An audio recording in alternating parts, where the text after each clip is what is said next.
Good afternoon, everyone. Kalla here, and welcome to my live stream. Glad you could make it today. So today we'll be continuing with the Great Ace Attorney Chronicles. Last time,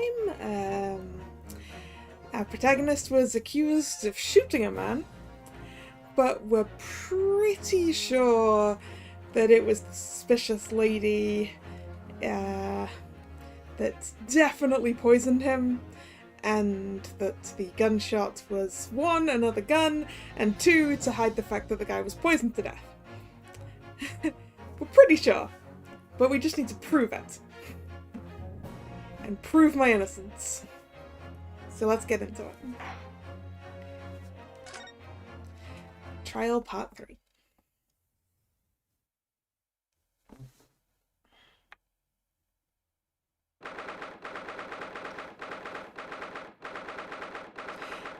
November, 1:14 p.m. Supreme Court of... I've forgotten how to say that word again. Judicature? Courtroom 2.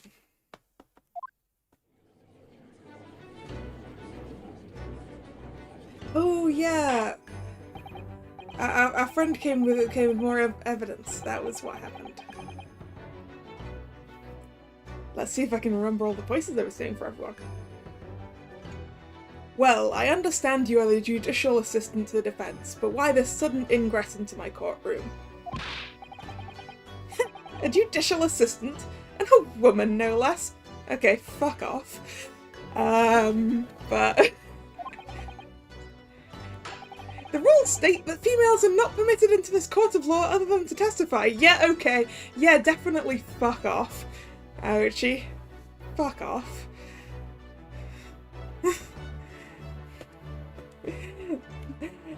Hi, Fire. Yes, we're gonna find out what's in/under that hat.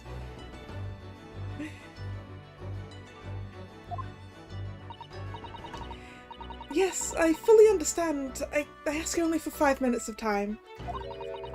I have some vital evidence that I must hand over to the defense. And I'm fine, Fire. How are you? You're too late, little girl. This trial has already been concluded. No, it hasn't. Judge hasn't slammed his gavel yet. Nope. I didn't give everyone Ouchie voice. Only Ouchie. And he's just in a nasally, annoying voice. Is the attempt, anyway.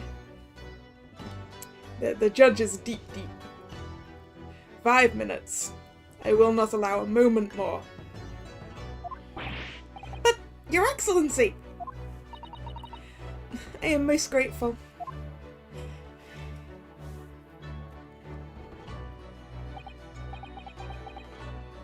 Who exactly are you? I'm sorry, there's no time. Please, simply accept this for now.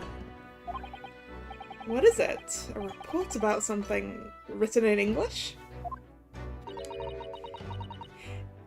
It's Josiah Brett's research. The Englishwoman's? After the trial resumed earlier, I hurried back to the university. I went to Dr. Wilson's laboratory in the medical faculty and borrowed this paper. Oh, yes, that's right.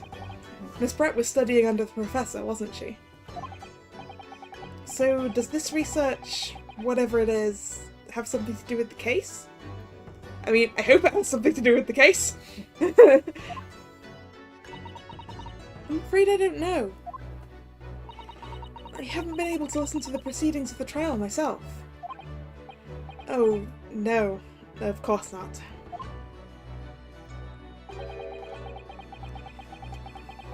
Special characteristics of cure and its effect on human subjects. Interesting. Cure? What's that? I've never heard that word before. Time's up!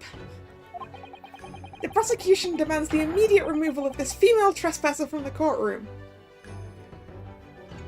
As I said, the prosecutor can do one. Am I being unfair? Probably. This is what, 19, no, not 19, 18 something. Is that the first time two people are, I'm not sure. Well, I mean, technically there's three people over here, because there's also, that's it. There was too little time for me to read it in detail, but I've summarised what I could on a note just inside the cover. If you think it could be valuable, please cast your eye over it. This is wonderful, thank you. Gisele's report has been entered into the court record. Yeah, I'm pretty sure this is... even the first time in general? I'm not sure. Or the first time in this game, yes.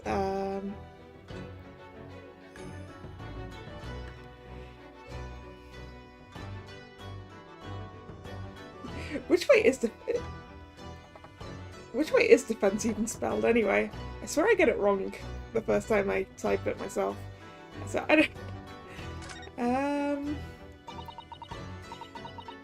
Goodbye then, and good luck. Alright, yep. Court record, please. You have had long enough, Counsel. We cannot detain our English guest any longer.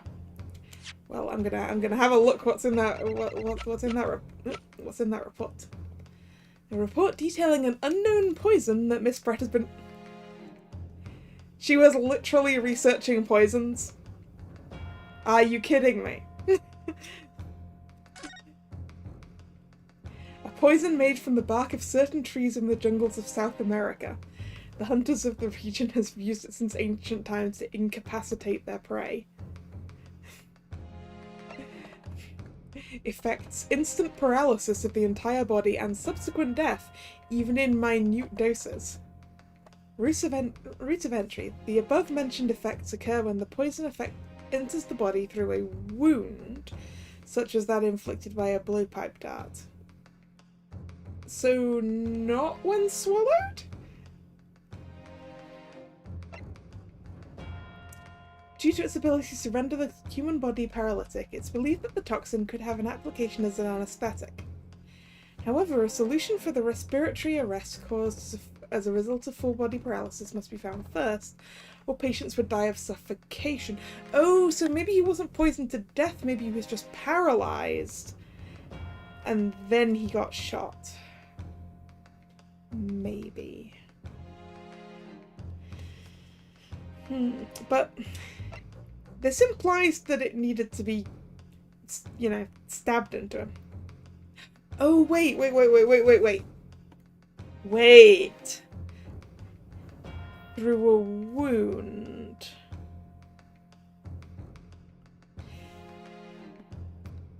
He'd just had a tooth removed?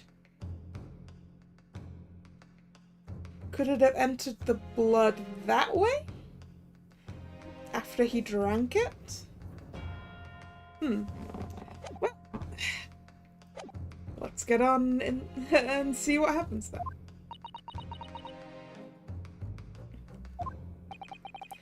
I ask the prosecution and defense now one last time.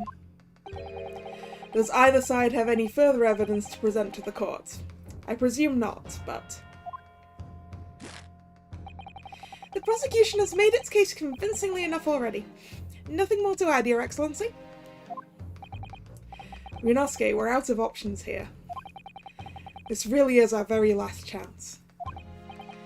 Yes, I know. Your Excellency, the defense does have new evidence. Defense with a C. Right.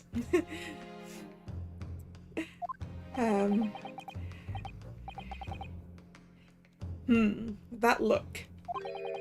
The unyielding stare of a true Japanese warrior. Well, Miss Brett? Yes, Your Excellency? If you wouldn't mind, perhaps you could grace us with your presence a little longer. I think I need to go deeper for the judge. Deeper is hard, though. It's a delightful invitation but I'm afraid it's not so very long until tea time. I'll have to politely decline. Forgive me, Miss Brett. It seems I wasn't clear. I realize it was phrased as a question. However, I must ask you to treat that as an order.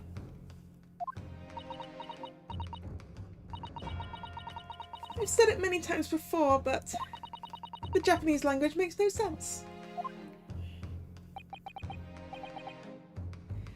After I finish these games, am I going to stream the other Ace Attorney games? I'm not sure. Technically, I've played them before, and I'm trying to keep it to games I haven't played before because I have a massive backlog, but it was a long time ago.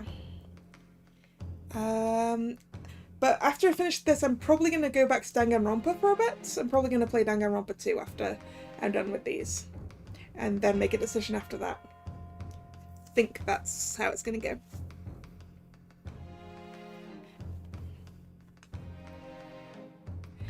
My apologies, dear lady. So, counsel. What is this new evidence that demands the court's attention? Well, it's the new evidence. Oh no, I promised I was gonna present the pen. Let's present the pen. Yes! No, that particular item does not warrant further discussion. What?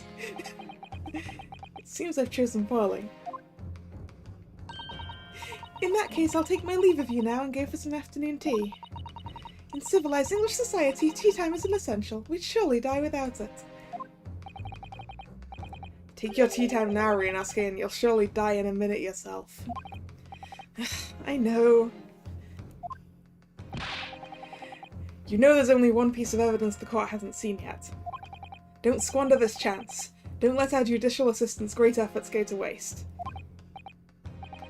Alright, I'm sorry. We think this through. Okay. Right.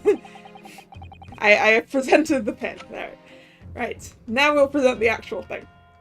Yes!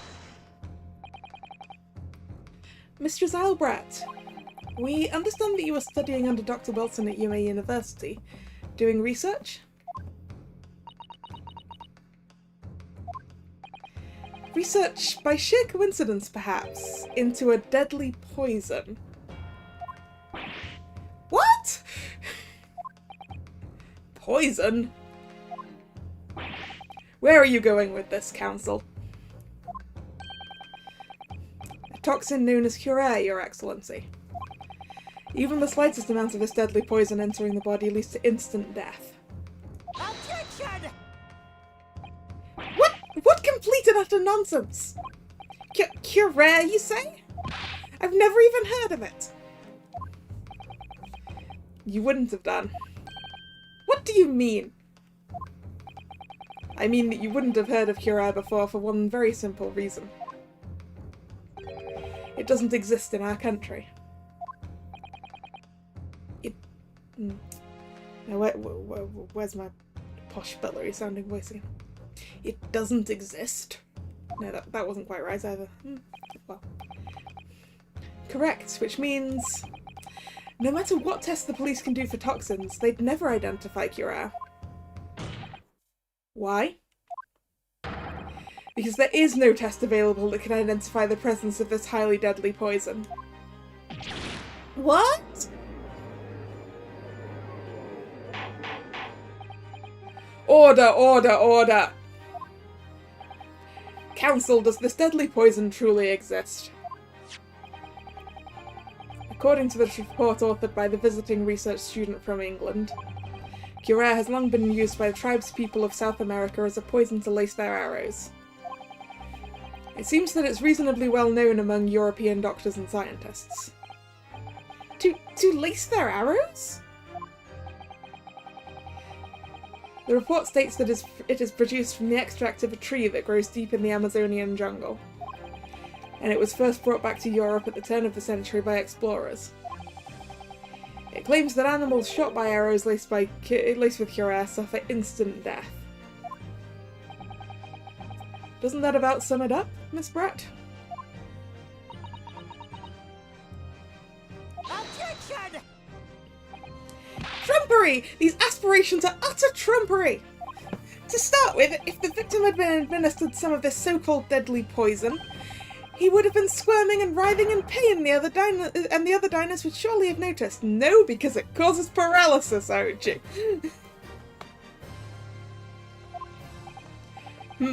That's true. What do you say to that, Inspector?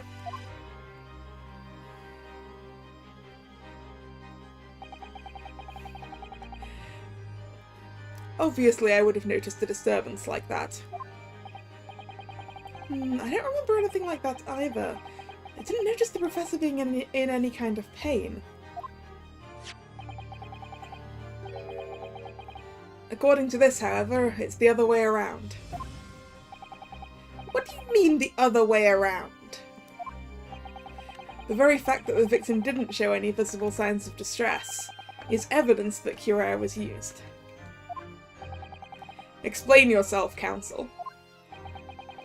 The moment this toxin enters a person's system, it causes instant paralysis. In other words, afflicted victims lose all strength and are completely unable to move. Even if they were in total agony, there would be no visible signs of pain at all. Oh, terrible! Obviously, if a man lost all strength in his muscles, he'd collapse on the floor. But with a chair under him for support, as Dr. Wilson did, the effects could go largely unnoticed. But I don't follow, Kazuma. That's just paralysis. I thought the poison caused instant death. Yeah, because they stopped being able to breathe.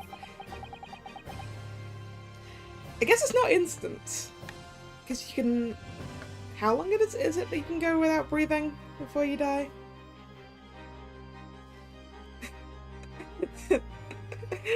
Yeah.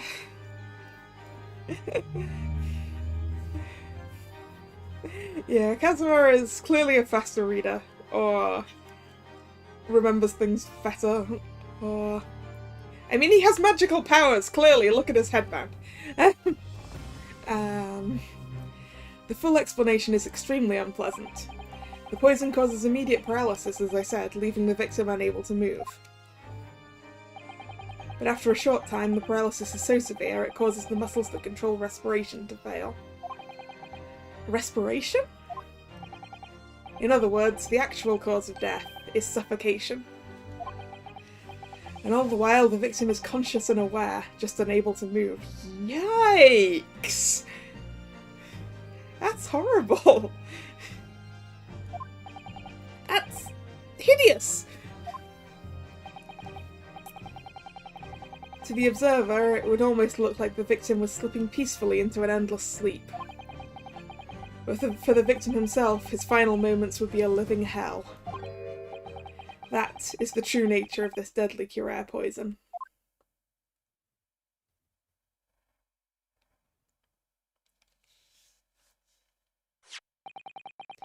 And you're suggesting that this bottle, Counsel, actually contains this terrifying poison? Objection! No, I'm not! I'm still suggesting that it was in the glass that she took away. I'm pretty sure the gunshot was to cover it up. I'm pretty sure, like, a gun was placed on the floor, and and someone with a gun was set up to shoot the guy when someone picked that gun off the floor, up off the floor, to basically create a false killer. I think.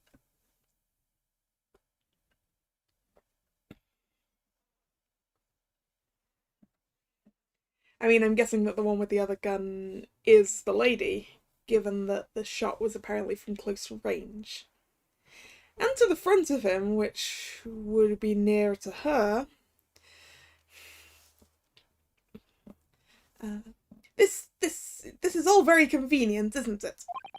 A hitherto unknown poison for which there is no means of testing. What a happy tale for the defence. If I may...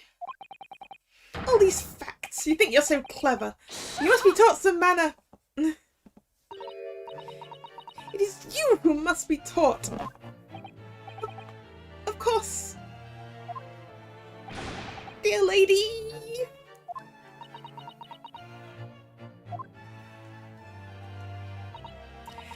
So, this is how your Japanese behave, is it? What? You steal another's honest hard work and then announce the results as if you discovered them. And no, that's not what we did. I'm appalled. What a loathsome act. Well, Miss Brett, the feeling is mutual. Whatever do you mean? Capitalizing on the unfortunate circumstances of an innocent man to frame him for a heinous crime. That really is a loathsome act. Wouldn't you agree? Objection! Enough of this! I, for one, refuse to accept it!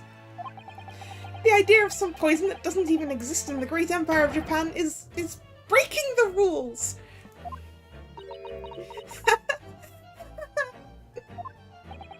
What's so funny? Oh, excuse me, Your Excellency. Yes, Miss Brett? May I borrow that bottle for a moment, please? She's going to drink from it and thereby prove that there isn't poison in it, right? Well, yes, I don't see, why not? It's because the poison isn't in the bottle, it's in the glass that she took away with her.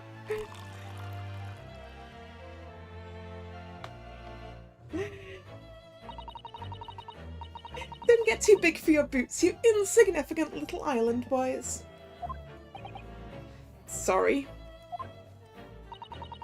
To an Englishwoman such as myself, this whole affair is a farcical comedy. Your little police games and these foolish courtroom antics. It's laughable, really.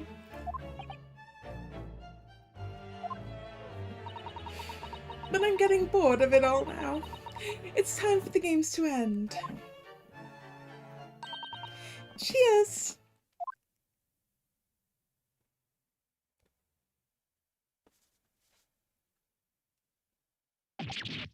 Wait, what are you doing?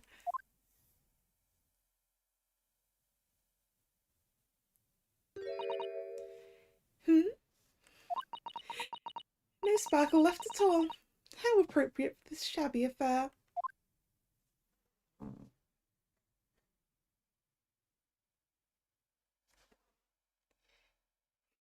Dot dot dot dot dot dot.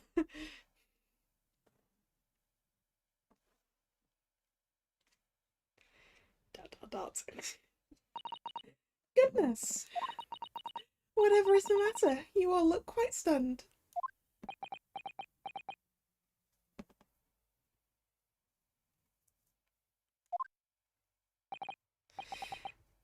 So, no cure. The bottle was clean, is that what you're saying? Yeah, because the bottle was clean! I know the bottle was clean! It was the glass she took away, the glass they let her take away from the crime scene.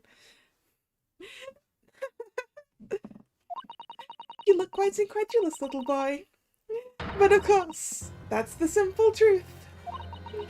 Thank you for presenting the findings of my research so concisely here in this grand venue. Most kind. Ugh.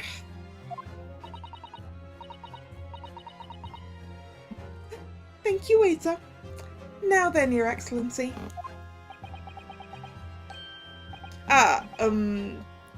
Yes, Miss Brett. I should like to be excused now, please. I think I've given more than enough of my time for the furtherance of friendship between our countries. Yes, dear lady.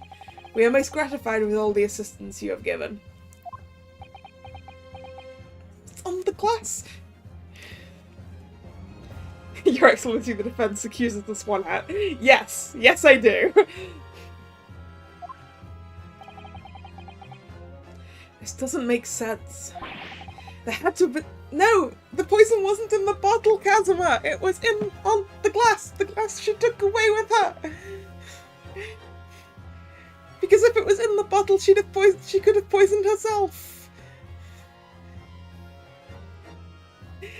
You put a little bit of poison, like maybe on the rim of the glass, or just in one glass, and then both of the glasses get filled, and you both drink from the same glass, and clearly it isn't poison because you didn't die, right? There. So how did she? I mean, she could also have her own antitoxin for it. How did she swallow a whole glass and live to tell the tale? I don't understand it. Well, I suppose if nothing else, this little Far Eastern charade will make for an interesting conversation at the next party I attend in London. There has to have been poison in that bottle, doesn't there? But there can't have been, because otherwise she would have keeled over dead. Come on, Ryunosuke, we have all the clues now. That bottle of water contains no poison. As I thought, there is no poison in that bottle. What? Why, Ryunosuke? Isn't it obvious? If there were poison in there, she'd be dead by now.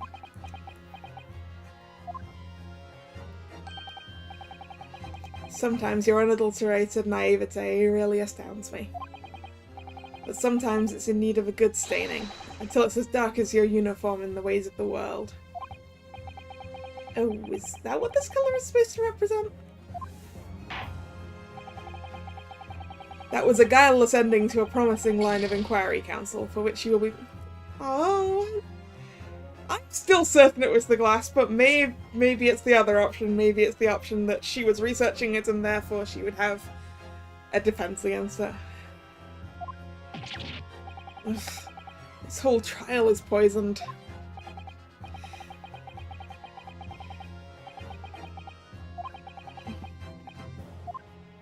Alright. Okay, clearly the bottle does contain poison. Contains poison. The culprit did put Curare poison into Dr. Wilson's carbonated water. Can I check the glass photo? Okay. The one in the bag. This one.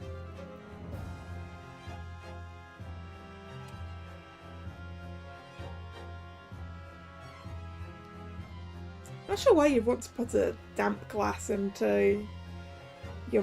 Well, I suppose it's a meshwork bag, and the only thing gonna get damp is that chair, right? Or there's that glass there.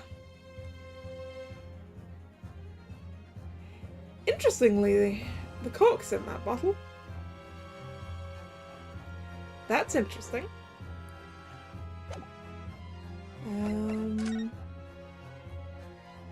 Yeah, I don't really see anything particular about the glass.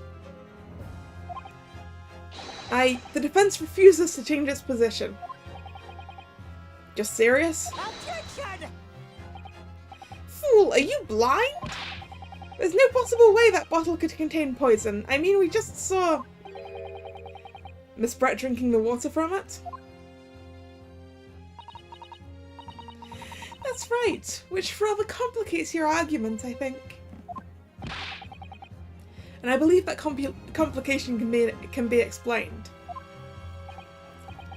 Oh, maybe the poison is only functional for a certain amount of time. Maybe.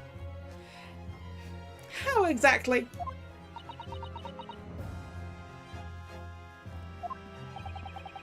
We need to think through all the things that don't quite add up here. One by one. I'm sure the answer is in the evidence we have in the court records. Somewhere it has to be. Very well. If the defense truly intends to assert this claim, then I must ask you to support the assertion with evidence. What explains how the witness was able to consume this supposedly poisoned water unscathed? Okay, that's gonna be... It's gonna be in here, right? The route of entry thing.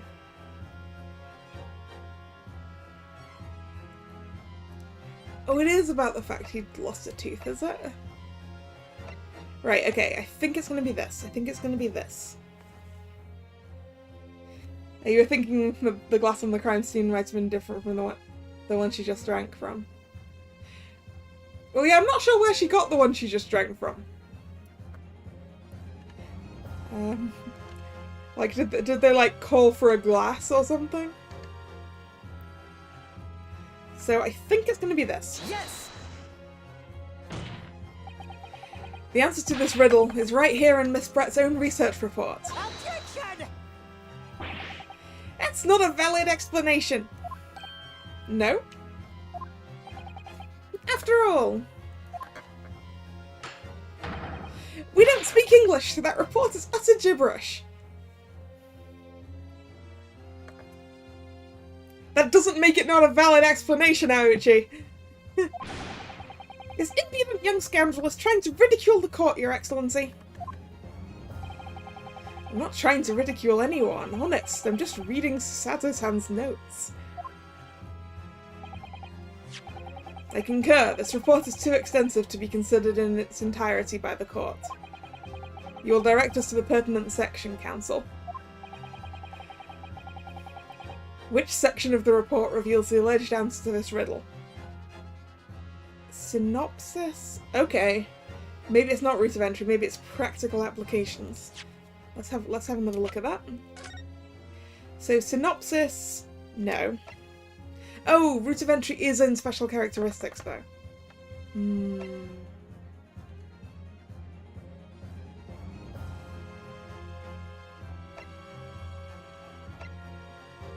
So it's either this page or that page. It's either it needs to go through a wound. I think it's going to be it needs to go through a wound. Okay, which is special characteristics. Special characteristics. We've been hearing a lot about this Curare poison. And it's left me curious about something. Oh, Counsel? We don't speak English, Your Excellency, only the text box below us does.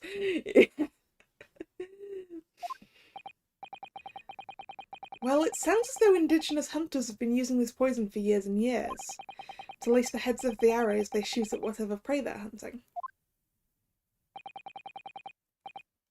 Hi, Ethrol. So we've been led to believe, yes. And the point of hunting is to catch prey to eat. Which would of course mean that ingesting the poison is perfectly fine. Yes. Get to the point, please. But if they were to use these laced arrows, doesn't that mean there would be traces of poison left in the prey the hunters were going to eat? Yes, good point. So surely the hunters wouldn't want to eat their prey, would they? Because then they'd be eating poison. Good gracious, Counsel. No, that would be madness. But I actually found the answer to that conundrum in this research paper here. Under special characteristics, it says this. The poison starts to work after entering the body through a wound. Through a wound, you say? I see, that makes sense. Yes, the mention of that particular detail seemed a little strange to me, though. I mean, what we were reading was our lady friend's notes, right? Which I guess, which were a little summary. But it all makes sense when you interpret what's written like this. When Curare enters the body through an open wound, it has terrifying poisonous effects. However, when it enters the body via the mouth, it has no poisonous effects whatsoever. What? Miss Pratt, you authored this research. You knew Cure's special characteristics. And you knew that you could make a spectacle of drinking that water without any danger to yourself. You meddling little... Rapscallion! Is that swan alive? Well, Yonosuke, it turns out you're an even better lawyer than I thought you'd be. Really? Me? A lawyer? Objection! All this poison talk is fascinating, I'm sure. But I fail to see how it possibly... So, the ill-bred little puppy has a new toy to play with, some facts he read in a book. But I'm afraid knowledge doesn't suit you, little boy. It only makes you look silly. What are you trying to say? Your schoolboyish logic has a fatal flaw. Schoolboyish? Flaw? As even your brain has managed to deduce, Cure is safe to ingest. It seems likely that its effects are neutralized by the acidic nature of the gastric succus.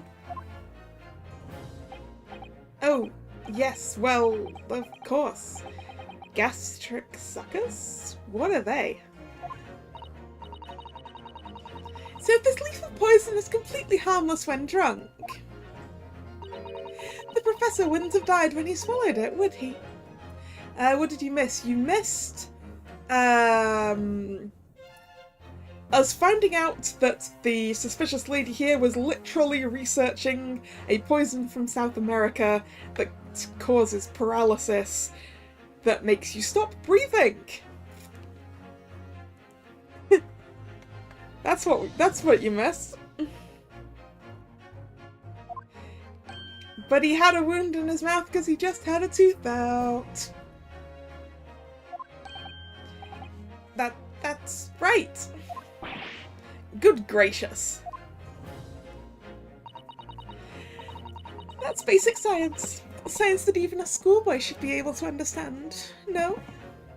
Oh yeah, also I did present the badge. That is a thing I did.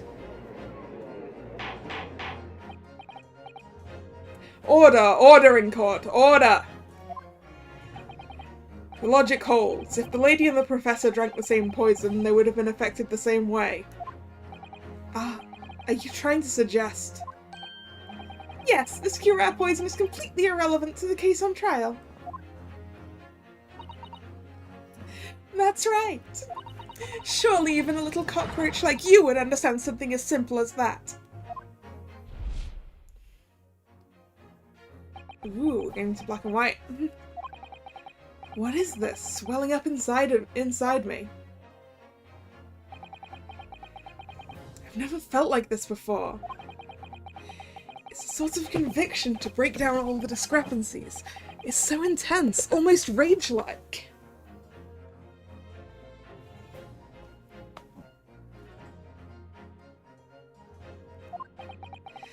And more than anything else, it's an animalistic desire to take down my prey.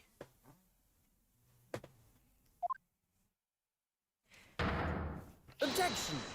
Objection! I don't think so, Mr. Zylebrat. How dare you use that tone with me? You know very well there's no fatal flaw here. You know exactly why, even though both you and the victim swallowed the same poison. You are alive, but Dr. Wilson is dead.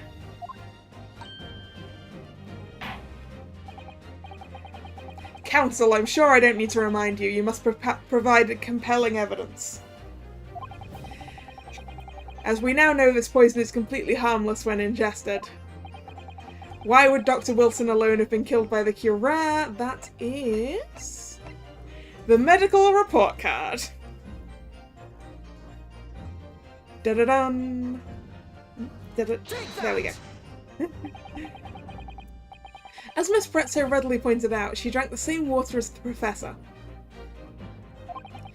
However, there was a fundamental and fatal difference between the two diners. A fatal difference?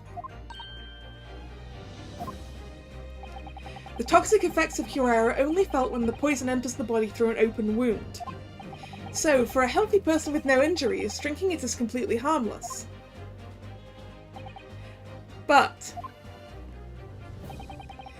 what if there was a wound inside the mouth of the person drinking the poisoned water? Inside? Yes, like the wound you might have if you'd just been to the dentist and had a tooth extracted, for example. Ah!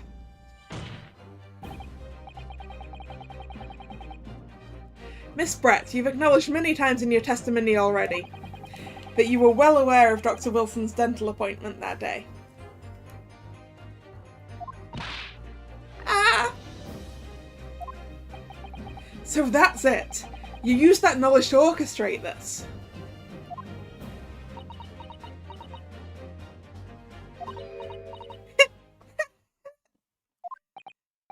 Is she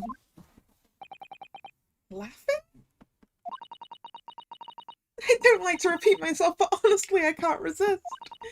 These childish courtroom games and your half-baked arguments are all so puerile. What do you mean? Then don't worry, little schoolboy, you'll find out soon enough.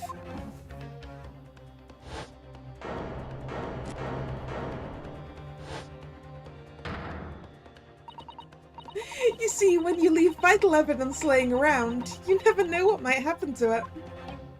No! I mean, it could just slip.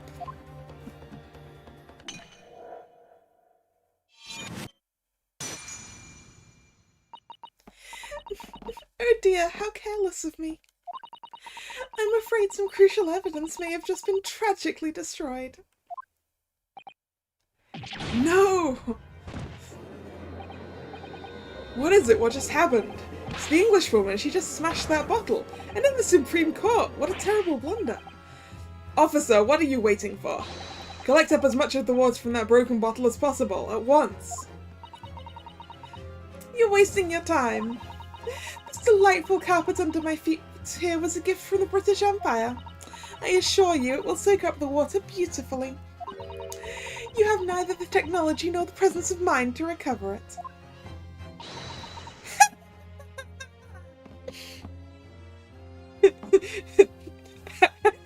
Your Honor, the witness destroyed a piece of evidence. Arrest her. Yeah.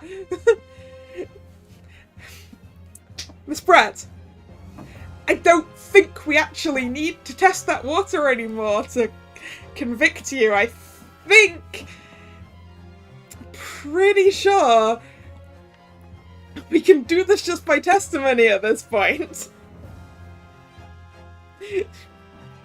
Also, I'm pretty sure that you destroying that kind of indicates that you're guilty. Because you'd have no reason to destroy that if you weren't. How could you? You won't get away with this.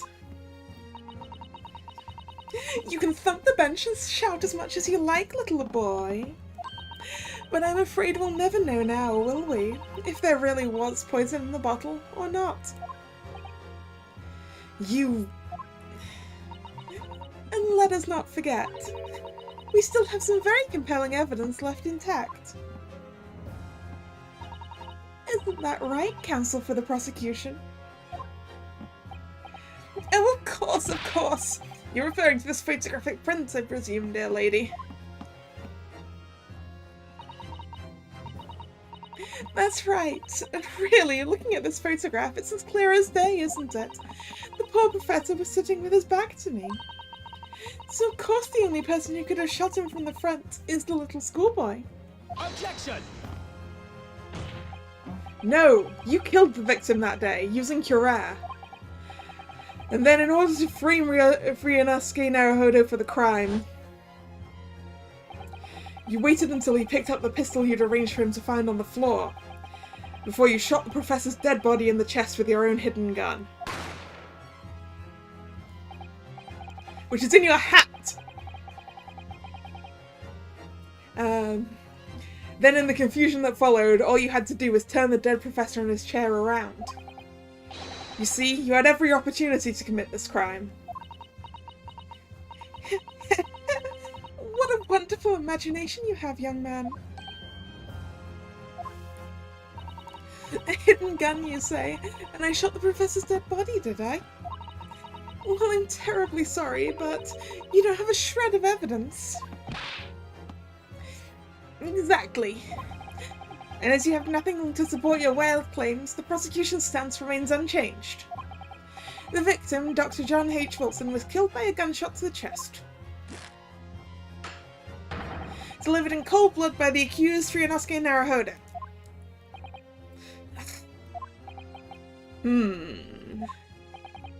It's unbelievable. How can this be happening? We had her, but now... Is she really going to get away with it? The way she destroyed that evidence was obscene. Ryunosuke. Yes? We've come this far, but now you're the only one who can finish it. What? What do you mean? We've lost a vital piece of evidence, it's true. So if there are any clues left for us to use now, they must be in your head. In my head? You told me before that your powers of observation were the only thing you could really depend on. Well, yes, that's true, but I didn't manage to notice that this woman was a foreigner with a swan on her head. Which kind of goes against the observation being good thing, right? If you didn't notice the giant bird on her head. So think back to it now. Try to remember every last detail about that scene about the scene that day. Everything you saw, everything you felt, every colour, every smell.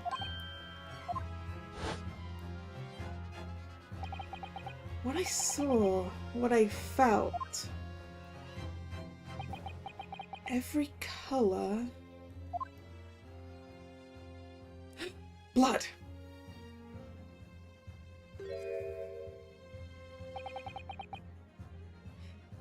Is Kazuma right?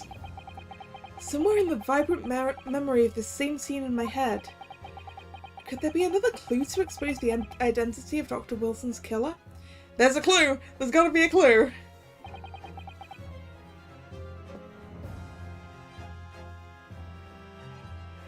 Actually, Kazuma, I think I might have something. Thinking back over everything I saw, I think I might have uncovered another clue. You always have something up your sleeve, don't you, Ryunosuke? Come on then, let's wipe the smug smile off that Englishwoman's face with some evidence. Alright, I can't wait. It's been niggling me for a while that something feels amiss in my memories of that day. Whatever it is could be the key to arriving at the truth about all this. It's here somewhere. The clue that shows who Dr. Wilson's real killer must have been is...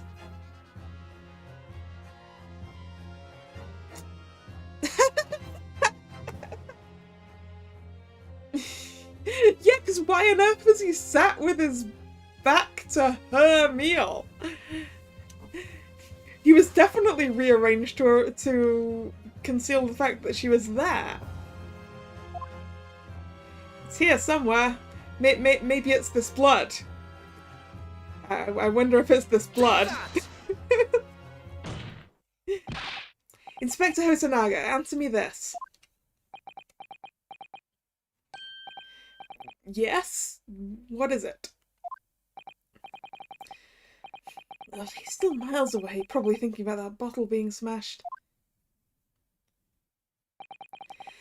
As you've said a number of times now, you strive for perfection in your investigations, don't you? Absolutely.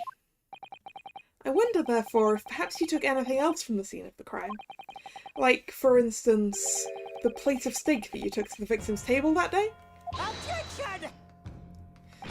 Wait a minute! Where are you going with... Where are you going with this, little boy? It's just a memory that's been troubling me. What memory? Sorry, that wasn't her voice. What memory? There we go. I saw the scene shown in this photographic print with my own eyes that day. And I saw that on the wooden base of the plate that the steak was served on was a splattering of blood. Sorry, spattering of blood, not splattering. Spattering of blood. What? Oh, really? And what of it? Obviously that must have happened when you shot the professor.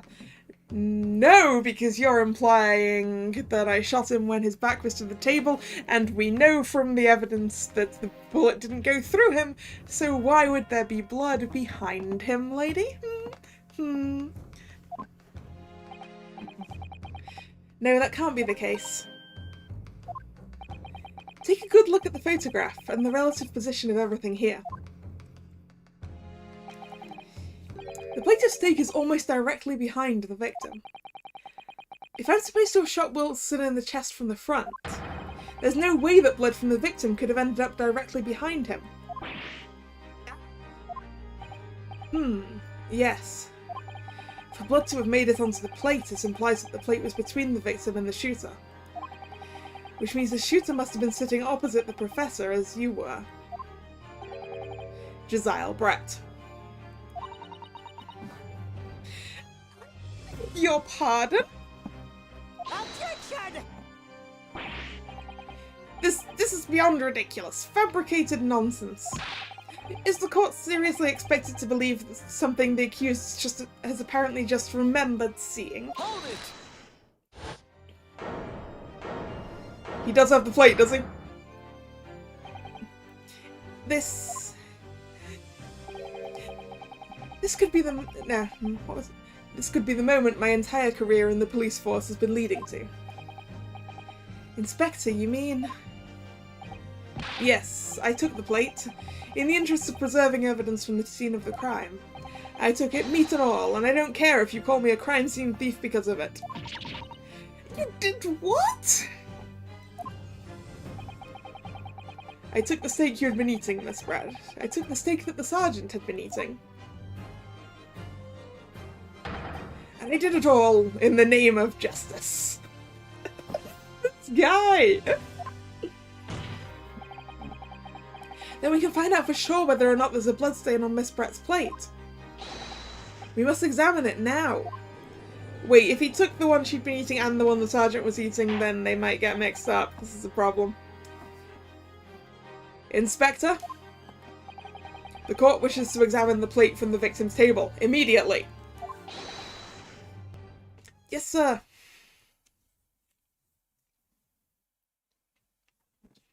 Hey, look, it's a plate of steak. Isn't that going to be kind of gross by this point?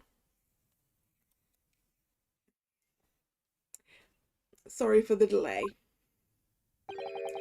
Here is what you ordered. The steak.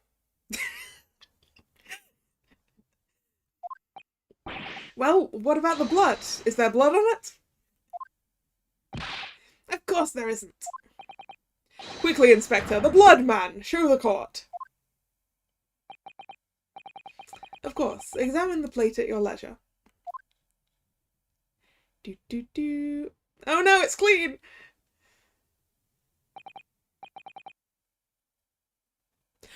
Why does it look like someone took a bite out of that steak? This is the wrong steak, isn't it? I said they were gonna get mixed up.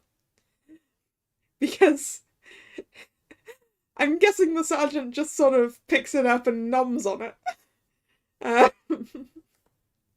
Whereas the lady would definitely have been using a knife and fork. I mean, look, let's look at the steak. Oh, we can't see it. Boo. Okay, let's look at the oh, okay. That is the steak that's on there. Why does it look like someone took a bite out of it? Actually, no, wait. Okay, so that just goes over those. And that... turn. Wait. Wait. Yeah, it is a different steak. It is a different steak.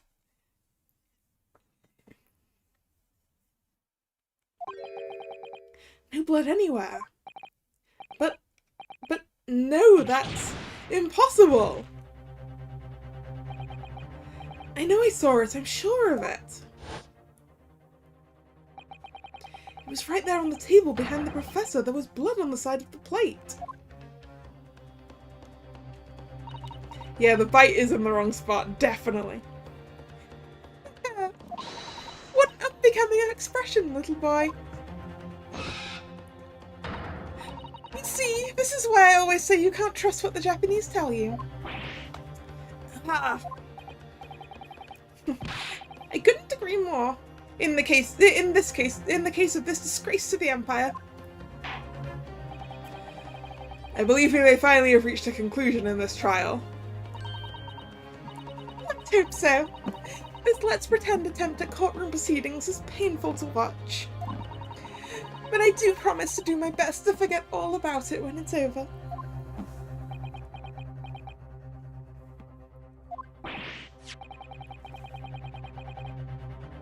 This sorry-looking steak reveals the facts all too clearly.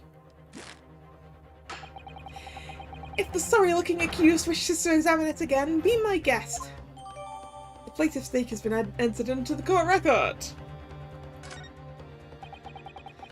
Is the plate I saw or thought I saw just a figment of my imagination? This is it now, I've lost. Ryunosuke, it's not over yet. Not until the final gavel. Never stop believing in yourself. Keep looking forward, no matter what.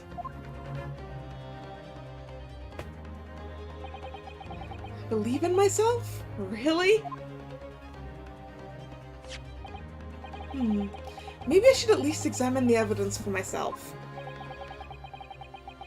As the evidence requested by the defense has not been shown to be problematic in any way, I presume any further examination of the evidence in this trial will be unnecessary. Does the defense... Okay, let's actually go look at it now. Okay, look, it's... Do-do-do.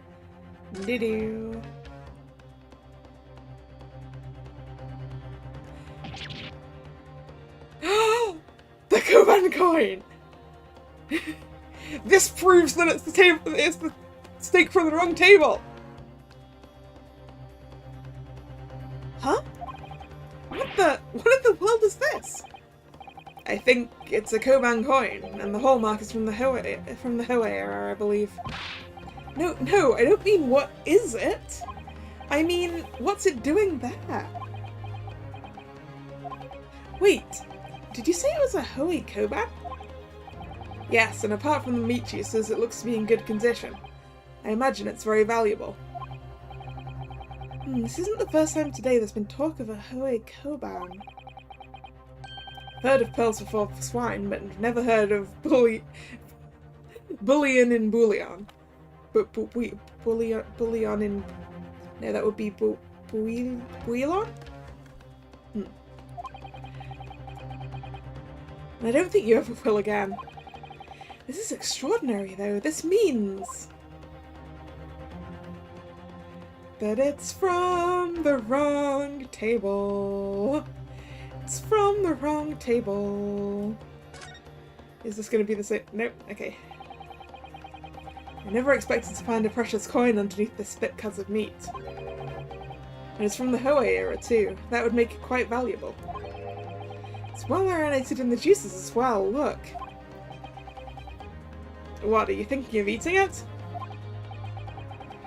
No, but the next time I order a steak in an expensive restaurant, one thing's for sure.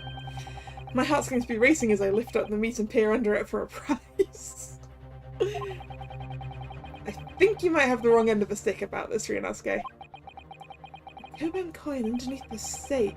There's only one logical explanation. Okay, I have an answer. I have an answer. Does the defense have any objection? Yes, I do.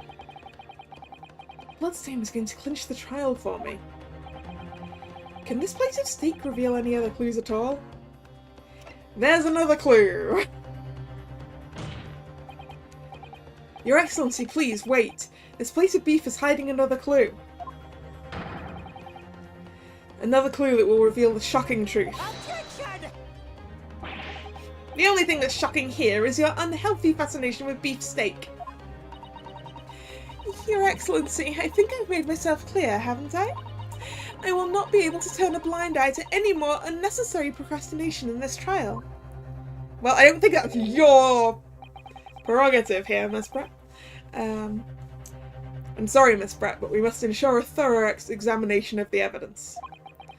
I will not give a ruling until I'm completely satisfied that all reasonable doubt has been dispelled. I see.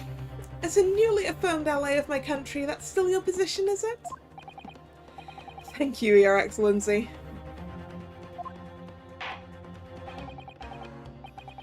Counsel for the defense, you will now clearly show the court to what you are alluding. Where precisely on this plate of beefsteak is the new clue to be found? Do-do-do. Do-do. Got it! What? No? When you're asked to identify a detail like this, you must do so no— what? Wait? No? I pressed the wrong button. Turn the steak over and over until I find something to help me out of this mess. Okay. How do I...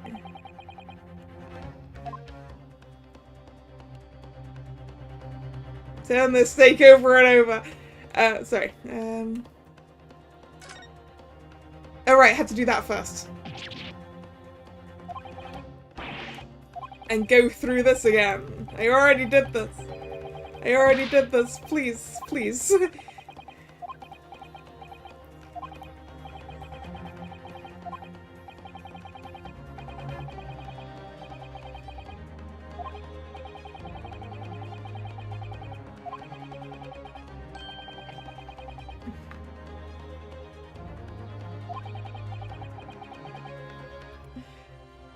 Hey, there ain't nothing wrong with puns here. Puns are good. Good puns.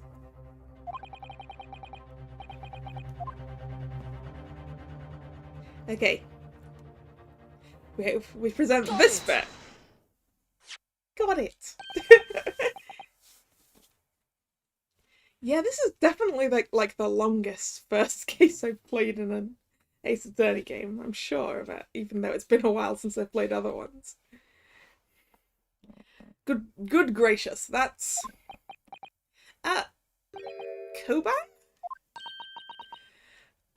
What on earth? A Hua era one at that. Excuse me.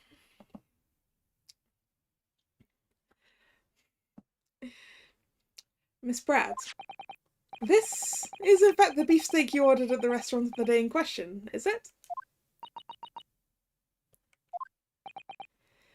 Tell me, why is there an old coin seemingly hidden underneath the meat? Shut up! What a ridiculous question! How should I know? I've never seen that thing before in my life. I don't know what it is, but I want no part of it. Objection! I fail to see how this is relevant. A coin underneath the meat? It means it's the wrong steak, Ouchie. Keep up. That could simply have been a careless mistake by the chef in a moment of distraction. Objection! Don't be absurd. We're supposed to believe that this happened by accident in the kitchen.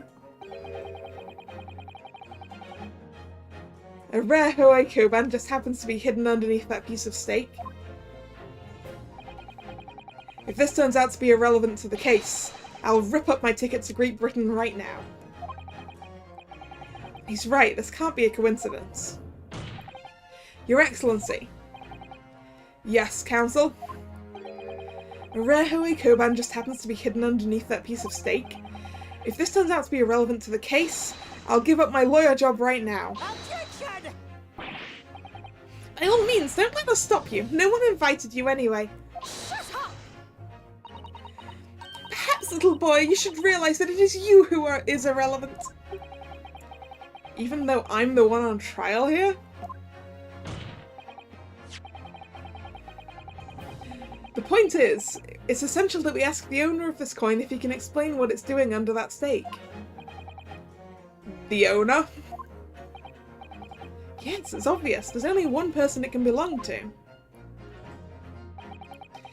The owner of the Koban that was found underneath the beef steak is... the old dude. The old dude. That old dude. This one. Old dude. This one ate the gun. This one shot the gun. And hid it under its wing. Obviously it can only be the antiques dealer and owner of Rasute, Curio Korakuta-san. Oh no! I got the pun! I got the pun! Curio Collector. Oh no!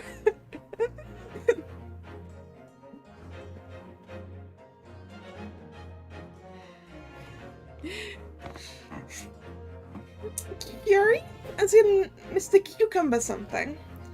Honestly, these ridiculous Japanese names are quite unfathomable.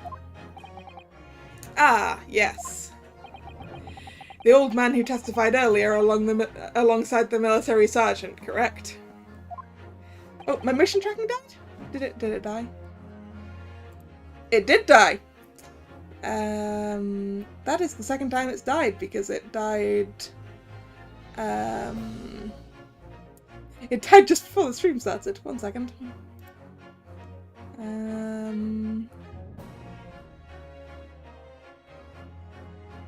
Where's my...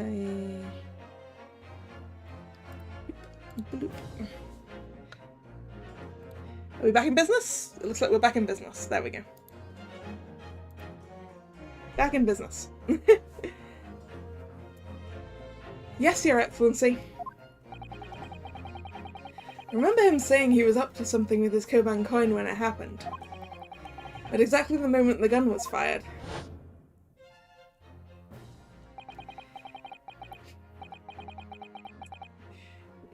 What was my old man voice? The gunshot interested me not. I was far too busy on the floor. Too busy on the floor? Sorry, what were you doing? Hunting for treasure. Indeed, the Hoei Koban, my prized coin.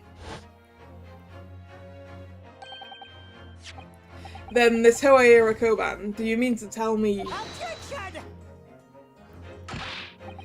No, please, why would Kurakuta-san's Koban be sandwiched between the victim's beefsteak and its plate? It makes no sense. It's not the victim's beefsteak either. Keep up, Auchi. The victim couldn't be eating beefsteak. Because he had a tooth out. Keep up. Yes! Which is why I'm asking to bring Kurakuta-san back to the witness stand so we can ask him. Officer, bring both witnesses that testified earlier back in here. Without a moment's delay.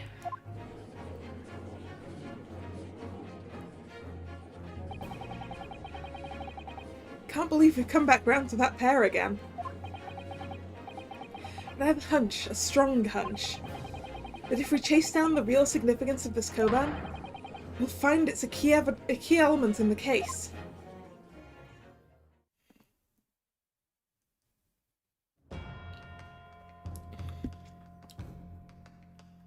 Wow, this witness stand is big! What's this all about? Why have I been called up again? Don't you realise it's dinner time for little baby Ido? When my son's belly is empty, he's fiercer than a pack of wolves. Exploited by the police we were, like miserable dogs forced to bear false witness. And when cast from this courtroom, myself, I became a ruined man in a trice, a worthless, withered antique. Nothing more have I to say. The sun has set on this Rasute shop owner's existence. Be that as it may, Karakuta-san, something has come to light that requires your clarification. As far as your Rasute memory serves, have you ever seen Miss Koban but what? Yes, that's it! The one, the very one, the very exact one, that is! The resplendent, splendiferous Hoei treasure that my rusty bones managed to misplace that fateful day! Why is there a boot? Why is there a boot on this table? What's J. Jonah Jameson? he does look a bit like J. Jonah Jameson, doesn't he? It can't be. As I thought. Young man, enlighten this decrepit old fool. Put me out of my misery. Where was my treasure? Where was it dropped? Oh, I'm not sure if it was dropped anywhere. We found your coin sandwiched between a beefsteak and its plate, soaking in the seasoned meat's juices. Sandwich? Soaking? Seriously? Clearly it couldn't have fallen there by accident. Which means somebody must have hidden it there on purpose. Somebody concealed my Hoei treasure between a slab of meat and a metal plate?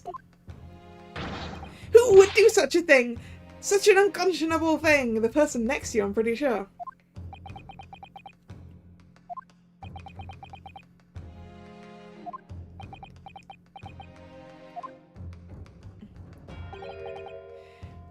Excuse me.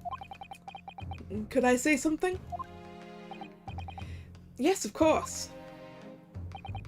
Proceed, Inspector Hosonaga. I mentioned this earlier on in the trial, but I was working undercover at the restaurant in order to investigate another case. Ah, yes, that's right. The secret undercover operation. Le Carnival is a high-class Western cuisine restaurant. It attracts wealthy diners, including many foreigners. Recently, there's been a run of similarly executed thefts targeting the restaurant's rich clientele. A number of such incidents have been reported to the police bureau. Wicked crimes indeed. We wanted to nip the case in the bud quickly, especially with so many foreigners being affected. So that's why you were sent in undercover, is it? Yes, I took the job of a waiter at the restaurant in order to flush out the criminal. It seems likely that this Koban incident is the work of the same thief. So unbeknownst to us, there was a master thief at work in the restaurant on a regular basis. The place was already the scene of several crimes, it seems. I don't know about the master thief part, but the identity of the person who stole and hid Karakuta-san's Koban is all too clear. What? What? I think the court would like to hear the defense's view on this matter. Tell us, who is the despicable scoundrel, yes, that stole Karakuta-san's Koban and hid it under the stake? This guy. Take that! Obviously, it can only be you. Sergeant, yes sir, no sir? What? How? How dare you, you monster! Monster? I stole that Koban, did I? I'm the master thief of Le Carnival, am I? You're seriously accusing me of these crimes, cadet? But it wasn't me, it was Ido! Ido is the mastermind behind all this. Is this the face? Is this the face of a master thief? The face of a master thief? Look at him! Yeah. First cases are supposed to be simple, right? Relatively simple. This is a lot. This is great. baby stole. Why are you pinning the theft on your baby?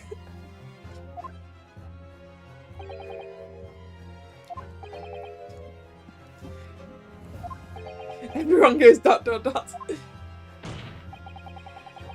You would push the blames for your crimes onto your own son, an innocent little baby? It's you who's the monster, Sergeant Nosa. I mean, you're sweating like crazy, it's kind of... You're giving yourself away a little bit. You... No, ooh. Ah! Clippity-clop, clippity-clop, clippity-clop, clippity-clop, clippity-clop! Ah! Ooh, it sounds like he hurt his back.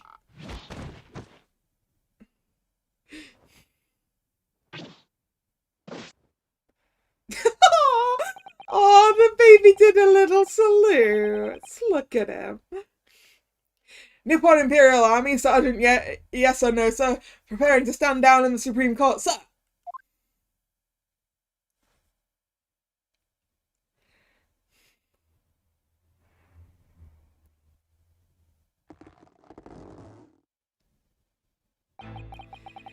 Do any of you know of the extraordinarily low wages the Nippon Imperial Army pays those it expects to keep our country safe? I understand that the temporary increase in taxation owing to the recently ended conflicts remains in place. And I've heard it's hard for lower-ranking soldiers to make a living, yes. All I want is to put a hot meal on the table for my son. That's why you're stealing things at the restaurant? The place is heaving with money. Every 3 days I'd go there and do reconnaissance for a target. And I'd enjoy chomping my way through a good steak at the same time. How much of the money that you were earning by stealing things were you spending on steaks at a high-class restaurant, Nota? Sounds like he doesn't bother with a knife and fork, even, which is worryingly believable. And your target that day was the old man and his Koban? Yes, sir. He was an easy mark. I slipped the coin into my pocket without any trouble at all. A veritable phantom thief you are. I was all set to leave the steak I was halfway through devouring when it happened.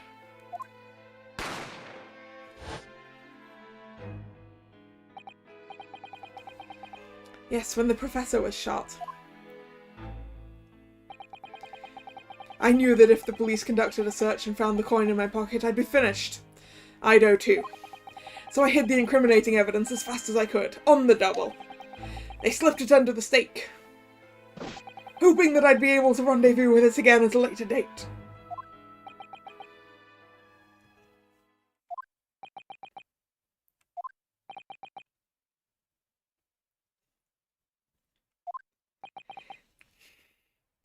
I mean, also, don't most phantom thieves, like, declare they're going to steal a thing and then do it? That's the phantom thief trope, right? Like, here is my warning card. I'm going to steal your jam. And you cannot stop me, right? That's the trope, right?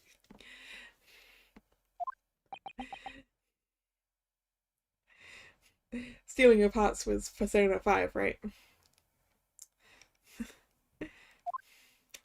But even that was a declaration, right? This is ridiculous. Oh, right. This is ridiculous. Perhaps you could carry on with this absurd prattling in your own time. Well, Miss Brett. Oh, of course, dear lady, of course. How rude of us. I'm quite sure there's no need to detain you any longer at all. Yes, there is. Auchi, stop hitting on your witness in the middle of a courtroom.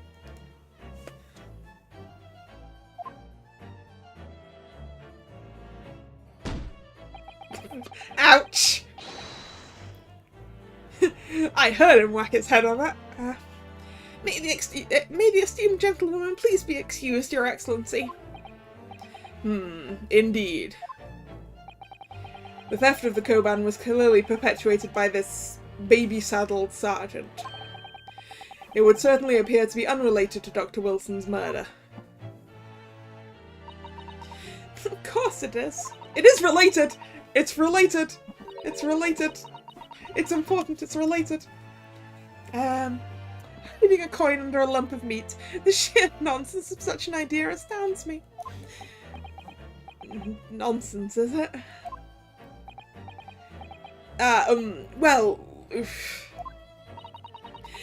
As for picking up your steak and biting into it without using a knife and fork, it's beyond nonsense, it's pure madness.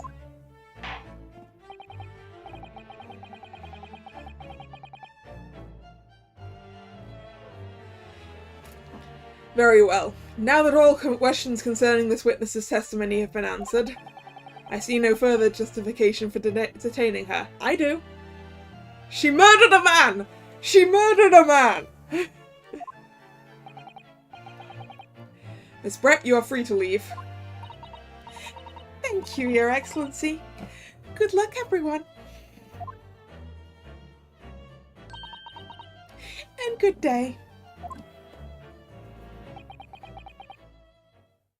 That face. Ryunosuke, what's the matter with you? This is no time for daydreaming. Oh, no, it's just... something about Miss Brett's parting words there got me thinking. I can't quite work out what exactly, but something she said jarred with me. I feel like there was a contradiction in there somewhere. Something didn't quite add up. If that's the case, don't just stand there thinking. Make your voice heard.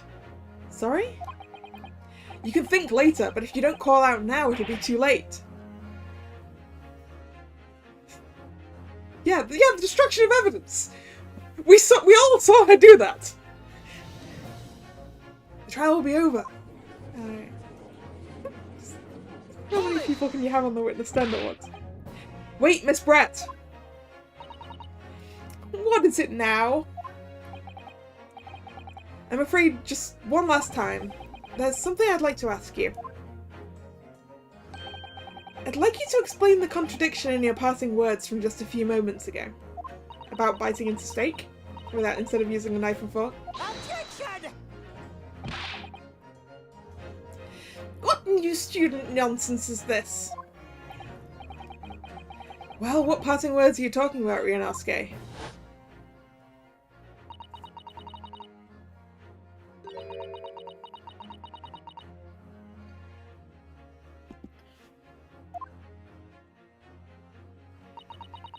It's picking up your steak and biting into it without using a knife and fork.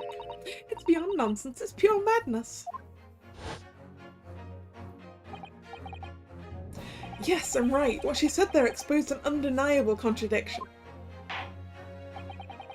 You mean we can't prove that the steak we were looking at was the steak from the wrong table, literally due to the fact that the sergeant stuck the Koban under there? We have to prove it was from the wrong table because it has bite marks in it. Which admittedly we could have done already by comparing it with the picture. If Miss Brett's words truly are contradictory, where is the evidence to prove it? This steak, it looks like it's had bites taken out of it. But it's allegedly hers. Present. The steak that Miss Brett had been eating before the professor was killed, yes. Go on. More accurately, Your Excellency, the steak that was on the victim's table just before the professor was killed. Now you're just splitting hairs. Not true. Doesn't something about this steak strike you as very unnatural? Unnatural? What on earth do you mean? It's extremely obvious. I'm talking about the shape of the edge where it's been eaten. I see you've noticed it too, Miss Brett. Noticed what exactly, Counsel? Just a few moments ago, Miss Brett claimed no Englishman could ever even contemplate picking up a steak and biting into it without using a knife and fork. I mean, it's less about the fact that you wouldn't pick up a steak and bite into it. It would be extremely difficult to do that. Because it's not exactly soft, right? It would involve some degree of tearing. It's like, it's just... I mean, clearly the sergeant does that, but... Yeah, it's very not... It would be very impolite to just pick up the steak and just go, "Arr!"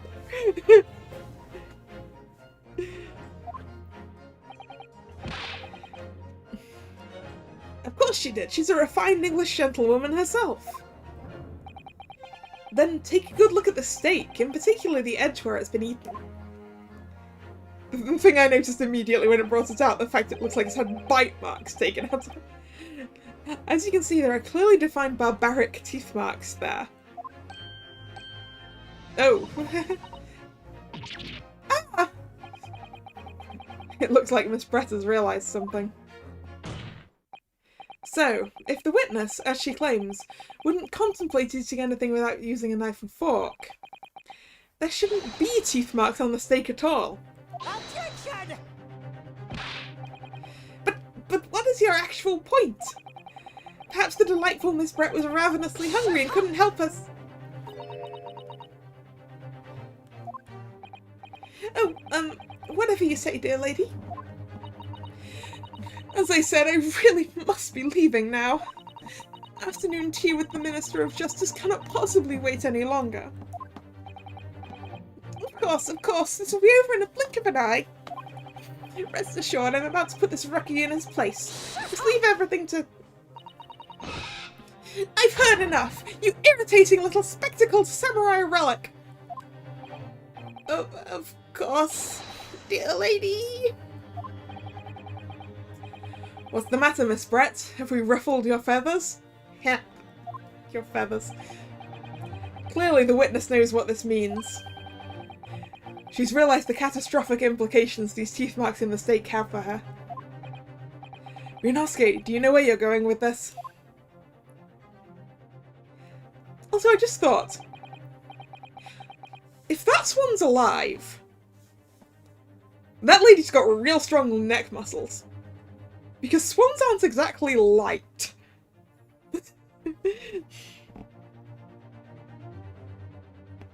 Yes, now at last it's all come together. The mysterious teeth marks in a steak that had allegedly been eaten with cutlery. The reason why the bloodstain I know I saw somehow seems to have disappeared. And most importantly, the evidence that proves once and for all who shot Dr. Wilson that day. I accept that these teeth marks in the steak are a little unnatural, as you put it, Counsel. But what exactly are you suggesting that tells us? Everything, Your Excellency. Everything? Yes, I believe these are barbaric teeth marks in the steak here. Amounts conclusive evidence in this case. Evidence that will prove beyond any doubt who shot Dr. Wilson. Conclusive evidence? How many times have I heard that today? You wouldn't know the meaning of the phrase, typical Japanese empty threats. How can you be so sure? Oh, it's quite simple. If you really had such conclusive evidence, you would have presented it to the court long ago. I only got this steak a few minutes ago, lady. Actually, the evidence I'm talking about hasn't been brought before the court yet. Hasn't been? What? Yeah, because the evidence I want is the plate that you were actually eating from, lady. But just because it hasn't been shown yet, doesn't mean that the evidence does not exist. Objection! This is absurd! The trial has run several hours already, and you say there's evidence yet to be brought forward? There can't be! I don't believe you have it! Well, no, I don't have it. The inspector has it. Objection! I don't, but there is someone who does have it. Someone in this very courtroom.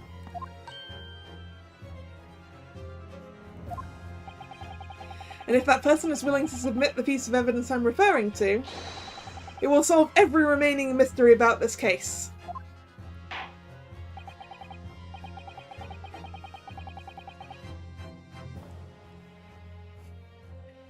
I haven't actually seen the... Was there a live-action movie? Oh yeah, I think I've seen images of it. I haven't actually watched that. Oh, I also found on YouTube recently uploads of Ace Attorney stage plays from Japan, which I intend on watching at some point because that's probably going to be fun.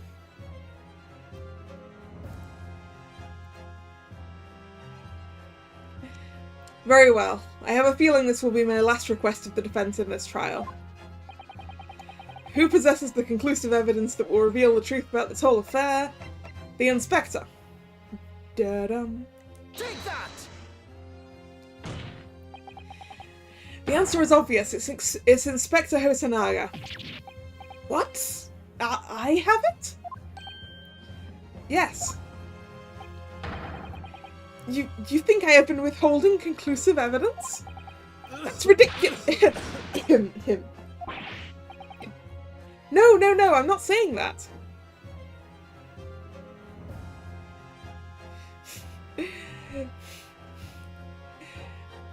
You've seen cosplay chess things, have you? Cosplay chess is pretty fun.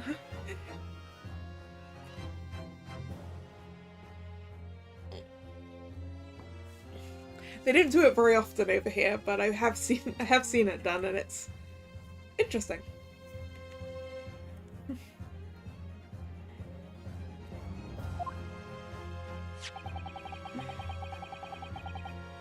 Everyone's attention has been focused on this stake with the teeth marks. Yes. Now, earlier this afternoon, Sergeant Nosa told the court the following. I'd enjoy chomping my way through a good steak. And as well as admitting to stealing Karakuchi-san's coin, he told us he'd slipped it under the steak. You watch it, Cadet. I'm a superior officer. Sergeant Nosa, could you please confirm something for me? Was the steak that you put the coin under, in fact, your own steak? Tension! Affirmative, of course. I might be a soldier in the Imperial Nippon Army, but still. I'm not brave enough to ask a foreign gentle lady if she'd mind me manhandling her meal to hide something in it. In other words, the steak the detective submitted as evidence earlier was in fact Sergeant Nosa's meal. Objection! But that makes no sense. That plate was taken from the victim's table. Objection! Well, the victim already messed around with the table to hide the fact that she was even there. She already took away a glass, moved some things around. There's no saying that she didn't swap the stakes over as well. Yet the gentlewoman doesn't take bites out of her steak, nor does she have any opportunity to steal the coin. Of course I didn't steal it. To even suggest such a thing would be an affront to the entire British Empire. I don't see how it's an affront to the entire British Empire, lady. I think it's just to you. You seem quite determined to be representing an entire empire, which is a lot to put on those shoulders.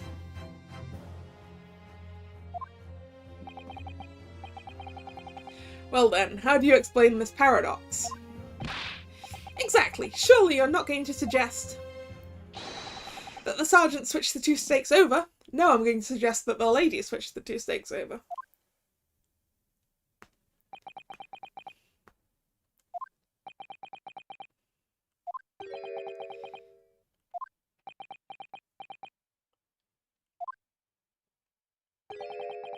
Or did the sergeant switch the two stakes over just to make it even less obvious that he was stealing shit?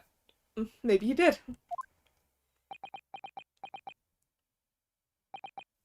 Well, after it had happened,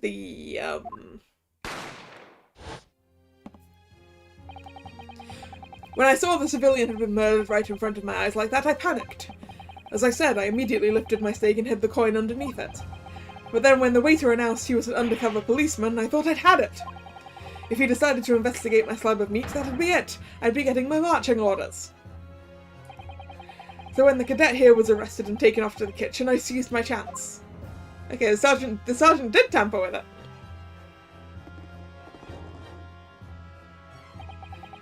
With military precision and timing, I switched my stake with the one on the foreign lady's table. What?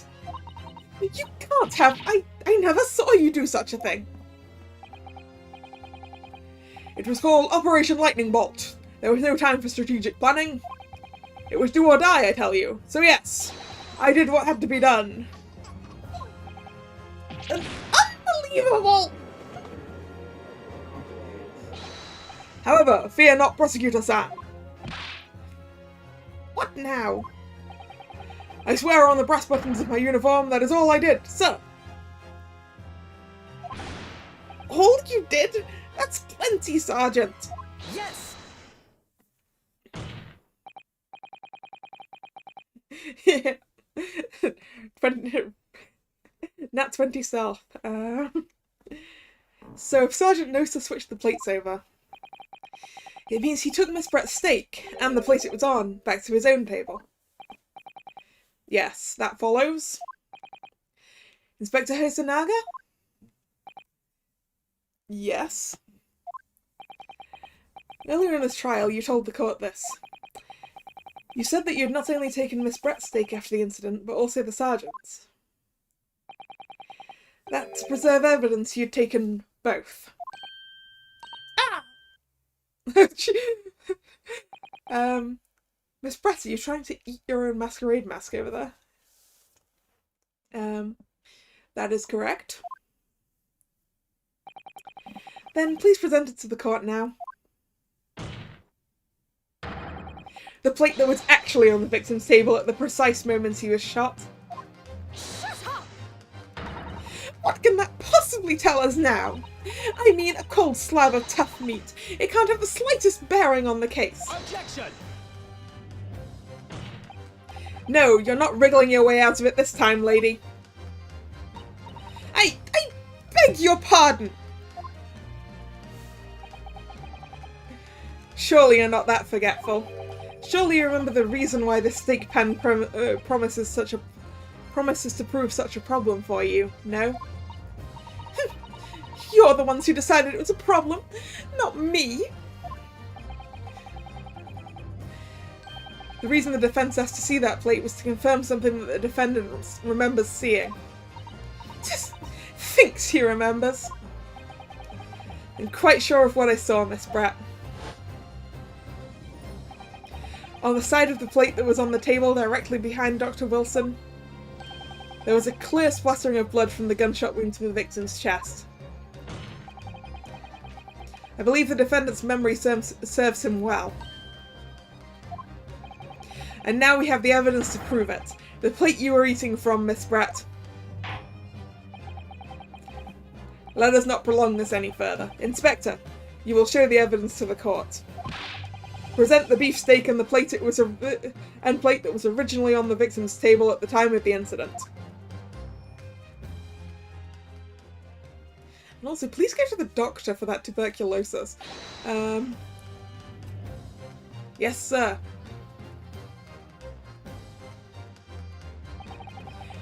Sorry for keeping you. There we go! That's definitely been cut with a knife. Here is the other steak and its plate. It's also got blood on it. Please, feel free to examine it. There we go! The blood stain. It's clearly visible, look. Yes!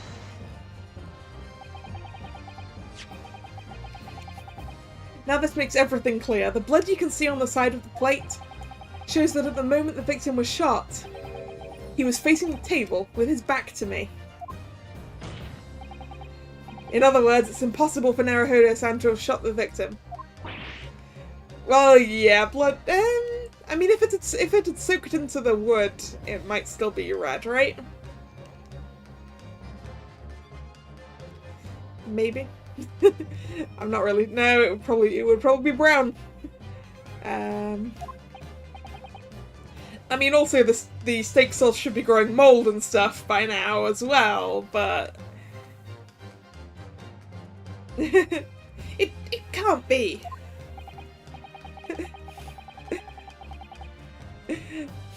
Yeah, short rest steak. Ah, but she was cutting the steak from the other side of the plate than where the bloodstain is, though. In fact, there's only one person who could have possibly shot Dr. Wilson from the front. I'm sure everyone knows by now who that person is.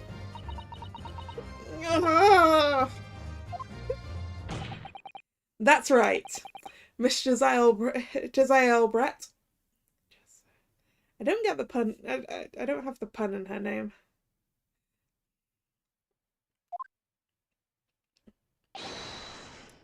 It's you.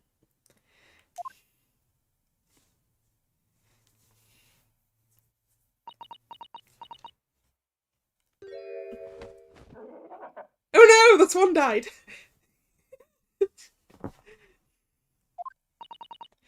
Outdone by a Japanese? Me? By a Japanese schoolboy? No, no, no. Oh, it's alive and causing a ruckus.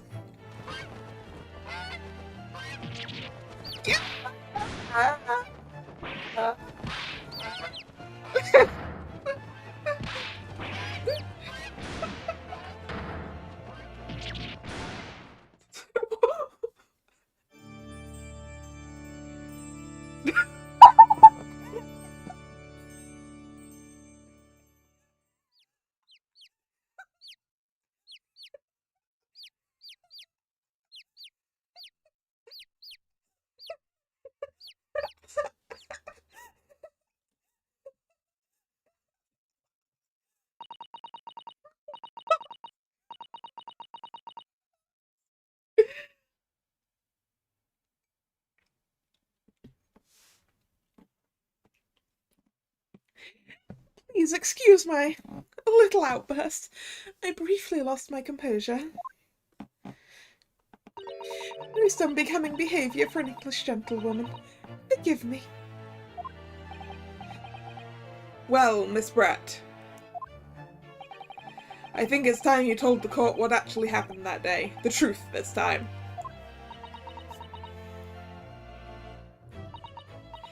Gladly, Your Excellency.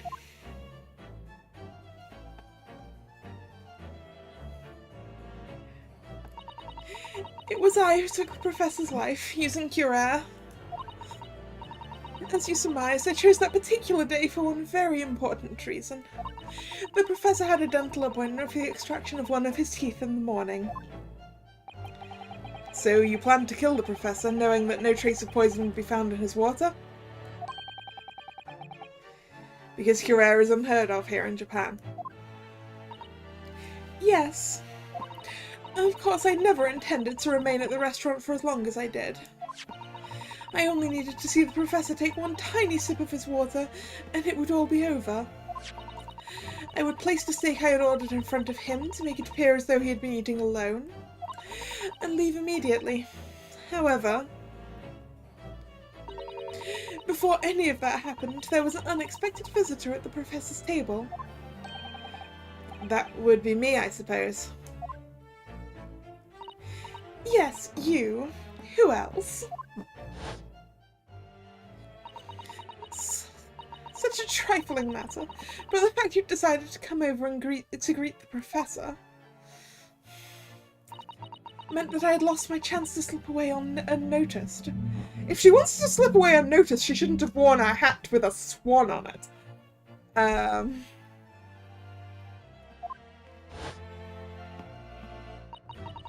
In due course, the Professor took a sip of his water and was paralysed. I made sure he was sitting in his chair such that he wouldn't fall. There was no going back at that point, so I concocted a plan on the spur of the moment. A plan to pin Dr. Wilson's murder on this innocent man. I happened to know the Professor always carried a gun. I decided to use that fact to my advantage. I had the bottle of Curare in my handbag, and my own pistol concealed under my skirt. I told you! I told you she could conceal things under her skirt! Under your skirt? So I was right. There were two guns. Yes. and then I finished my coffee and got up to leave. That's when I noticed the professor's gun, which he had presumably placed on the floor. A place where you were sure that I would notice it. And everything went according to plan. You noticed the gun as I'd intended. And then, just as you bent down to pick it up...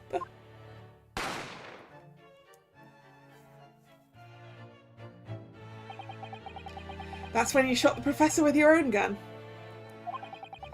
Even though at that point he was already dead. Hello, Kevin. Naturally, the gunshot caused a commotion, at which point the waiter appeared. Obviously, I assumed Naruhodo-san was the culprit and apprehended him. I took him to the pantry that adjoined the kitchen and locked him inside. That's when I took the opportunity to turn the professor and his chair around. Because, of course, you needed to make it look like the defendant had shot Dr. Wilson from where he'd picked up the gun.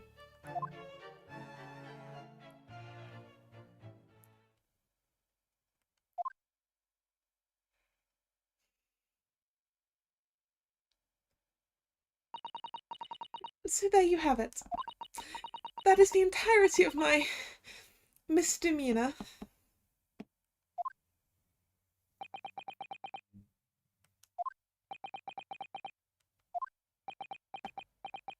Misdemeanor. Really, you're going to call that a misdemeanor? I think it's a bit more than a misdemeanor. It is definitely a crime. Your Excellency? Yes? I wonder... Might I speak with you in private later? I shall call on you. Judge? What? Excuse me? Thank you. Good day then, everyone. I hope you can forgive me, Naruhodo-san.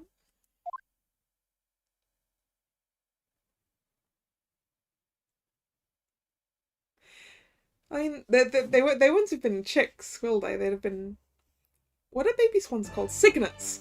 They would have been cygnets. Unless she was, you know, hiding other birds. They would have been swan babies. So cygnets. It would seem this trial has finally run its course. I presume the prosecution is in agreement? This can't be! Takatsuchi Aochi does not lose? Not to the likes of this rookie student! You'd better start getting used to tough opposition. Yes! Ryunosuke Naruhodo! What? Yes?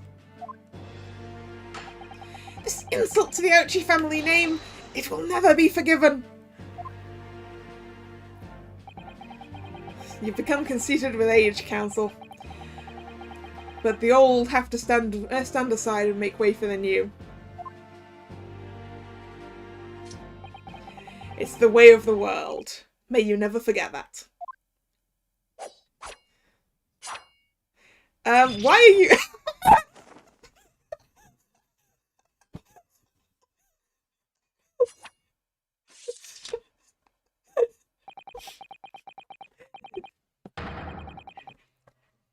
Thousand millennia may pass and still the Aochi clan will never measure up to the Naruhodo clan.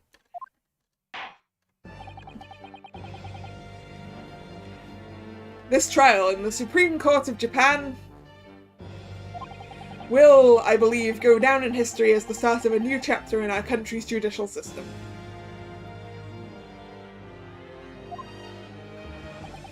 Despite being summoned as the accused, you, Ryunosuke Naruhodo, presented an excellent case. I thank you, Your Excellency.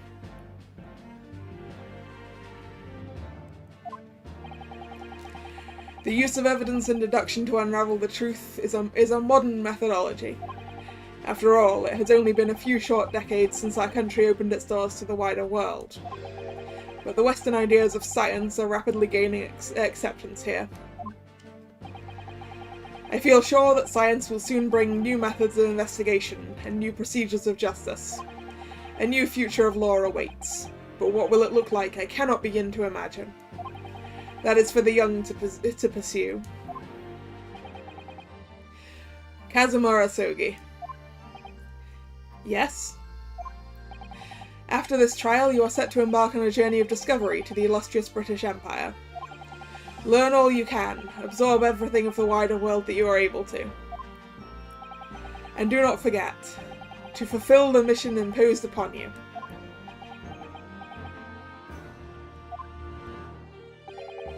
I understand, Your Excellency. What was that about? Why do you look so grave all of a sudden? Never mind. What are you hiding, Kazuma? As for you, Ryunosuke Naruhodo. Oh, yes. In you I sense, how can I put it, unusual potential. I very much look forward to seeing how you carry that onwards. Thank you, Your Excellency.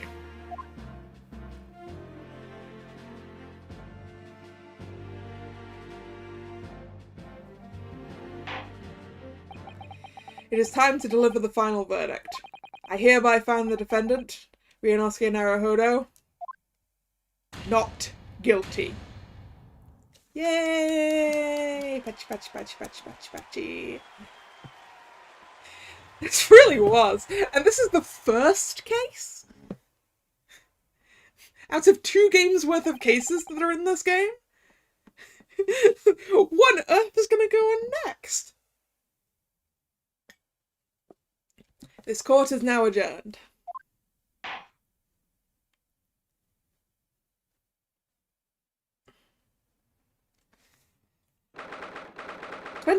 November, 2:46 p.m. Supreme Court of Judicature, Defendants Antechamber 5.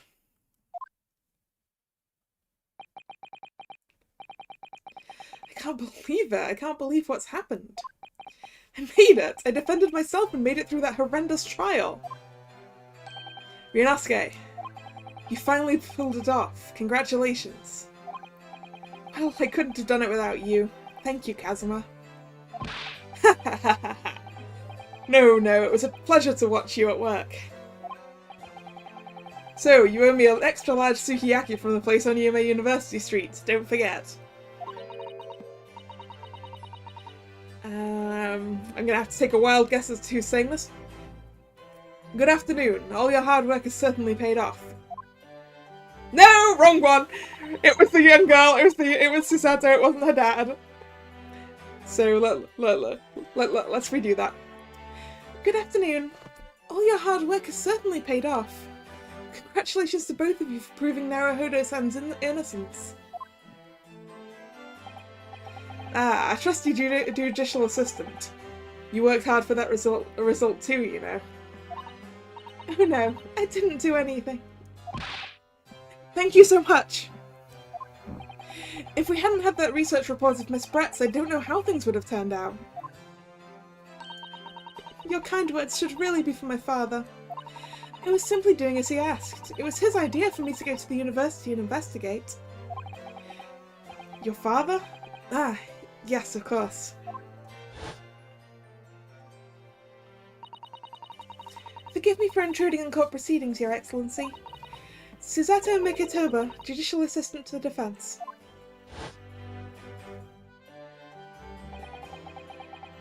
Speaking of Mikitoba... Ah, there you are. I believe congratulations are in order. Definitely him this time. Naruhodo, you did an excellent job. Thank you, Professor. Oh no, it is I who should be thanking you, after all. Your efforts exposed the true criminal that took the life of my good friend. Good friend? Oh, yes, you mentioned that before. It was you who actually invited Dr. Wilson to Yume University, wasn't it?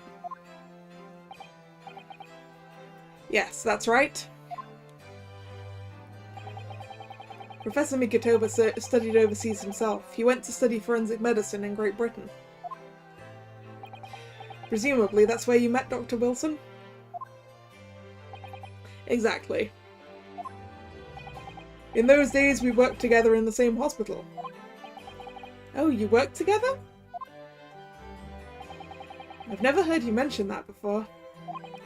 Well, it was a long time ago now. Besides... It's your turn, Asogi. Great Britain is a magnificent country. It leads the world. In science, medicine, engineering, culture, and of course, in law. Watch and learn, my boy! See what's happening in the world's largest melting pot. I will. I'll learn all I can. I swear on this, the spirit of the Asogi clan. I mean, also, I don't think you're going to be able to take that sword with you to Great Britain. Actually, no, I really don't know, because this is, like, Victorian era. I'm not sure how strict... I mean, I guess there were guns. You're not taking that sword to Great Britain, are you? Exactly my thoughts. Of course I am. A Japanese man's katana is his soul. This blade shows me where I need to go. And cuts down anything that's in my way. You're not... I'm pretty sure you're not allowed to do that in London. Yes, I've definitely seen how sharp it is already with my own eyes. Oh, you need to start the stream much earlier than other times. That's because these things take a lot longer. And also, so I was doing them when I was doing Danganronpa. I usually do a stream on a Sunday afternoon. When I was doing Danganronpa, I was starting at 2. But then I was trying to do an entire case all in one sitting, and it was taking like 6 hours, and I ended up eating really late. So I'm starting this a little bit earlier in the hopes that I can eat at a regular time. My streams during the week I do after I've eaten, and before I. I mean, I don't know about Victorian London, but I was about to say I can't say I've ever carried a sword in London, but I have. But it was made of foam. I've never carried a real sword in London. Just a foam one.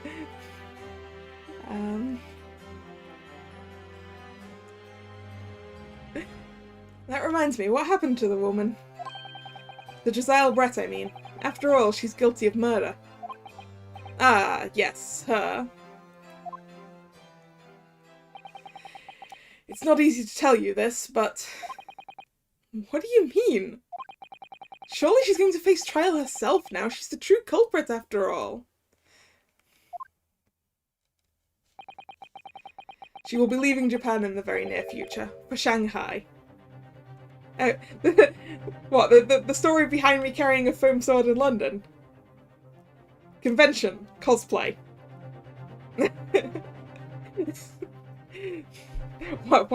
Why else would one have a foam sword?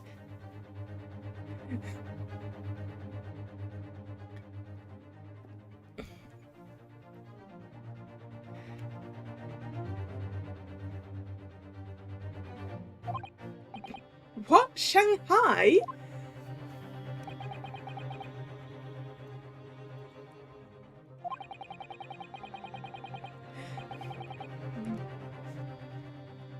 Giselle Brett will not appear in court again in this country. I'm certain of that. She's running away to Shanghai.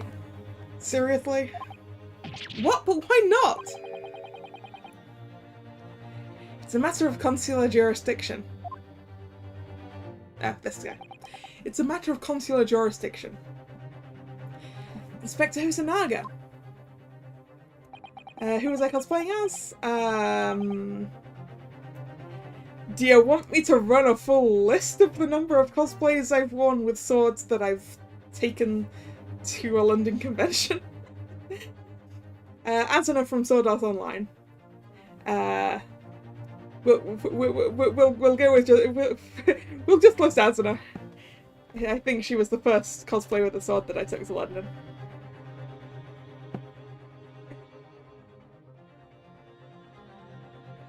It was a hard-fought battle in the courtroom today. Very impressive to watch. I must congratulate... What's what's all this about consular jurisdiction? Oh, I'm guessing we can't arrest her if she flees to... we cannot try this particular foreigner for her crimes here in Japan. What? We can't try her? But then, who? Who's going to bring her to justice? A British consular court will hear her case, somewhere far away where our voices can't be heard. You'll get the law video. Fingers crossed this month. Maybe. Maybe this month. Actually, I'm not going to promise you anything.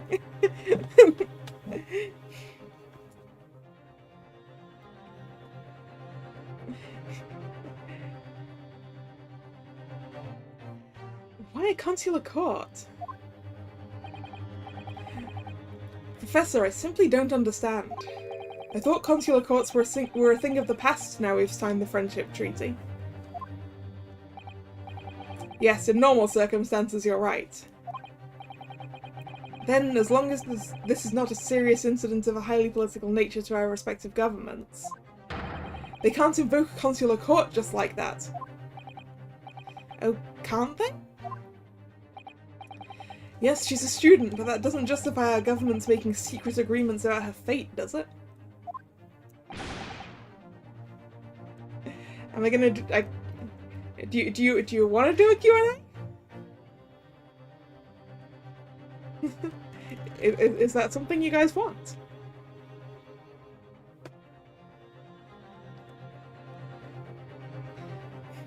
Something strange is going on. So Miss Brett can't be held accountable for her actions here in Japan? I'm afraid that for the young student, today's trial was nothing more than a game all along. There was never any danger of comeuppance for her.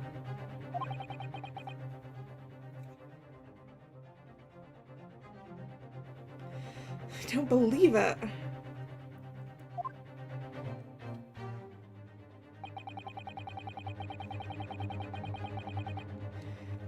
The British government's Foreign Affairs Ministry has demanded we hand over custody of Miss Brett. They're obviously taking this case of a foreign student committing murder very seriously.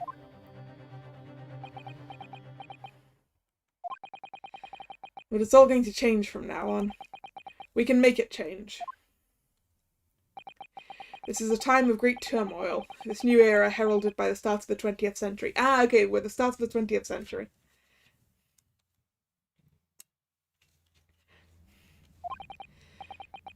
One day, I have no doubt, that woman will receive the judgment she deserves. Yes, change is coming, and we're the ones driving it.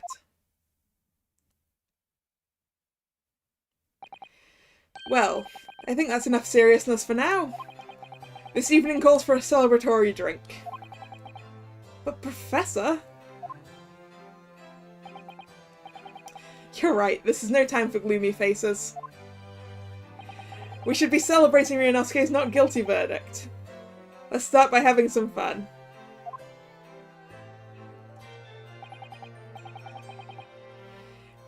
In that case, might I suggest Le Carnaval? As the head waiter, I should be delighted to provide you with ample food and drink. You're a detective, Hosonaga-san, aren't you?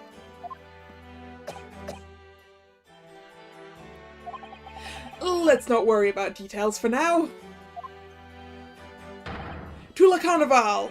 Will you accompany us, Professor? Of course, Le Carnaval's food is second to none.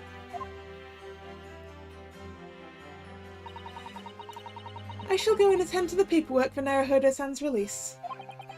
Oh, yes, thank you.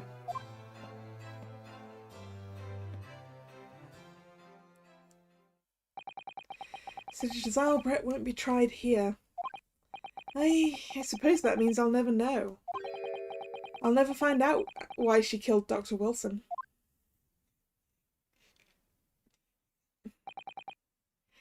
Kazuma. Yes, Ryunosuke? I just wanted to say thanks again, that's all. You've really saved my skin today. Ha ha ha ha! I didn't do a thing. You were the lawyer in there, weren't you? That defense was all your own work. Your skills made the difference, though. One day I bet you'll be the best lawyer in the world. I'm not so sure about that. To be honest, something kept occurring to me over and over during the trial.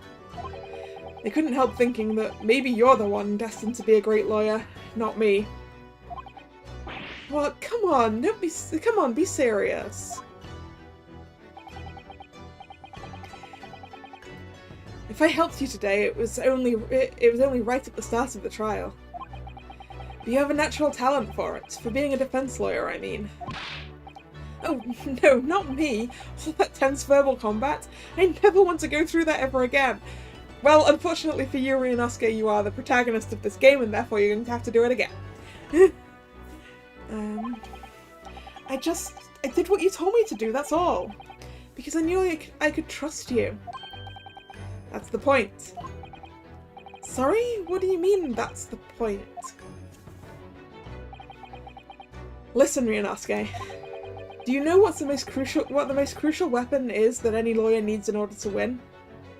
Is it confidence? Belief? Knowledge of the law? No. The ability to believe. It is belief. Yay! To believe? To believe what? A defense lawyer has to fight for his clients. He has to believe in them at all times. Like you believed in me when I said I didn't do it? I'm human, just like you. I don't have some superhuman ability to know the truth. Yeah, but you do have some superhuman ability to do that with the ends of your headband.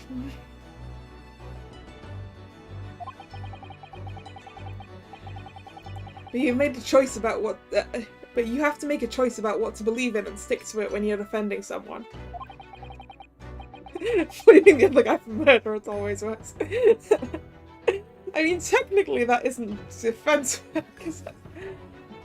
Sometimes in the courtroom, you can really be backed into a corner.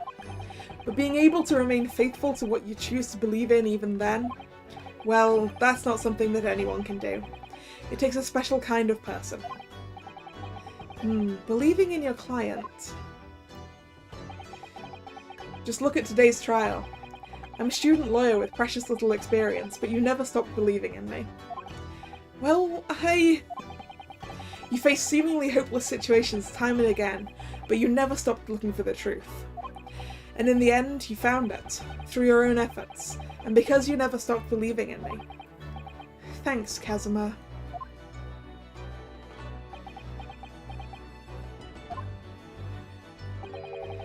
There's something I want to ask you, actually, Ryunosuke.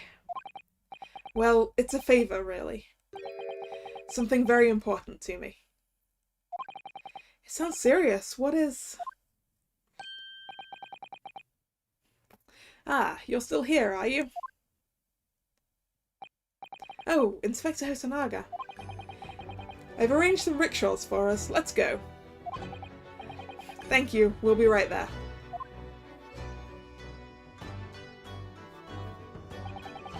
Let's pick up this conversation again later. No! Tell me now! We should be celebrating right now. Your first court victory. And your study tour to Great Britain, don't forget. Ah, yes, that too. Is you finally get to ask him out?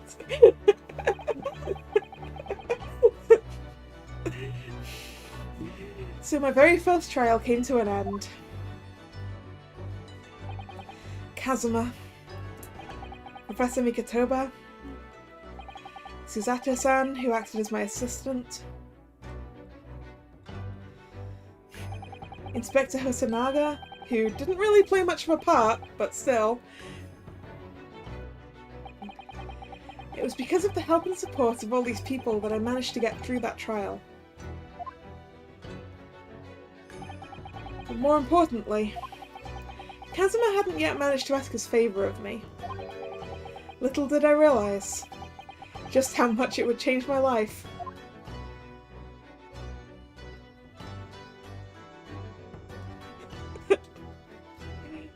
End. Defense debut awarded. Yay. Save my current progress, yes.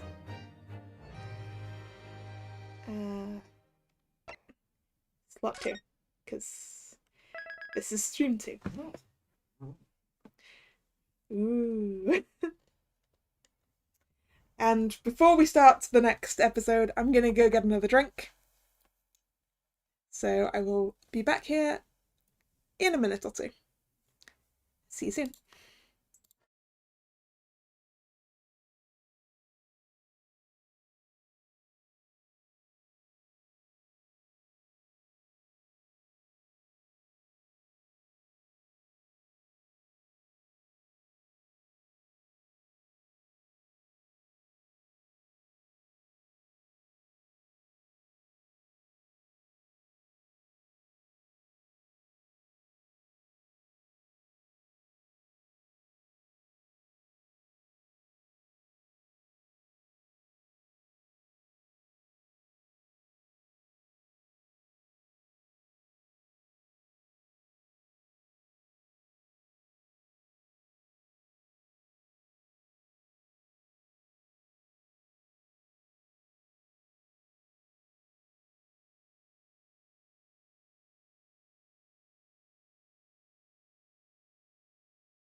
Okay, and I'm back.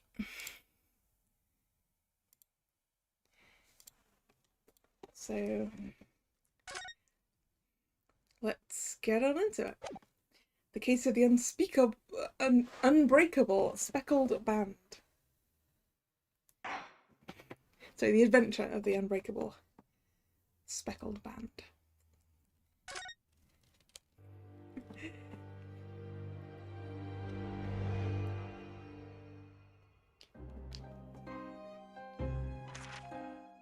In a corner of that small, dark room, Sholmes and I waited with bated breath.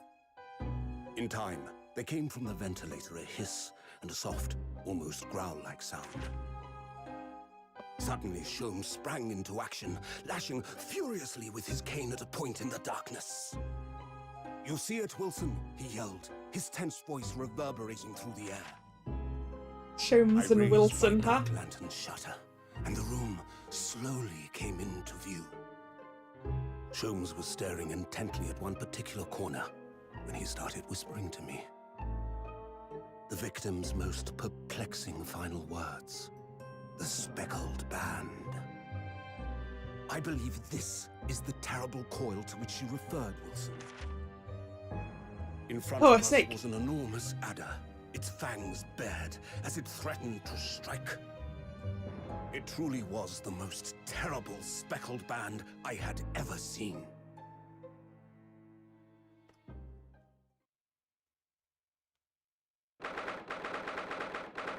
9th of January, 6:37 a.m. On board the steamship Buria. A deadly noodle by the sounds of it. Ooh. So then, let us unravel this mystery and discover what events led to this curious murder. Pray, do excuse me. The cabin door was bolted from the inside when the man was killed. No marks to suggest the bolt was tampered with in any way. So, this would appear to be a Locked room mystery.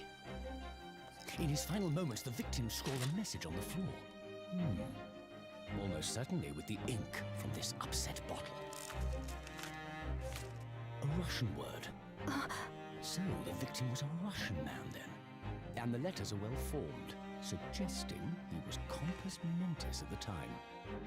This is a most extraordinary script. And evidently not penned by the same hand as this message.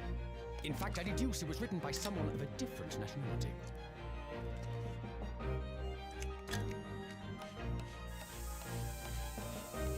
This paper seal was placed just Oh, prior to that's the kind of incident cool. by the victim himself, I would venture. Well, what have we here? Who are you, and what do you think you're doing here? No one must touch before maritime police come. We must wait. That won't be necessary. You see, in less than 5 seconds from now, I will reveal the killer to you. What? Don't be absurd. This is murder. I need cabin locked from inside. Ah yes, the locked room. But that mystery is paper thin. You don't mean the culprit is in there? Who are you, and where have you come from? I'm a great British consultant detective, the only one in the world. Sherlock Sholmes. I presume you must have heard of me.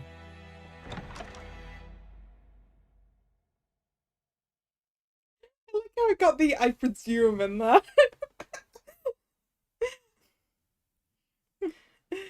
Well, actually, that's from a different thing, isn't it? Yeah, yeah, Sherlock Holmes is an interesting one, because it's not a problem in Japan to name people that. However, outside, it's a bit of a problem. Sherlock Holmes is the preferred way to have a character that's definitely Sherlock Holmes in a thing. I'm pretty sure it was used. I read about this a while back.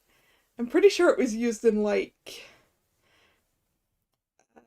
unofficial stories of Sherlock Holmes in the past. I've also played other games where it was used as well, like in Code Realize. Oh, Lupin! That was it! That's the one! It was the Lupin ones, wasn't it? Lupin. Yes, that's where it was used. I knew I read about it somewhere. Yeah, Lupin, who the Japanese also use. Well, sort of.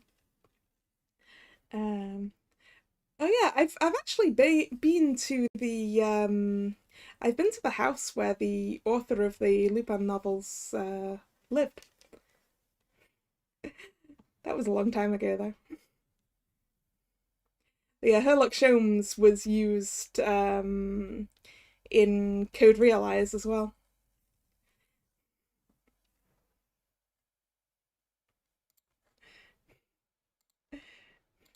It really is just the go-to. Like, we can't actually call this person Sherlock Holmes because copyright is a bitch. So Herlock Sholmes it is. Okay. Anyway, my head is throbbing. What's going on?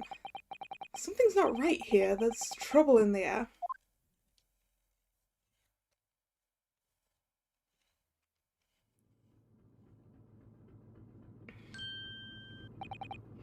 Wait, I can't move.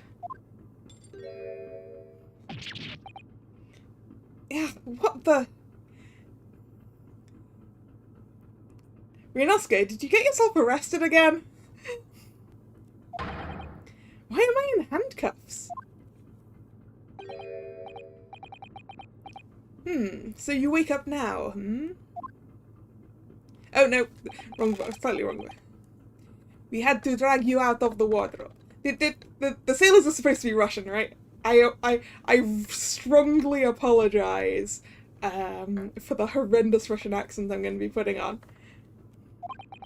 I do not believe how you could not wake up. You are a true cold-blooded man. You found me then. Da. We found you. And now you pay, criminal.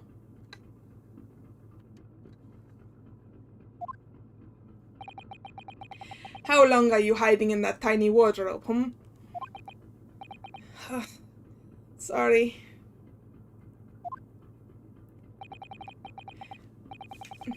But I mean that in the animation they were clearly using Russian accents, and you know the da. Oh, is that Russian or is that like Ukrainian or somewhere like that? But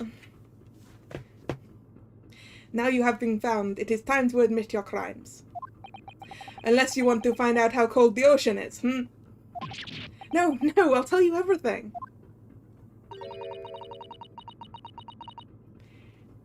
Is this one going to be Sholmes? There's only one thing I'd like to know from you. Isn't that... Nope! I picked the wrong character again. It's Susato. So let's do that again. There's only one thing I'd like to know from you. Why did you do it? Why did you take his life? Miss Susato?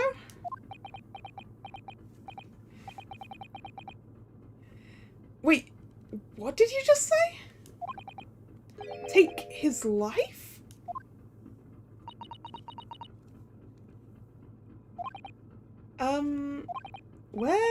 Where is he? Where's Kazuma? Wait. What? What? Are you kidding me? Is Kazuma dead? Ha! You pretend you do not know. You are a wolf in the sheep's pelt. You are the killer.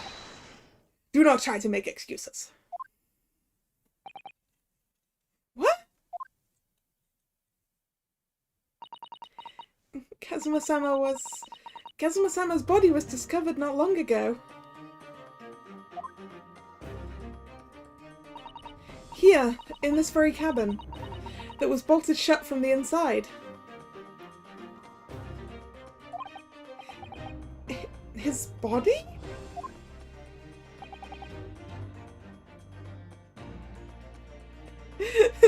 Wait, and Sholmes was like, clearly the victim was Russian. No, the victim was clearly Japanese, but... Please, do not try to tell us you were doing this terrible thing in your sleep. Kazuma's dead? But he can't be! And these handcuffs! Surely you don't think that I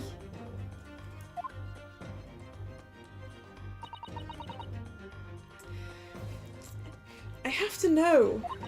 Why did you take Kazuma-sama's life? Answer me, please! Well, I clearly didn't! No!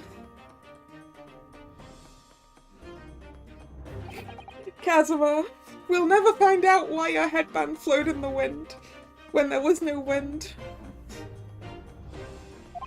Kazuma, it was just 2 short weeks ago. You sure about this? Won't we get in trouble? Ha ha ha ha! Don't you find it fun being a stowaway? Besides, how else could you come to England with me to study? I was a stowaway! You guys are talking about the Thinker. I remember the Thinker.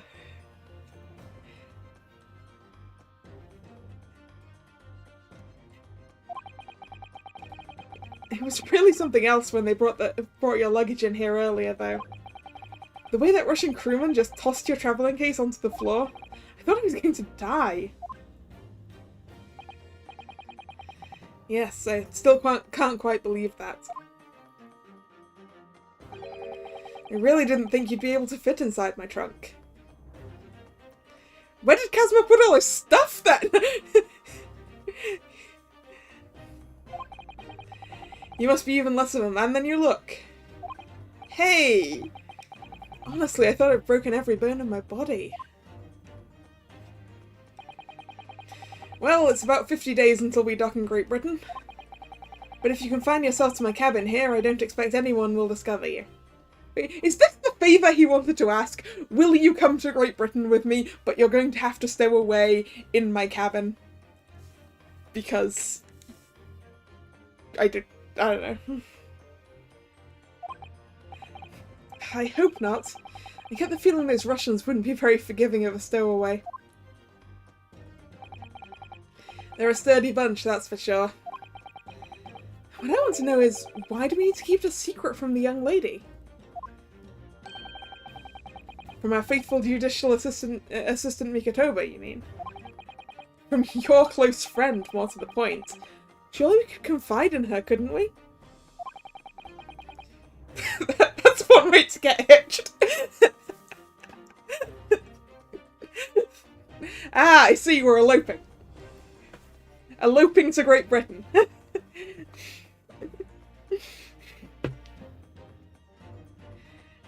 I don't believe she'd give me away.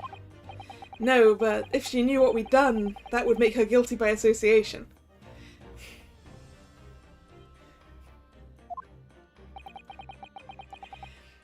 It's best that only you and I know about this.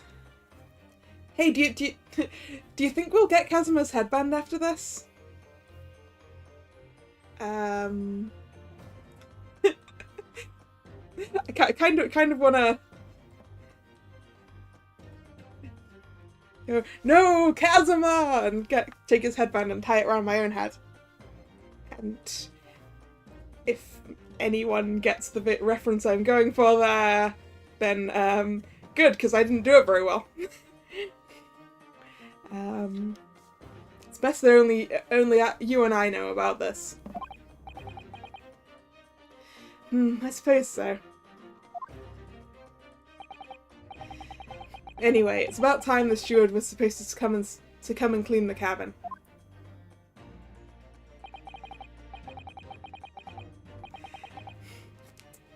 I wasn't making a Naruto reference.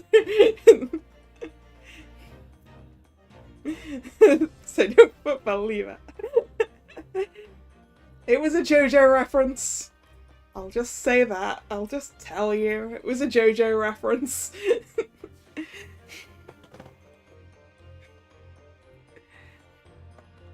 I know it's cramped, but you better get in there, I think. It won't be for long. And anyway, compared to hiding inside my travelling case, it'll be a breeze.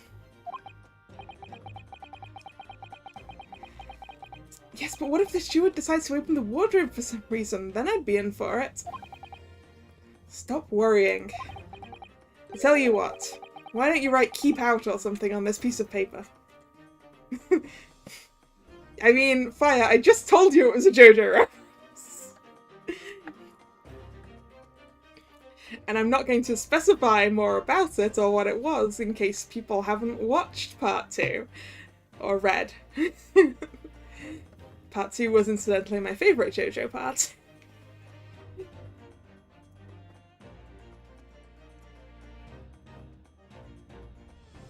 And, yeah. Something you should learn about my favourite characters in anime is they tend to, die.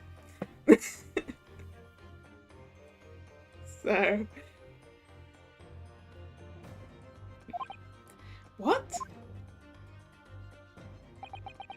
Then I can stick it over the wardrobe doors once you're inside. I don't know.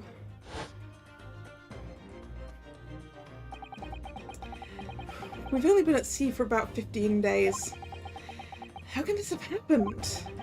We were supposed to be going on this adventure to England together! We leave you at next port. Stay quiet until then. Don't make trouble for yourself. Murderer. No, I'm not a murderer! Da, you said before. You said you admit everything about your crimes. No, that's not right! I mean, yes, I did stow away on the ship, but... Murdering my best friend? No one else could have done it. Admit the truth. Clearly someone else did it because I'm the main character and I'm clearly not a murderer. Susato-san? Please, tell me what happened, I need to know. Very well. But there is something I would like to ask of you too. Those eyes. She looks like she's ready to destroy me. This nightmare is getting worse by the minute. I suppose all I can do is try to find out what really happened. Kazuma's death. He really has been killed, hasn't he? This isn't just a bad dream. Yeah, but apparently I get to be accused of murder twice. But please don't tell me that every case of this is going to be Ryunosuke Naruhodo has been accused of murder and has to defend his way out of it. And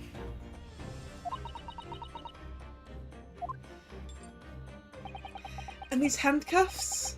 They think I did it. They think I'm Kazuma's killer? When they found him, the cabin was locked from the inside. What do you mean? There's no access to the cabin via a porthole window, and the bolt on the door can't be operated from the outside.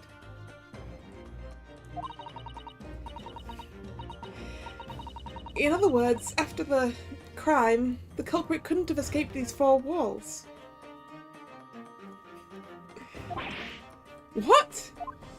I mean, there's a ventilation grate just up there on the left. Literally just up there on the left is a ventilation grate. That is a potential way out. Let's put it another way. The culprit could only have been someone inside this cabin. Or do you have some other explanation? This is impossible. How did he die then? What happened exactly? Are you still going to deny the charge, even despite the circumstances? Please, Susato-san, you have to tell me!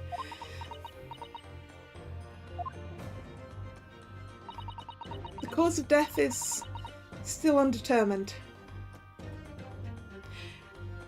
Well, maybe he was gassed through the ventilation. They don't know how he died? The ship's doctor is examining the body, but, of course, he has no post-mortem analysis experience. I don't suppose we shall learn more until an expert has been consulted at our next port of call. So, presumably that means there were no obvious external signs of injury, then. That's true, yes. Okay, poison gas! Poison gas through the ventilation system. That is my bet. And that's also why I took so long to wake up. But the poison gas didn't make it as much inside the wardrobe. Yes. He just fell asleep and no one checked his heartbeat. Maybe. About the incident.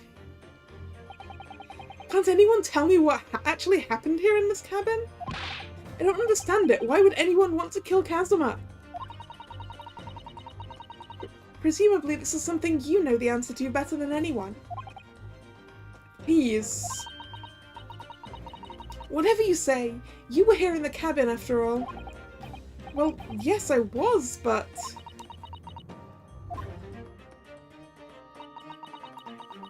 He would always wake up before dawn and do his training first thing in the morning.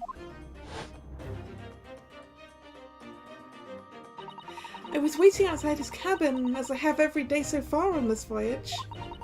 But this morning he did not come. I could sense that he wouldn't. Does that mean he was already dead when Suzaku-san arrived at his cabin door, I wonder? I knocked, but there was no reply. Then I started to become worried, so I went to find a member of the crew. The crewman forced the cabin door open, and when we managed to get inside... I wish I understood Russian, because I can't read that. I don't know how Russian works. I don't know how to read Russian.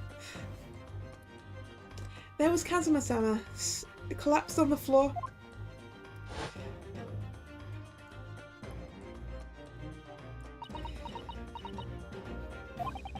And the white tape there now shows exactly where he was found, I suppose. I had no idea anything had happened. I must have been asleep in the wardrobe somehow. I wish that wasn't the case. It wasn't the case, but that's just very hard to believe. This is all very hard to believe for me too. Trust me. Now I've told you everything that I know, so it's my turn to ask you a question. Yes, all right. My head feels so heavy. It's still throbbing like anything. Yeah, it was definitely poison gas. Look, I'm still suffering the after effects.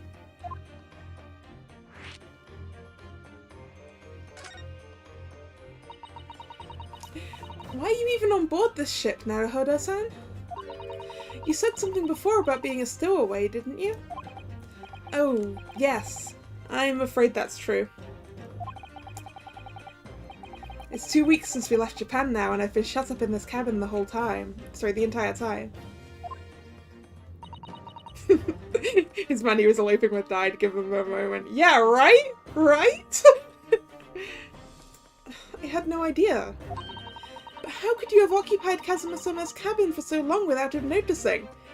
Because he brought me here! No, that would have been impossible, obviously.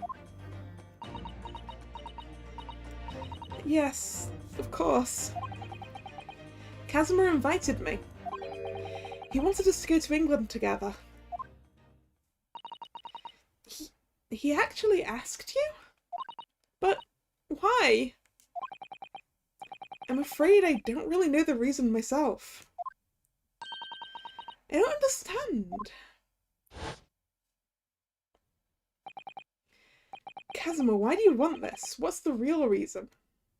Why go to such extreme lengths to smuggle me to England with you?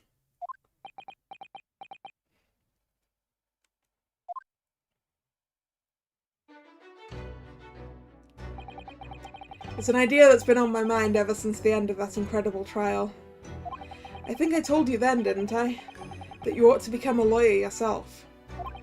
Well, yes, you did say that, but I didn't think you were serious. You have a talent for it, I can assure you of that. But I've never really thought about becoming a lawyer. Well, that's something you can decide for yourself. London is at the spearhead of cultural development, the centre of the world in many ways. There can't be any harm in seeing such an important place with your own eyes, can there? Well, no, definitely not. But on a personal level, if you were to become a lawyer, then what? Nothing. Forget it. Ah, no. Why do men keep dying on me without telling me what it is that's on their minds? Between him and Genjimari.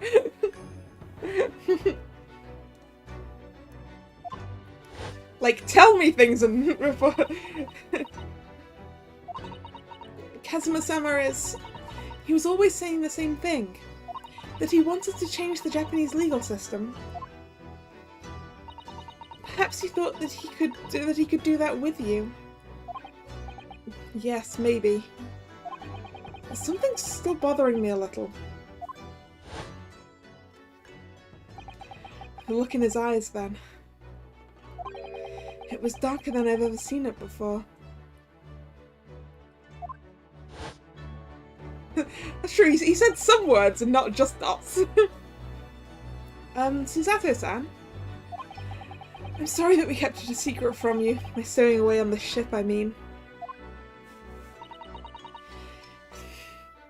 If I know Kazuma-sama, I expect that he was trying to protect me, to avoid me becoming guilty by association.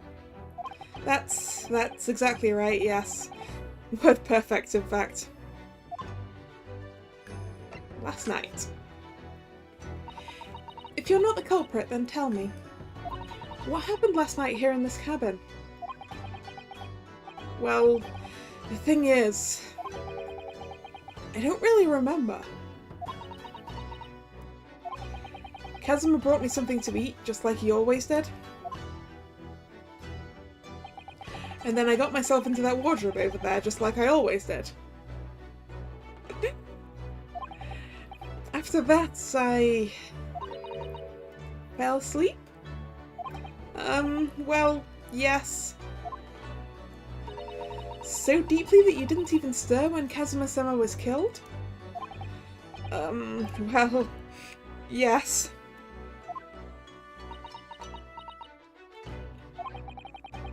I know it sounds unbelievable, really, I do. But it's the truth. If only I'd woken up, then perhaps I wouldn't be in this predicament. And for some reason, my head's still throbbing like anything. Really?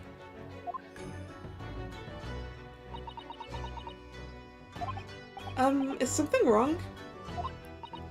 Oh, no, it's... Please, forget it. Susato-san, you have to believe me, I didn't do it. I really don't want to doubt you. But the trouble is, there is no one else who could possibly have done this. Yeah, the paper wasn't broken, right? Ugh.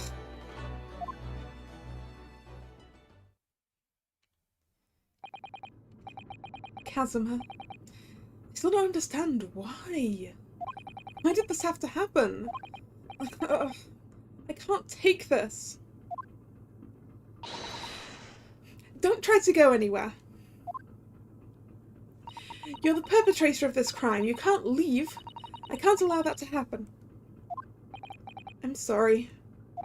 But Kazuma was killed right under my nose here, and I didn't do anything to stop it. And now I'm just supposed to sit around, my hands tied, while whoever did this walks free? No! I can't allow that to happen. Well, what do you propose to do then? I'm going to investigate. I'm going to find out exactly what happened here. I'm going to work out who took Kazuma's life, and how and why they did it. So I'm sorry, you're going to have to excuse me. Hey, yeah. Oh! My girl knows judo. What the? That was a Susato takedown. A Susato what? What martial art form is that? I'm going to need you to prove it. Sorry? Prove it?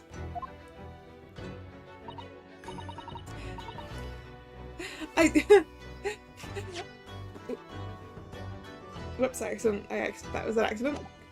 I'm gonna say, I appreciate that this isn't just completely turned upside down, that it's on a little bit of an angle.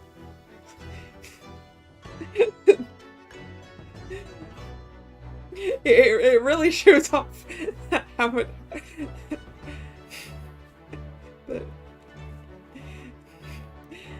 Yes, your innocence. I need evidence. But how am I supposed to... Have you forgotten already what you achieved just a few weeks ago? You successfully defended yourself in a court of law. Ah, I see. She's expecting me to present some conclusive evidence. I have to get Susato-san to believe me. I'll show her some evidence right now that proves I'm not guilty of this awful crime. No, I've done the pen. I did the pen. I did the pen. So, it's the paper seal. The paper seal is the proof that I did not do. I see. Fire wants the badge, after all wants the paper.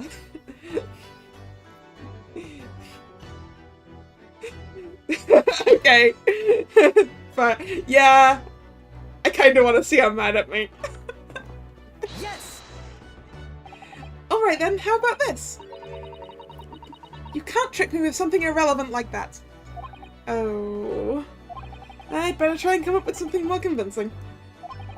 Otherwise I get the feeling she'll throw me on the floor all over again.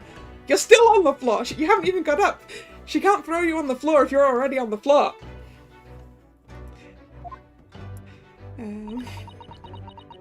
The way you're looking at me... I think perhaps I didn't throw you hard enough. No, it was definitely hard enough. Let me show you something else. I have to get Susato-san to believe me. I'll show her some evidence right now that proves I'm not guilty of this awful crime. Yes! It'll probably just repeat the same dialogue if I do it a second time. Tell me, when I was discovered in the wardrobe before, was this piece of paper stuck over the doors? That says Akaruna? Maybe? Which I guess is like, don't open, or something like that, because... why is it in katakana? Okay. Maybe, I don't know.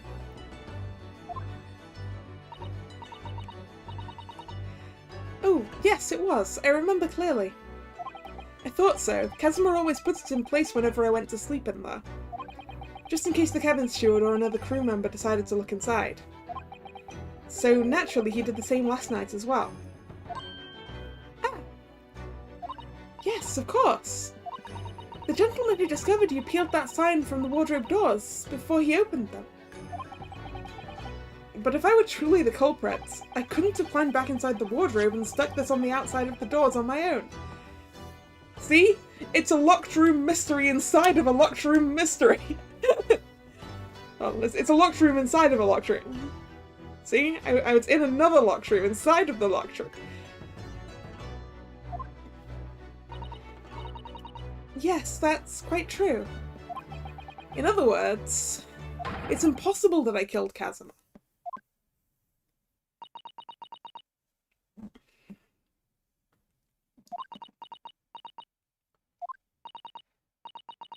Well, even if you are sprawled hopelessly on the floor, I can see why Kazuma thought so highly of you. Thank you, Susato-san. Now, do you think perhaps you could help me up?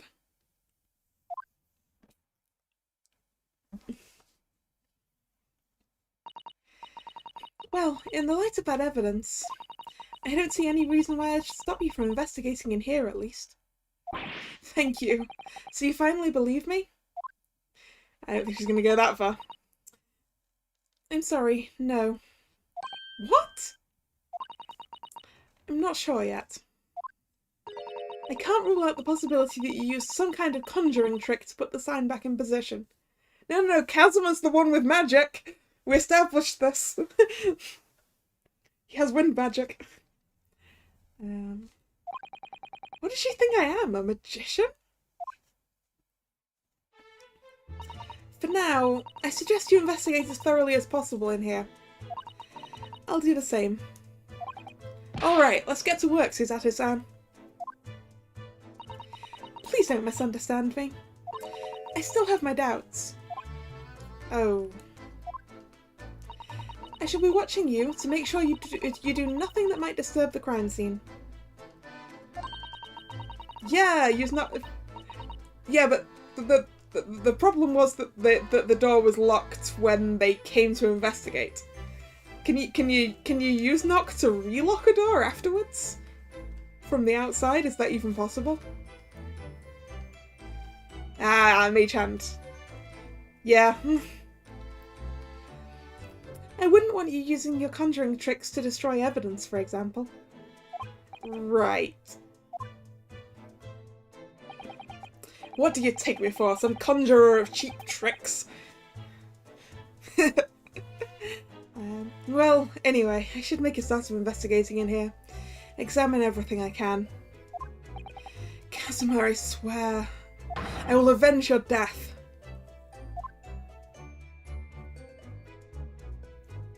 Okay. Examine. I wanna yeah, I guess we're starting on this, so... What's going on over here? There's nothing on this table at all. The plates and cutlery are all over the floor for some reason. Yes, it's strange. Last night when I went to sleep, I'm sure everything was still... No, wait a minute. What is it? That's funny. I can't seem to remember anything about what happened after dinner at all.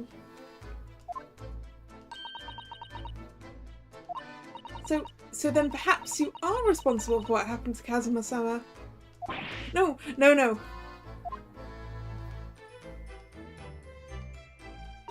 Oh dear, that won't do. Oh, what's the matter, Susato-san? Whenever I'm examining things, I always find myself so focused I forget to look around properly. Yes, that's not good. I don't suppose you're as foolish as me in that regard, are you, Naruhodo-san?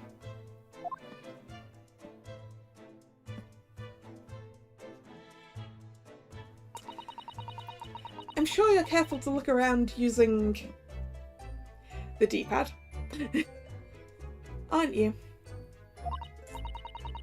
Now, let's investigate all corners of this cabin.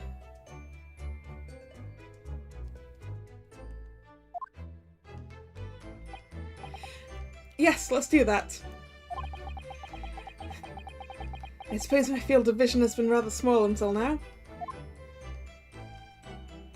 Alright. There we go. I'm going to start on the left.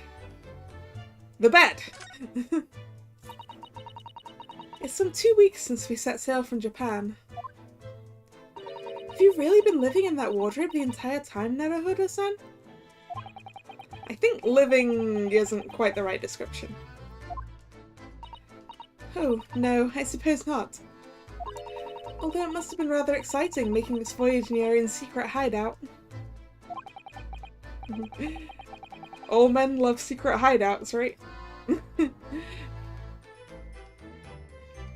Trouble was, I never knew when a member of the crew might come in. Though, yes, I did basically have to live in the wardrobe. And last night was no exception. But because of that, you had no idea what was happening out here in the cabin. Wait.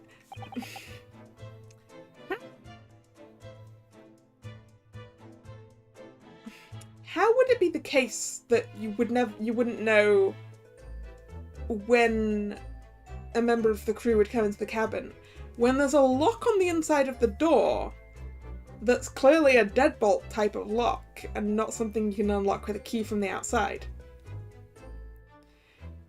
Surely there isn't a way surely there isn't a way for someone on the staff to open that from the outside. I mean, clearly they had to kick the door off its hinges. Well, not off its hinges. They had to kick the door in to get in to find this murder scene.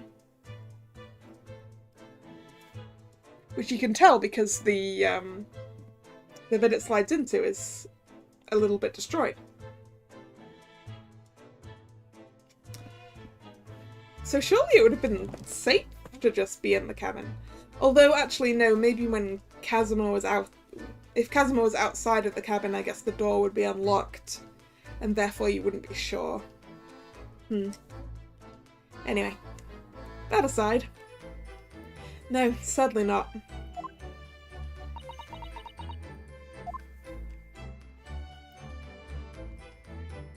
Oh, that was the wardrobe I investigated. I can't investigate the bed? Investigated thoroughly, but I can't find anything else in place. Okay.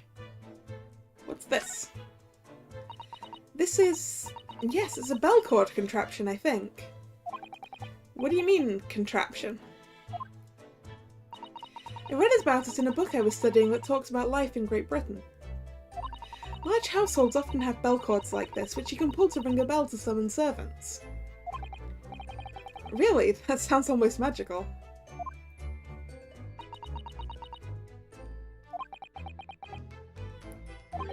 Shall we give it a little try? Yes! In the interest of cultural research, obviously. Ding ding.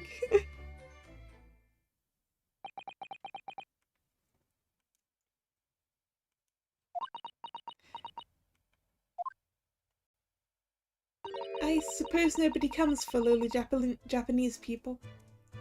No, I'm sure it's just that everyone is busy, that's all.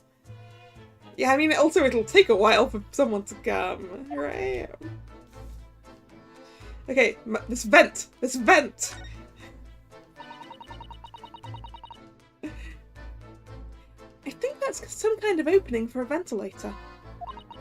A hole through which fresh air can circulate into the cabin. Isn't that a little odd? What do you mean? Well, this ventilator, if that's what it is, looks like it must connect to the next door cabin. Dun dun dun! Dun dun dun! Dun dun dun dun! Who's in the next cabin, I wonder? Yes, it would appear to. You're right. But if its purpose is to allow fresh air, into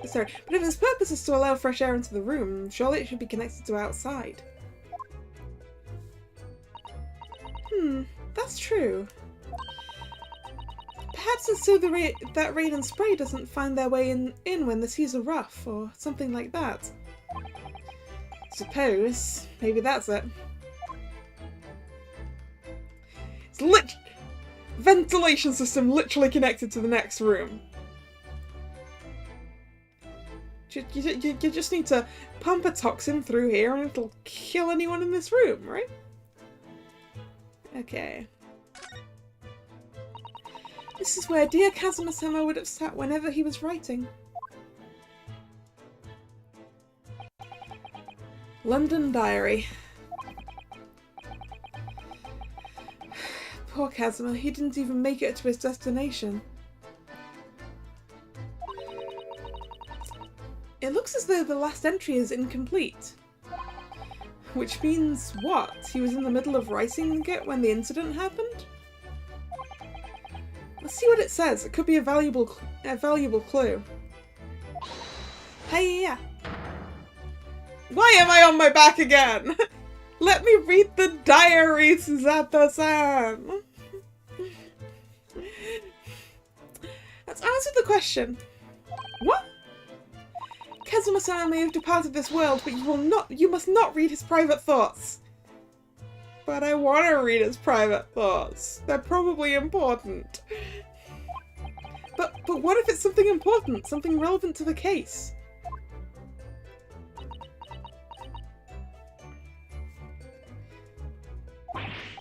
Alright, I won't read it. Boo! Poor Kazuma-sama. I don't like prying into people's personal matters either. But in this case, isn't the need for clues more important?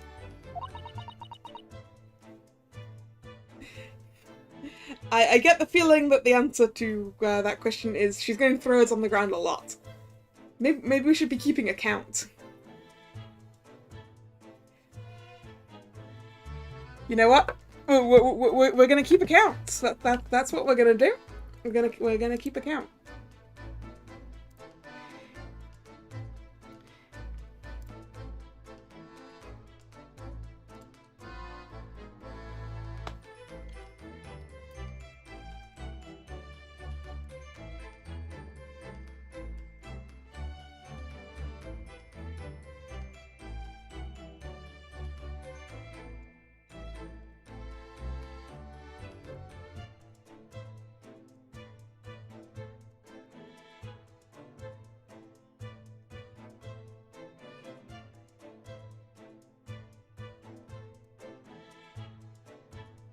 Oh no, it's not one. It's two now, isn't it? Two!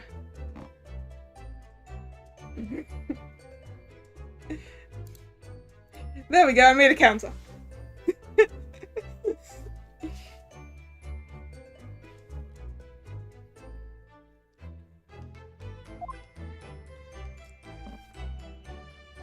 Okay, so that's the desk.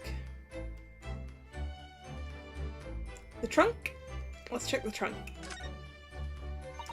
That's a very large travelling case, isn't it? Well, it had to be large enough to fit me in it. Yes, it carries a lot of memories for me. Memories? What do you mean? Well, that's actually how I stowed away on this vessel. I was brought on board inside that case. Ah, yes. I see it says "this way up" in Japanese. Which, in hindsight, I should have realised that the foreign crewmen wouldn't have been able to read. I was turned over and over and over, and then I was tossed on the floor in here. Oh dear. Being a stowaway isn't as romantic as it sounds. Well, it was less painful than a Susato takedown. Alright, what's up here? The books have fallen over on the shelf, look. They've all toppled the same way. And what's this? A statue of some god of the sea? Although he's fallen over as well. Yes, it's almost as though the whole shelf has been ransacked and everything mown down at once. I wonder if... Perhaps it was Kazuma-sama doing his morning sword training, do you think? I seriously doubt it. Yeah, they'd be cut if he was doing his sword training. Then perhaps... It was you, Naruhodo-san, in a fit of rage. I wouldn't have bothered leaving the wardrobe just to mess up a few books and a statue. Could the way these things have been thrown around have anything to do with the case, I wonder? Well, everything seems to have fallen over. Did the ship hit a big wave during the night that just made everything fall over?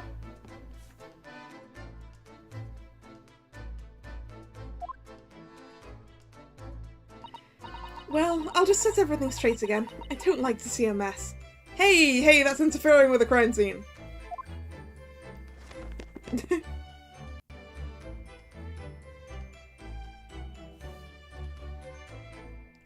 Hey, you were watching so I didn't interfere with the crime scene, but you interfered with it.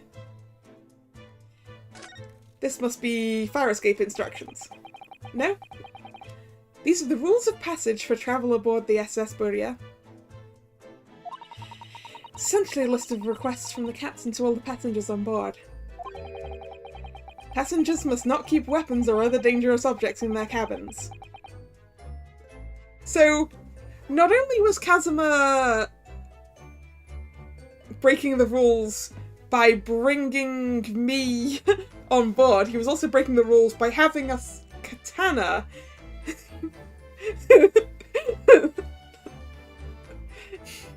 Pets are also strictly forbidden.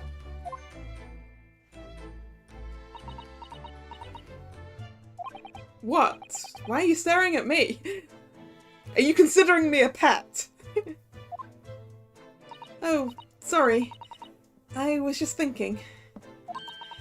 Are you more of a dangerous object or a pet? I don't know. What do you think, chat? Am I a dangerous object or a pet?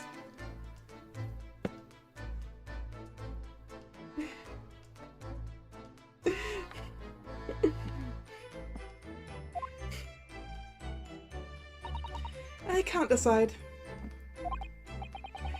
Well, one thing's for sure. Either way, I wasn't supposed to be in here.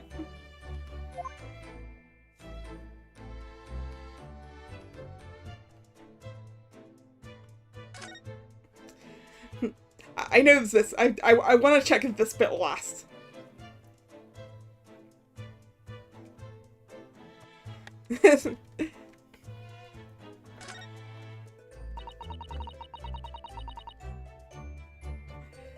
When I went for help and the crewmen forced the door open,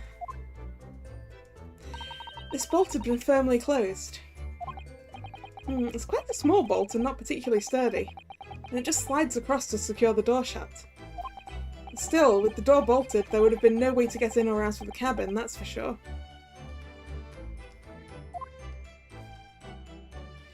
It's no wonder everyone suspects me.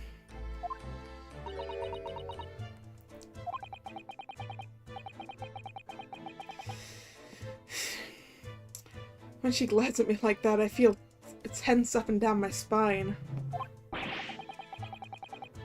I remember reading once in a detective novel.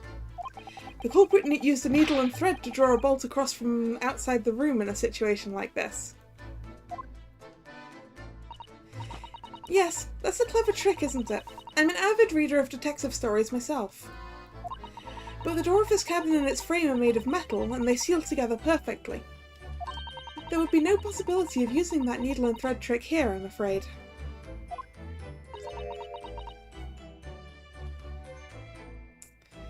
It wouldn't really need to be a needle, would it? Because you'd just tie the thread around the handle part of the bolt. Keep the other end of the thread in your hand as you close the door from the outside and then pull the thread. Yeah, I'm not sure why you need a needle. Although, I suppose tying it round there would leave evidence of the thread. So, sorry, you loop it round and hold both ends of the thread as you close the door and then pull the thread, and that should move the bolt. And then you can just drop one end of the thread, pull the other end, and remove the entire thread. I see, that's how it works. When she glares at me like that, I feel pins and needles all up and down my spine.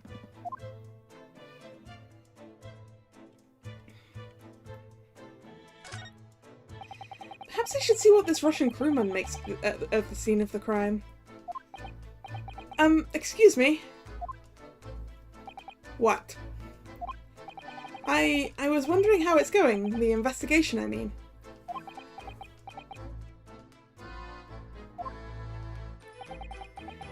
Grandmother told me Japanese people do not make jokes, but it is not true, I see.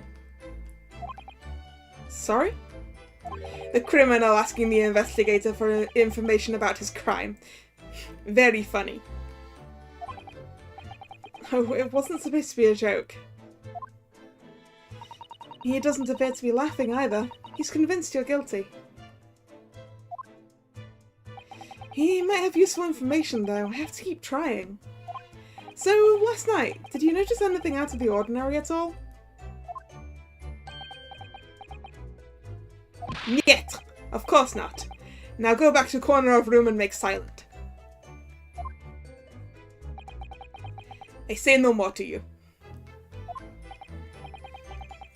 Did I hit a nerve?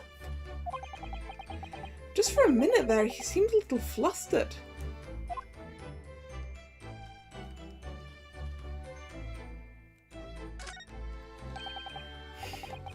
Seigi, the Japanese word for justice. The brush strokes are straight and true, just like Kazuma.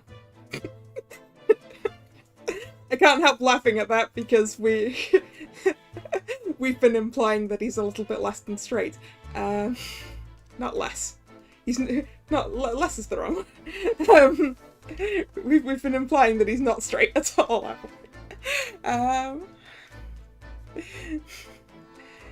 What language? In universe, I assume they're speaking Japanese. Or, no, they could be speaking English. They could be speaking English. Maybe. Ryunosuke knows some English. Although, actually... I mean... some of the Russian stuff has been in Russian. The nyat and da. Which is no and yes. I know these things because I know these things. Those are the only two words I know in Russian. Yes and no. Whoops, accidentally did that. Okay. Yes, his calligraphy always was a reflection of his heart. Yeah, yet you. Can you really look at those characters without feeling shame, knowing who drew them so thoughtfully?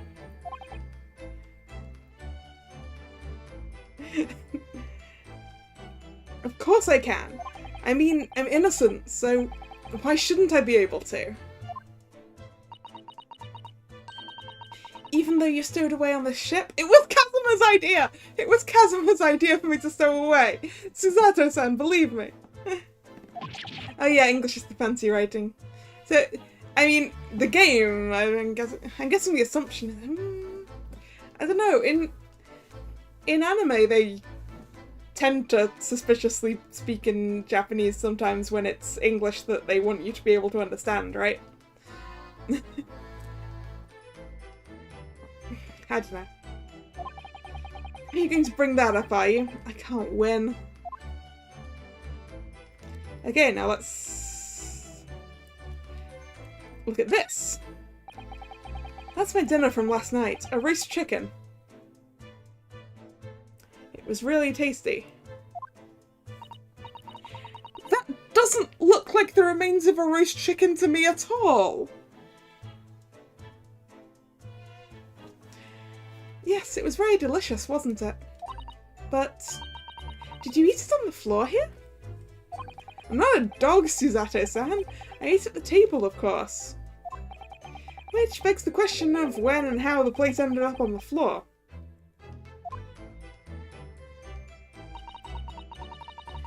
But Kazuma-sama didn't like chicken at all, did he? No, that's right, so he didn't touch it. Which meant all the more for me. Oh no, does that mean...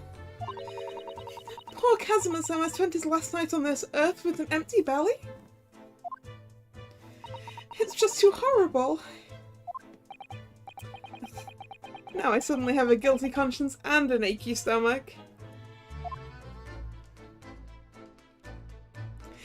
That's not a... I guess it's a leg. I guess. Yeah, I guess it's a chicken leg. Even so, that's a really big bone for that. Or a really small plate. Why is there a quill... So the quill pen that... Why is there a quill pen all the way over here?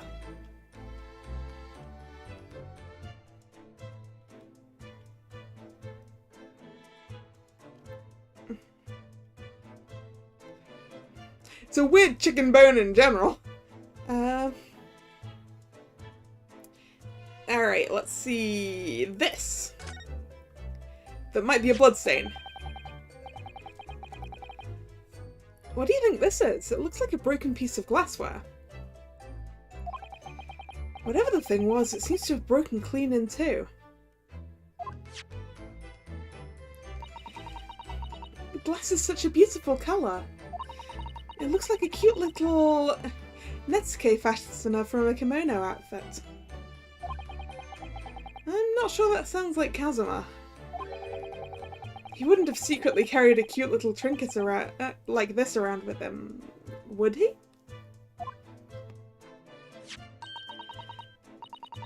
And the mark beside it, what is it, I wonder? It has a sort of brick-like hue.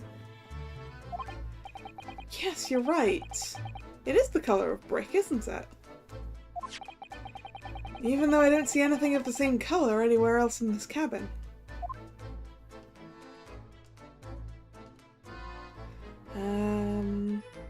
Okay, we can't look at the spilled ink. Let's look at the silhouette. Did Kazuma write that before he died? It looks like it's written in ink. He must have knocked the ink pot from the desk when he collapsed on the floor. Then I suppose he wrote this message by dipping his finger in the spillage. Poor Kazuma-sama.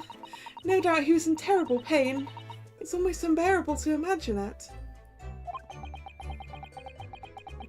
I suppose he was trying to leave some kind of a clue in his final moments, was he? Yep, where is Sholmes?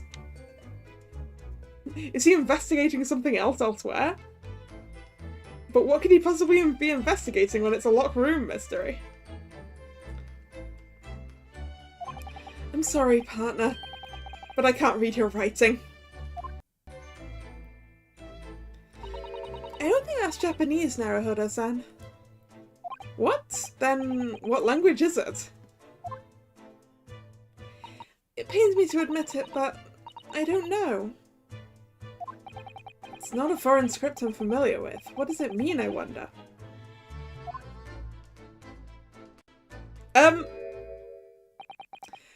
Sholmes, when did you get in and how? And what are you doing? Sir. What are you doing? Who's that? He wasn't here a minute ago. As far as I can tell, it looks like he might be European. Oh, how did he... You've noticed the man too, have you? I have no idea who he is or how he got in here, but he looks suspicious. And tall. Suspiciously tall. No, Hodo-san, don't tell me. Do you really not know who that is?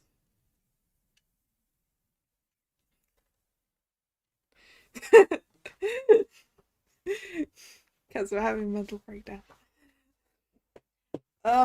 Well, no. I don't have any foreign friends or acquaintances at all. He doesn't look like a member of the crew. There's something very unusual about him. What, like how his hat's staying on while he's got his head upside down?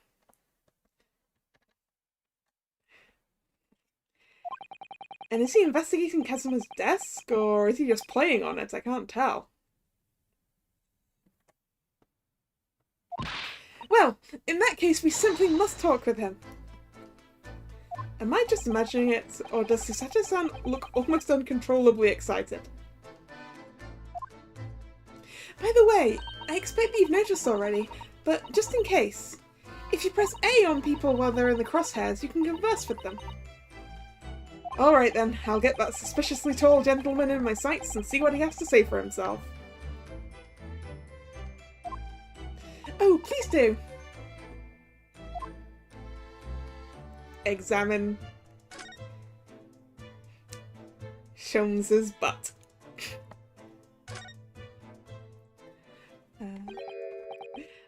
Excuse me.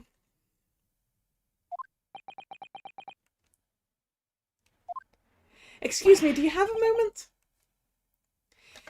Shh! I need a Sholmes voice. I had one earlier and I've forgotten what it was. This is a critical point in my investigation.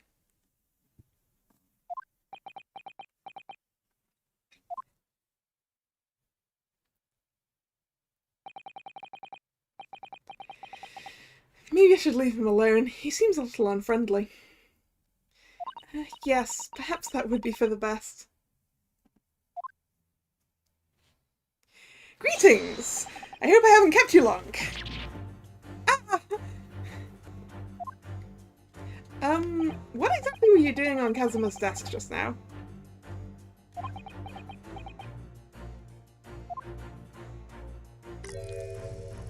Ah, I see. Fascinating.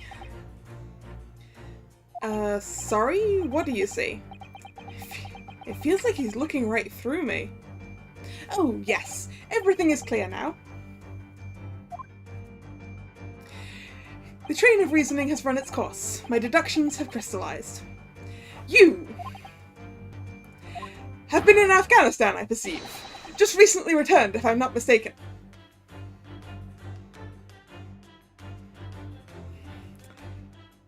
Is Sholmes an idiot?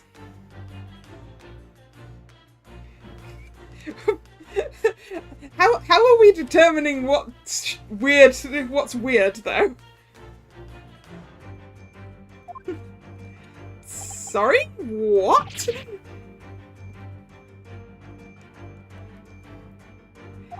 And now, whilst venturing towards foreign climes, you find yourself in a most troubling predicament. Oh, well, that's true at least.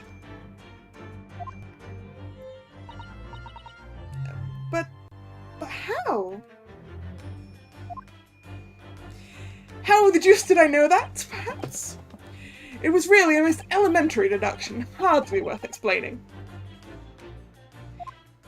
Have you perhaps managed to deduce anything else? But of course, a great many things. There is no mystery, my dear madame. For example, you have fled your native land of Russia, being, as you are, a merciless revolutionary. You leave 16 victims of assassination in your wake, and now travel to England to blow up the Crystal Tower.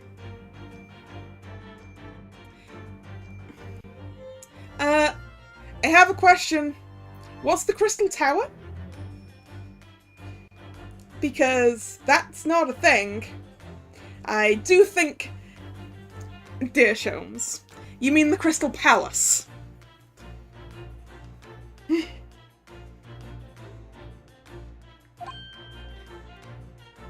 And when the beribboned occupants of this very cabin discovered your identity, you ended his life too. Yes, I believe this summarizes the facts beautifully. No need to hide the truth now, nothing deceives these eyes.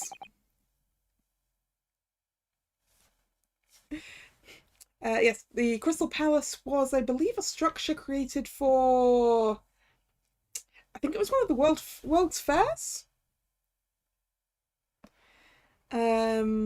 I think it was one of the World's Fairs. It is also what the football team Crystal Palace is named for, because they're named after because the area is still referred to as Crystal Palace.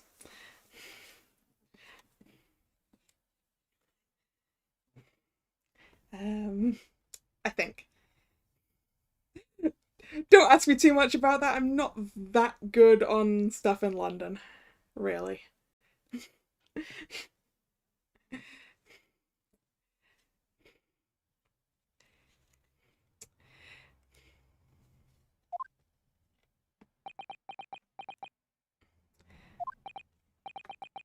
Just to be clear, you are talking about me, are you?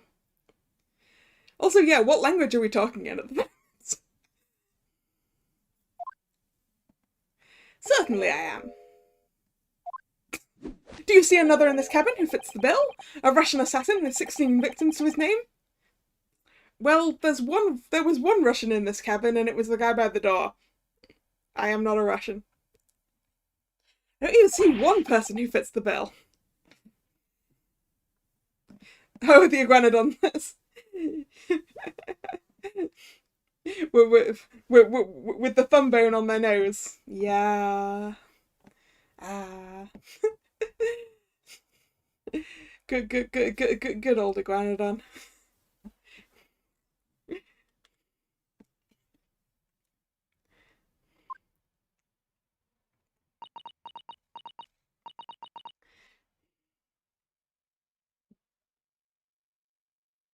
Oh, you have a crystal tower in your country, do you, Firewall? Huh.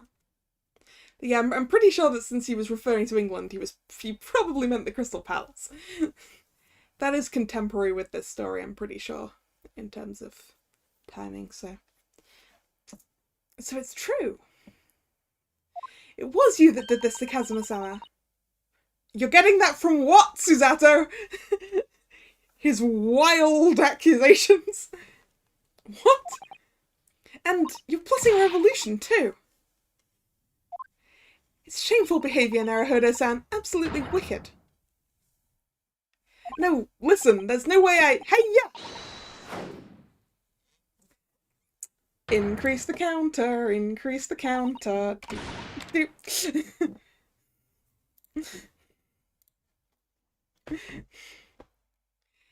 Now explain yourself. Tell me everything.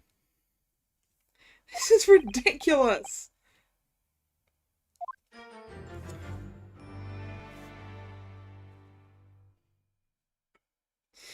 How could you do it? For pity's sake, open your eyes. I'm not a Russian revolutionary. Obviously. Oh, forgive me. And as for you, what kind of deduction was that? You were just saying the first thing that came into your head. Wiggle he does, like what? Ah, but was I not right? No, not a single word of what you said was correct. Whilst venturing toward foreign climes, you do find yourself in a most troubling predicament, do you not? Well, okay, yes, that part's true. Well, yes, maybe. Ha! There you have it, you see? What do you make of that, Well, to be honest, this ship is en route to England, and I'm in handcuffs at the scene of a murder, so I'm not really sure you could call it deduction. It's more plain observation. Indeed, an observation, my dear boy, is the basis of all deduction. My method is founded on the observation of trifles, you see. I announce my findings with brassy certitude. And more often than not, I'm right. So, do you admit that you're wrong sometimes, then? I don't think you introduced yourself. Ah, my apologies. How remiss of me. I am none other than the greatest detective of the century, known to men and women the world over. The inimitable Sherlock Holmes. So, it's really you, the actual Sherlock Holmes? The very same. The inimitable actual Sherlock Holmes. Do you know this man, Susato-san? The most famous detective in the world? Naruhodo-san, of course I do. There's nobody who hasn't heard of him. Except for apparently me. What planet have I been living on, then? We must ask him what he seduced. He will have worked out the entire case already, I'm sure. Really? Why do I feel uneasy about this? Converse, I guess. Great detective, in inverted commas. So, you're a great detective, are you? Sorry, what was your name again?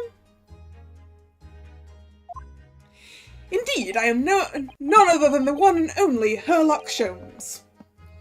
Oh, I see. You're German? Hairlock, was it? No, I have no hair. I mean, I have hair. Please, call me Sholmes. You could read all about my exploits in this exciting London publication. Oh, yes.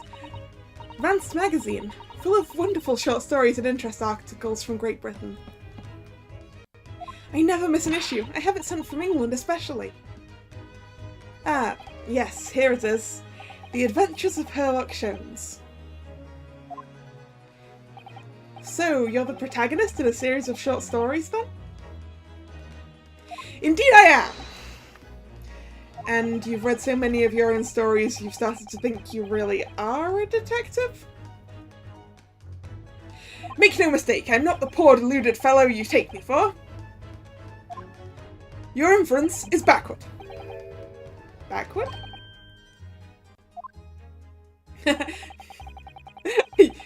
Yeah, imagine if he's just a detective novelist who fancies himself an actual detective. That would be something, wouldn't it? My trusty biographer records my greatest detecting achievements and chronicles them in the magazine. You have a biographer, do you?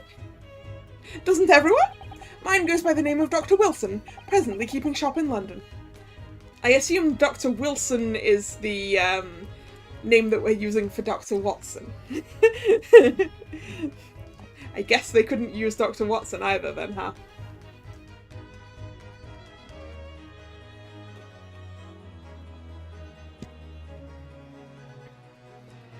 Dr. Wilson? I must say, thanks to that publication, I've been fantastically busy of late. Wait, was Dr. Wilson the guy...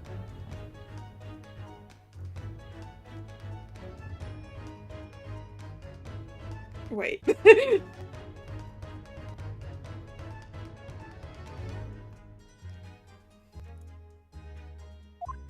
Why, this very moment I'm returning from Asia, having solved the mystery of a cursed royal crown. Really? I can't work out whether I should take this man seriously or not. Deduction, you see, is to me a science. Logical reasoning in its purest form. A science? Really? Sorry, really? The astute observer notices even the most subtle of reactions in his subject. A furtive glance, a twitch of a muscle, a slight inclination of the posture. Fingernails, arm sleeves, furrows in the skin, all these things are data. Right. And the trained logician makes deductions from this data in the blink of an eye.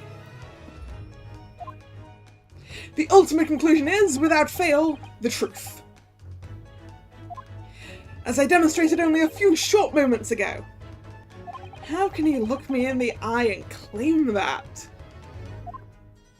So you see, I have a turn both for observation and for deduction, and fame.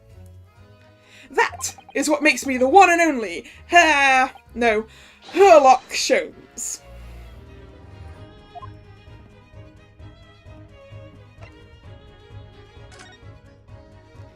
Have you managed to deduce anything about this particular case yet?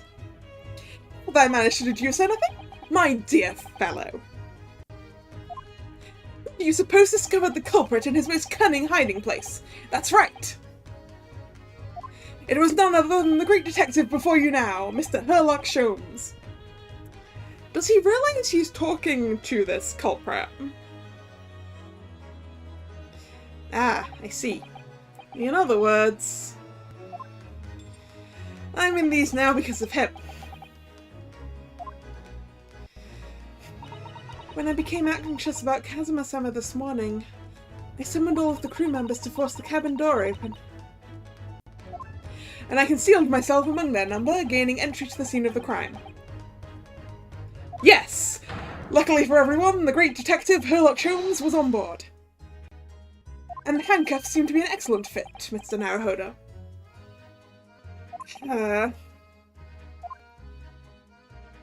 The very moment I laid eyes on the scene, two facts were immediately apparent to me.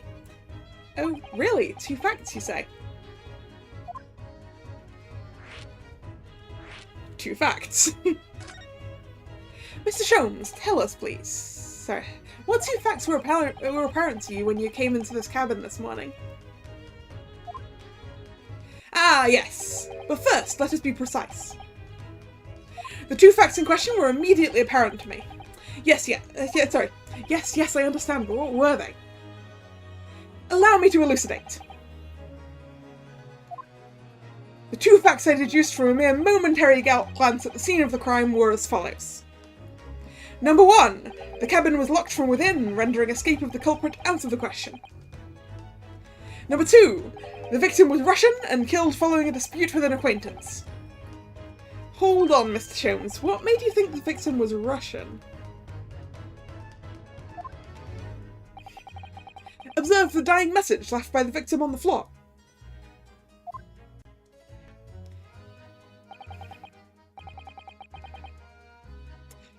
I'm not going to try and pronounce Russian for wardrobe. I'm not going to try and do that. Because I don't even know how to say that. Oh, shit. Maybe I should ask Google. Maybe I should see if Google can do this for me. Just a second. Russian.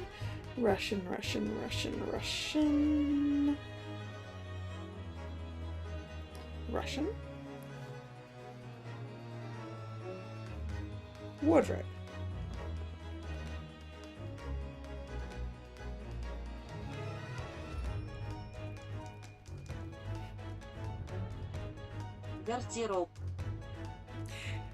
Garderobe, which I believe is French for wardrobe. Okay.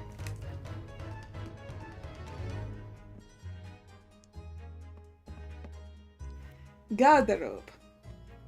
That is the Russian word for wardrobe. Do you think Kazuma-sama could have left a dying message in Russian? Well, he was smart, wasn't he? In their final moments, many find their native tongue filling their head. For this young man, Russian. You haven't seen... Did you even see the body? He was clearly Japanese. Kazuma was Russian, was he?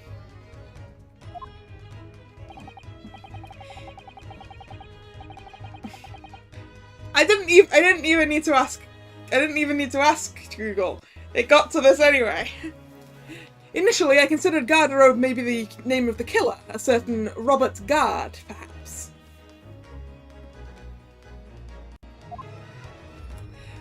But in the interest of thoroughness, I decided it would be wrong not to look inside the wardrobe there at least.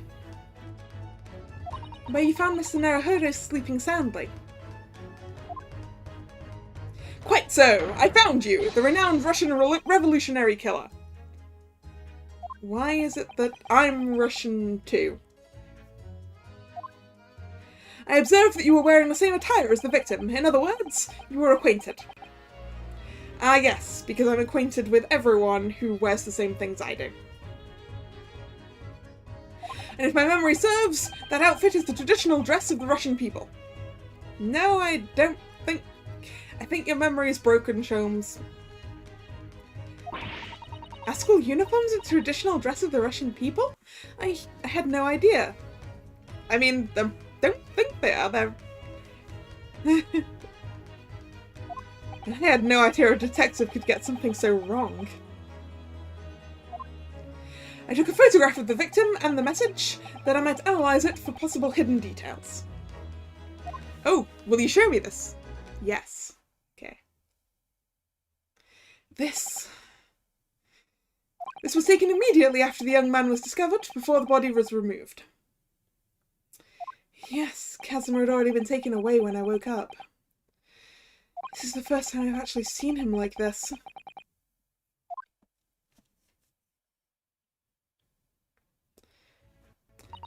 Are you alright, Mr. Naruhodo?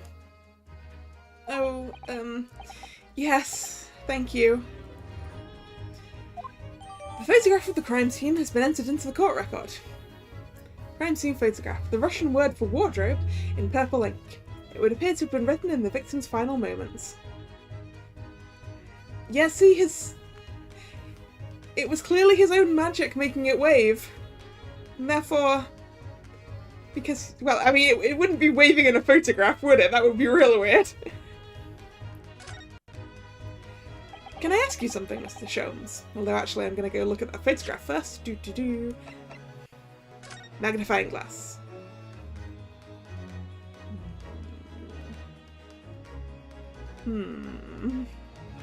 I don't see anything out of the ordinary here in this photograph, except for the fact that Kazuma is dead, which he's not supposed to be.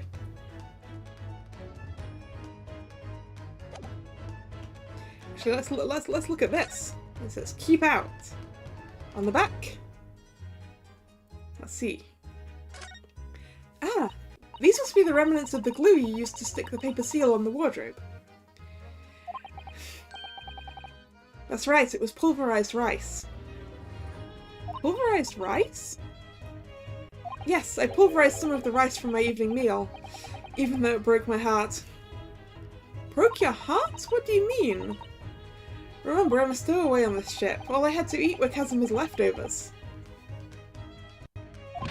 Even a couple of grains of rice could have meant the difference between life and death. I think that's exaggerating. Oh my, it must have been awful for you, Naruhodo-san. But I have some glue with me as it happens. You're welcome to use it this evening. Oh, thank you very much. I don't think I'm gonna need that. Okay, let's look at the front. You drew the characters for this paper seal, didn't you, Naruhodo-san? They're such bold, vivid strokes you made. You're looking at a man who came aboard inside a trunk. Those brushstrokes needed to make a statement. If they'd found me in the wardrobe, those Russians would have hurled me in the freezing cold ocean. I'm sure none of the crewmen would have done anything like that. Well, I'm not so sure. They would have forced you to wash dishes in the galley until you were on death's door or something like that. Wash dishes until I was on death's door? That's a lot of dishes. Also, why is it written in katakana?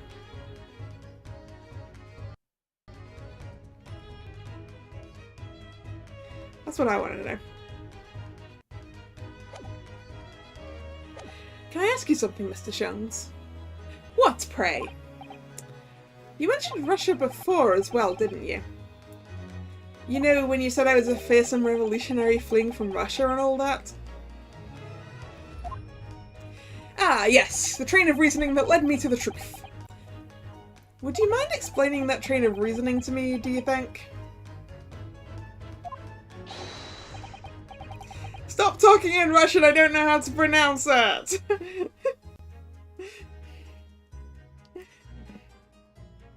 I wonder if I can... The screen might be too far away for me to...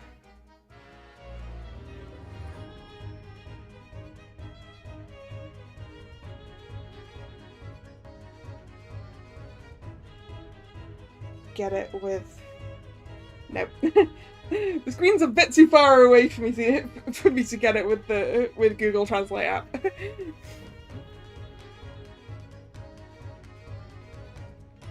Certainly, if it interests you. How many times? I'm not Russian and I don't speak Russian. Your deduction just now. Can we talk about your deduction before? The things you concluded about me, I mean.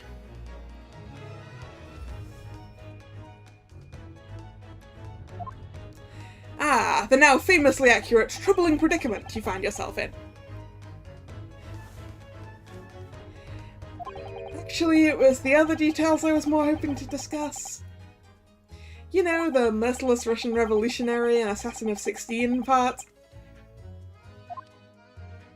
Ah, yes, the more sordid details. It was a fairly commonplace deduction. How many Russian assassins do you come across, Mr. Sholmes? Here we have this morning's paper. The main headline reads... Revolutionary villain Bolshevik flees Russia via Shanghai. If that's a picture of him, that doesn't look at all like me. The nose is completely off. Also the beard. And the cheekbones. And everything.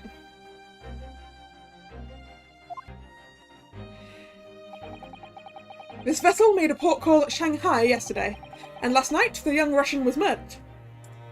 Since when was Kazuma a Russian? Sounds like Mr. Sholmes has concluded he was Russian because of what Kazuma-sama wrote on the floor.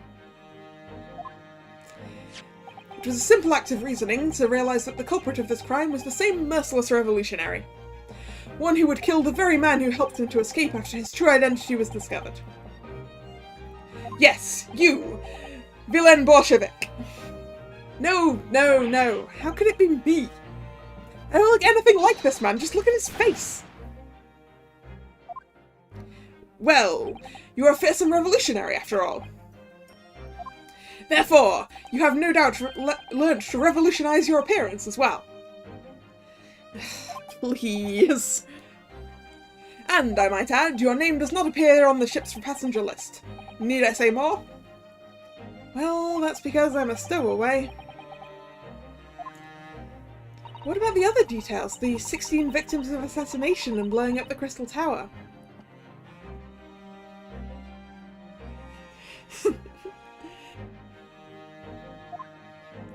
Ah, yes. The journalist clearly interviewed the man and printed all these particulars for the article. The deeds the man has perpetrated thus far and those he has plotted. Yes, everything about this revolutionary Bolshevik was included. There can be no mistake. Do revolutionaries usually agree to interviews with news? Do revolutionaries usually agree to interviews with news? Wow. I cannot words. Do revolutionaries usually agree to interviews with newspaper reporters, I wonder? And what about the part where you said I was just returning from Afghanistan? Also quite clearly stated here in the article. Bolshevik has recently returned after a period of subversive activities in a war-torn region of Afghanistan. Where even is it, anyway? This Afghanistan place. Here, take the paper for yourself, as a little memento of this great deduction. Oh, thank you? I've absorbed all that is of interest to me within its pages, but I see no rubbish bin nearby. The article about the revolutionary has been entered into the court record. Article about revolutionary, an article on the front page of a Russian newspaper. The headline reads, Revolutionary Villain Bolshevik Flees Russia via Shanghai.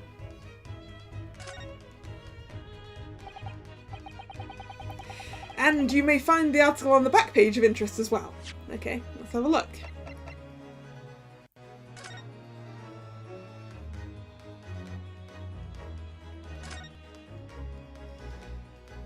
I'm afraid I can't read a word of Russian. No, me neither. I have no idea what any of this says. The pair of you floundering is a sorry sight. Allow me to offer some assistance.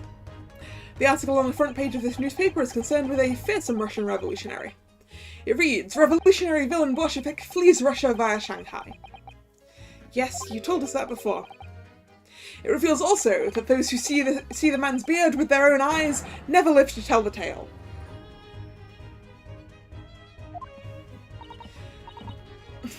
Oh my goodness, he is fearsome. Well, presumably the newspaper photographer was alright, wasn't he? The solution is obvious, of course. If he despises his beard to that degree, he need only shave it off. I'm not quite sure that's the problem, Mr. Sholmes. Alright, what's on the back page? Oh, there's a pretty lady on the back page. And a ballerina. It's a ballerina. But I guess we're supposed to be looking at the pretty lady.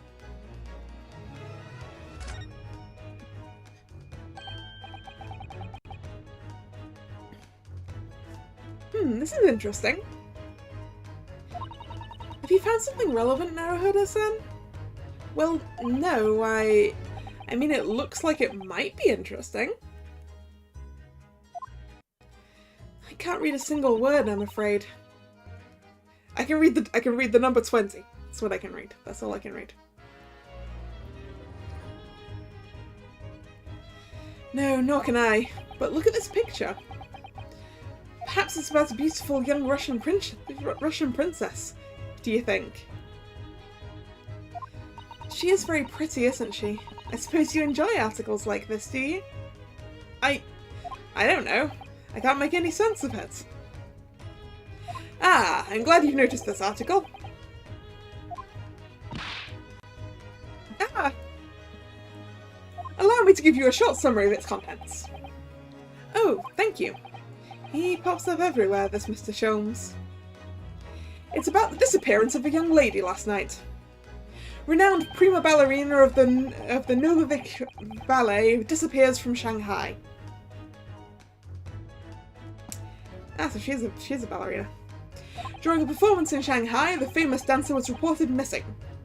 She is, of course, the talented young Nikolina Pavlova. I feel like I've heard that name before. Nikolina Pavlova? I feel like I've heard that name before.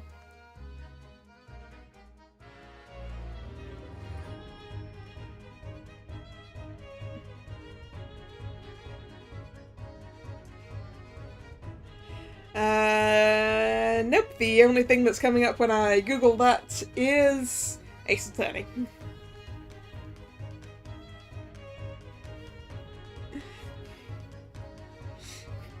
It is a very Russian name though, that Nikolina Pavlova.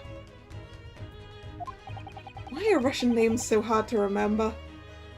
It would appear the woman was in costume when she was found to be missing from her dressing room, wearing the diamond tiara you see pictured, which is worth some 20,000 rubles.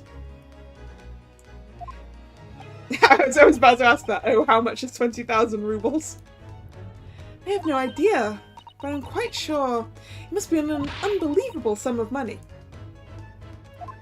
Suzato-san's eyes are shining like diamonds themselves. The tiara is the property of the Novovich Ballet. It would seem the director is beside herself with worry. Yes, I'm not surprised. The company is most anxious to recover both. The company is most anxious to recover both. Both Miss Pavlova and the valuable tiara. They've requested international assistance at all ports with sailings to Great Britain. Why specifically sailings to Great Britain? Could this be another case of a Russian fleeing his or her country? It does seem to be the Russian thing to do. I'm not even going to dignify that with a response, Mr. Naruhodo. The article about the ballerina has been entered into the court record. An article on the back page of a Russian newspaper, the headline reads, "Renowned prima ballerina of the Novovich Ballet disappears from Shanghai." Okay. Now we got two articles. Hey, can I turn? Okay, I can't turn the ballerina one around. Okay. And oh yeah, we did that already. On the back, cast your eye over it sometime if the interest takes you, though you may need someone to interpret.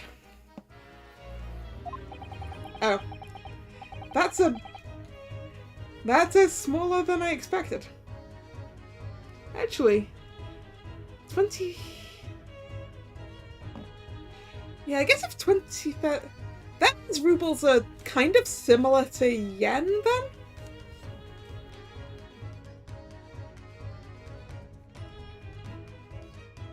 It's all written in Russian, I couldn't hope to read it. But I suppose it wouldn't hurt just to glance at the article. Maybe there might be a picture or two. We already did that, so. What you were just investigating. Before we started talking, you were examining Kazuma's desk, weren't you? Kazuma. Ah, yes, the victim. Did you notice anything useful? Anything at all? Observe, for a moment, the desktop of the victim.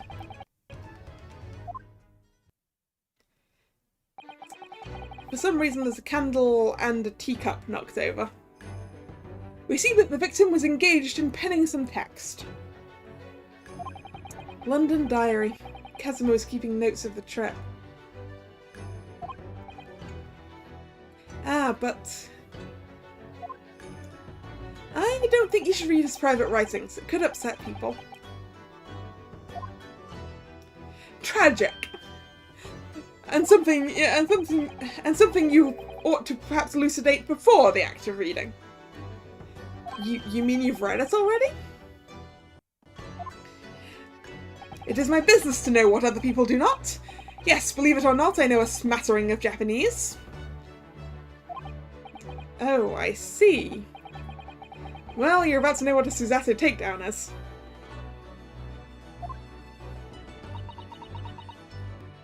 Susato-san? Aren't you going to throw the detective with one of your trademark takedowns? I'm sorry, Naruhodo-san. What on earth do you mean? Life is so unfair. Anyway, to return to the matter at hand, namely this diary belonging to the victim, it would appear the final sentence is incomplete, as if the author were cut short.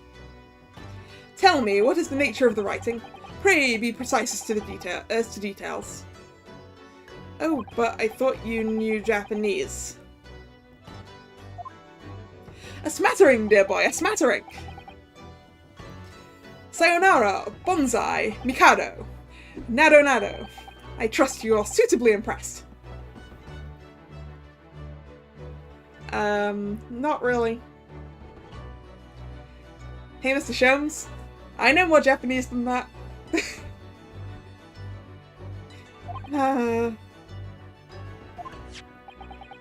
But this diary is littered with complicated-looking characters, of which I can read precisely none. So what you're saying is that verbally you know a bit of Japanese, but you can't read it at all.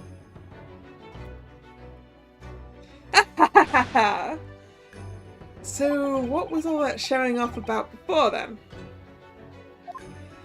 If you'd be so kind as to show me, I would be happy to read it to you, Mr. Sholmes. Hey Susato, what happened about not reading Kazuma's private diary? I'm much obliged, my dear madame. Also, why did I just do that bow? Myself. Like, literally just before he did it. How did I know? The final entry here in Kazuma-sama's diary consists of just 2 short sentences. The first reads, 1:23 AM. I can hear a faint whistling sound. A whistling sound? Ah, the sound of gas being pumped into the room. These are very deep waters. Pray, go on. Second sentence reads, 1:35 AM. What looks like some kind of speckled band is dangling from the ventilator grill. Oh, the speckled band. Oh yeah, we've already been told. Oh no, wait, no. I shouldn't be thrown off by the Sholmes story at the beginning. I'm still thinking it's a pipe. It's a pipe that was used to pump in gas. Still going with that. I don't think it's a snake. Looks a speckled band? What on earth does that mean? I have no idea. I've never heard that expression before. The ventilator grill, you say? The man was presumably referring to the lattice there on the wall, which connects to the adjoining cabin. Yes, the adjoining cabin. Kazuma's diary has been entered into the court record. A diary Kazuma was keeping of his trip to London. According to the last entry made before his death, he spied what appeared to be a speckled band.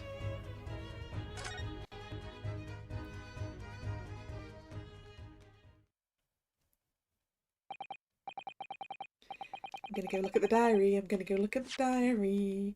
Diary. Oh. Aww! I only get those. Sadness. I wanted to read the diary. So, I believe I've given you enough to consider for the time being at least. do you have somewhere to go?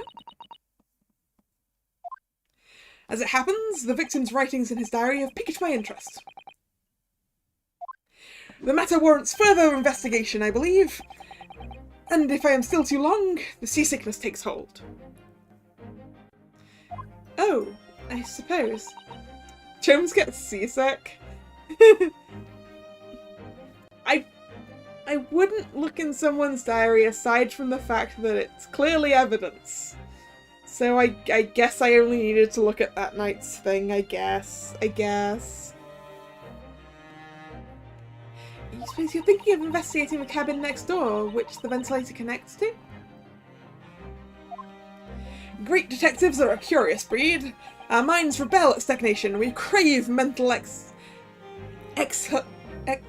exaltation. So yes, I intend to investigate. Hence, the truth will become clear soon enough. Do you think perhaps that we could go with you? No. That would be somewhat complicated. What? But why? A simple glance at your wrists should reveal the answer. Oh, these. After all, you're the prime suspect in this matter. No? There's no point trying to turn it into a question. You're the one who decided I was the culprit in the first place. Whatever do you mean? I have no recollection of naming you as the culprit at any point. Really? You must be joking! You just said it only a moment ago! Dear me, you're clearly misguided. I would have no cause to say such a thing. Well, actually, Mr. Sholmes, I did hear you say that too. You're quite sure? Well, that's very strange. I wouldn't have said you had the face of a criminal, you know, not really. So, what, were you looking at my knees before? Some great detective you are. Well, anyway, that was then and this is now. What do you mean? What I mean, sir, is this. If you are the culprit, then you must play the part more convincingly. Roll over and accept your fate. Ha ha ha ha! Now he's just being plain rude.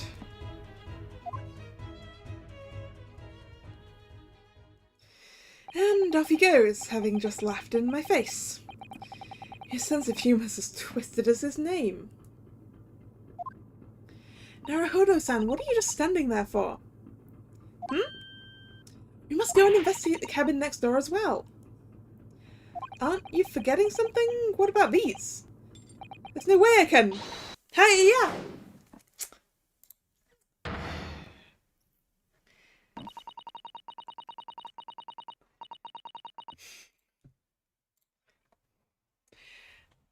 After Kazuma spent his dying moments struggling to leave us a clue, you're willing to give up? You know, I don't think Kazuma was giving a clue. I think he was saying, please open this wardrobe so that my friend doesn't die of suffocation. My friend who only I know is in this wardrobe. That's probably why he wrote the thing about the wardrobe, right?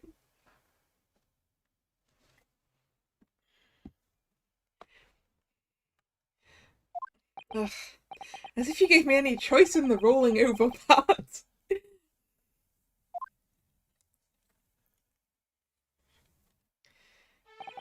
I think we still have some investigation to finish off in here first, don't we? Let's carry on examining what we can in this cabin while we wait for a chance to slip next door. Good idea.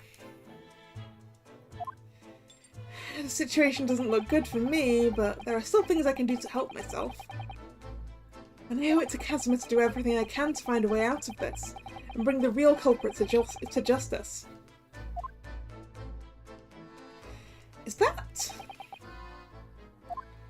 Is something wrong, Naruhodo-san? Oh, no, it's just that crewman standing by the door. I can't help feeling like I've seen him somewhere before. Oh, yes, you're right. He does look familiar. Excuse me, sir. Yes, what can I do for you? Oh, no. Oh! Inspector Hosonaga, what are you doing? So in that case, we need to redo that. Yes, what can I do for you? He's still holding his arm like he's got the little towel over his... I recognize that face, but it can't be.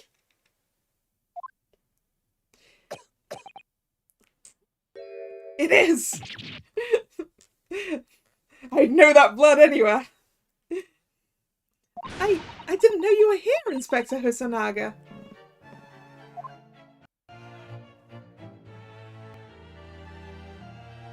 Aw, now he's wiping his blood on his white sailor uniform instead of on a towel that he can wash. Hello again. What are you doing here? I think that should be my line. I was so stunned when I saw you, my heart stopped. Nearly stopped, I hope.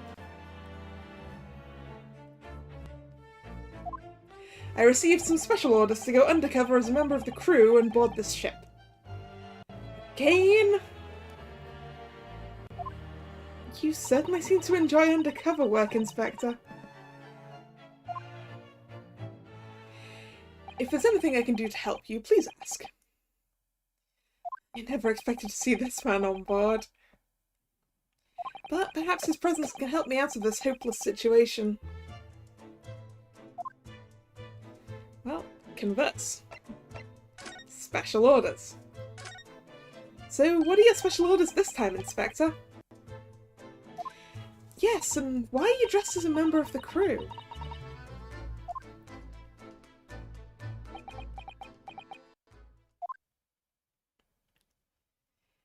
I'm so sorry.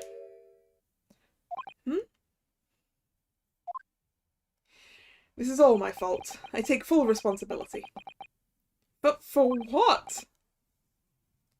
My orders were to act as Asogi-san's bodyguard.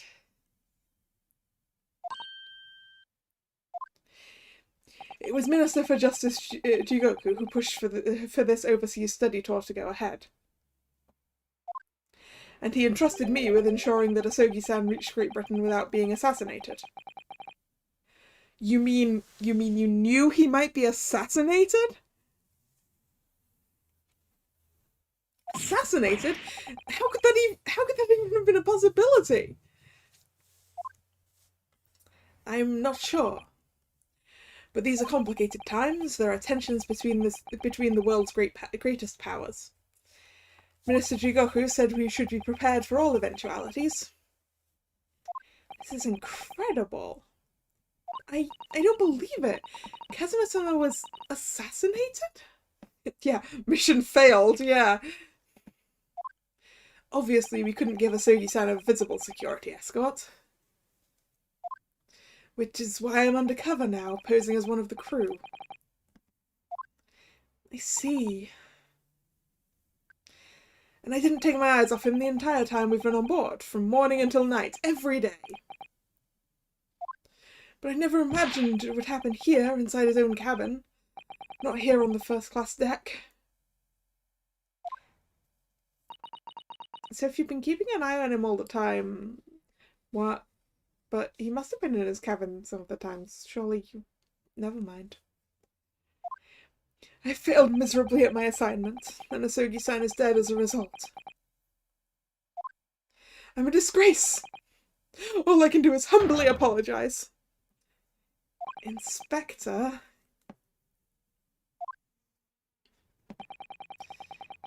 So if there's anything at all I can do to help now, just say the word. Permission to investigate? I believe, yes, this is what I need. We're doing what we can to investigate Kazuma's death ourselves. I thought you might be. You didn't do it, did you? You're not the killer? Of course not! We'd really like to investigate the cabin next door. Yes, so we need to be allowed out of this cabin. I'm sorry. What? You've been deemed a risk to the ship's safety. If you moved even to touch the handle of the cabin door, that stormy-looking seaman there would surely snap your neck in two. I suppose I'm not just a stowaway now, they think I'm a murderer as well.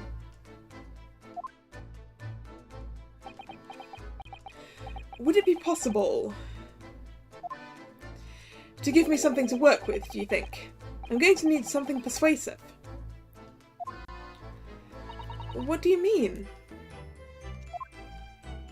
If I had a solid reason why the next door cabin should be investigated, for example, I'd do everything I could to persuade the captain to allow it. Really, I'd lay my life down on the line if I had to. But I don't see how... There may be a way. What, really? Think of how you tried to persuade me of your innocence, Naruhodo-san, by presenting me with a piece of evidence that you already had in your possession. Evidence? It's just the same as when you're in court. You must have done it many times during your trial. Simply select the present panel and choose some evidence that Inspector Hosonaga could use. So, evidence that would give us a viable reason to investigate the next door cabin, is it? Alright, yes, I think I might know what we can use. Yes, I'm going to show him my pen.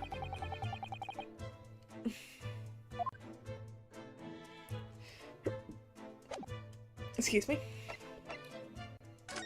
Pen. Oh, wait. Present. Inspector, can I show you this? What the... Is that a fabled Imperial Yume University pin badge?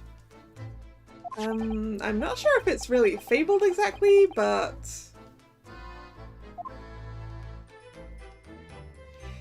So, you're a genuine student then? Sorry? Nothing like me with my regular schooling. You're something much greater. Is that what you were trying to say? Can I have my badge back, please? Okay. Yes, okay. This is the thing, I believe, that will get us out of this. What's that? It's Kazuma's diary. Just before he died, Kazuma-sama wrote something rather strange in his diary. Strange? In what way? He wrote, what looks like some kind of speckled band is dangling from the ventilator grill. A speckled band? That is strange. Yes, we're still trying to work out what he meant by that. But what I'd like to know is... Don't tell me. The ventilator, is it?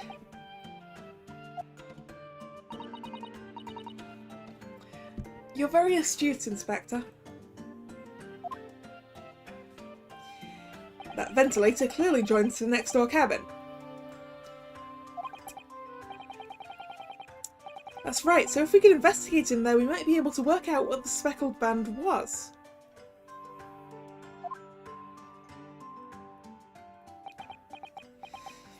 Alright then. I can't leave this cabin at the moment. I'm stuck here until we arrive at the next port. The captain has given me strict orders to guard the scene of the crime, you see. I'll have to entrust the investigation to you. Really? You're willing to do that? Yes, as long as you don't leave the first-class cabin area. I'm afraid I can't remove those handcuffs, though. But what about the captain? Aren't you going against his direct orders? I'm a man of my word. And I promise you that I'll lay my life on the line if that's what it takes to convince the captain. After all, I failed to keep Asogi-san safe. This is the least I can do. Thank you. Let's seize the moment then, Naruhodo-san. Just select move and we can leave this cabin at last. Move. Alright, let's see what we can find out. Move. First class passageway. Ah, so is that where the bell rings when you pull the thing?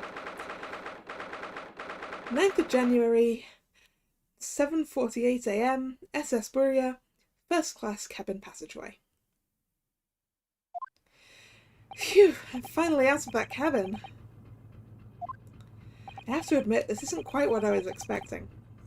It's less spacious out here than I thought it would be, and this is the most luxurious accommodation.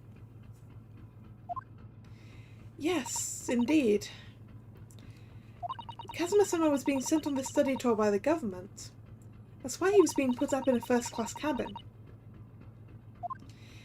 Even still, this is about twice as large as my accommodation in steerage. Really, that must be awful. Oh, look over there. That's another crewman keeping watch, and he looks enormous, even if he's sitting down. The door next to him leads to the second-class accommodation. I suppose he's making sure that no one comes in here who shouldn't. I suppose. Like people in handcuffs. Naruhodo-san, you look like a little boy visiting a toy shop for the first time. I would have thought you'd be used to the ship by now. We've been at sea for 2 weeks already. Yeah, but I haven't left the cabin. Well, yes, I know, but the thing is, I was inside Kazuma's trunk when I first came aboard. And ever since then I've been shut up inside that little wardrobe. It must have been a very trying time for you. Please don't give me that pitying look. Examine.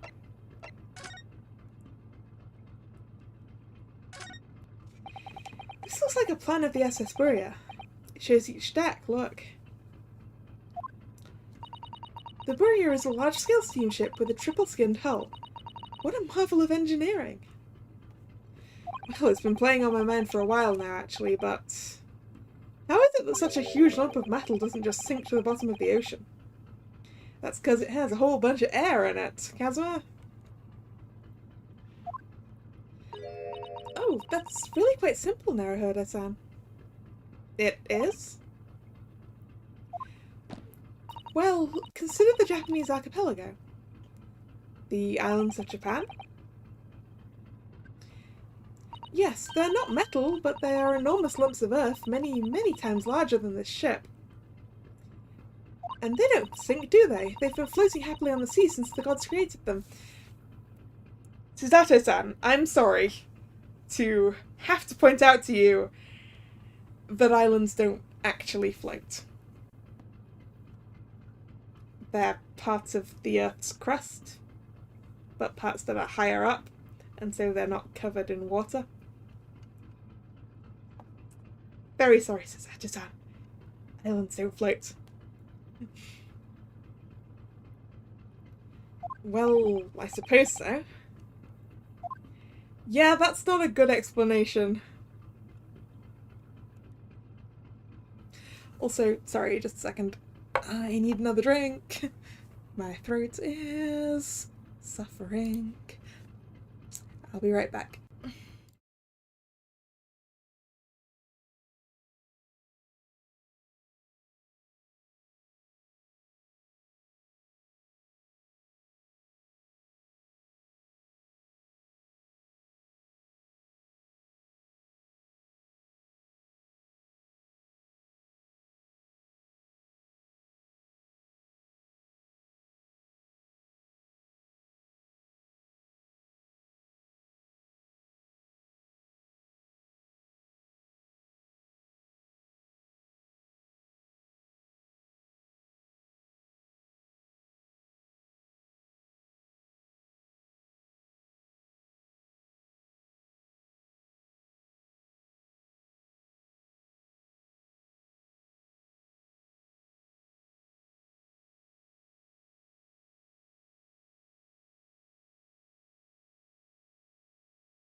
Then back.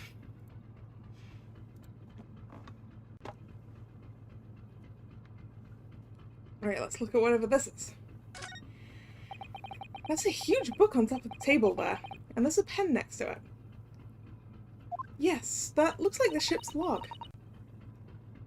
Shall we have a little look through it?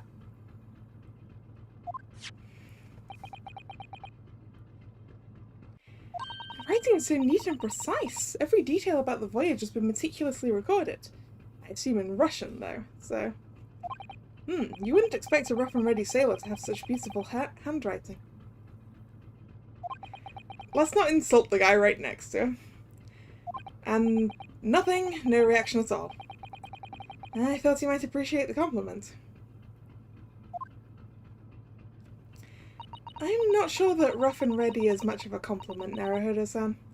Even to a sailor. Anyway, last night's log is mostly blank. Presumably that means there was nothing to report.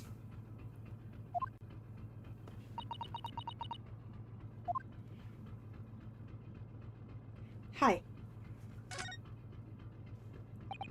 Ah, you're the one with the weird sunburn. Excuse me, but could I ask you something?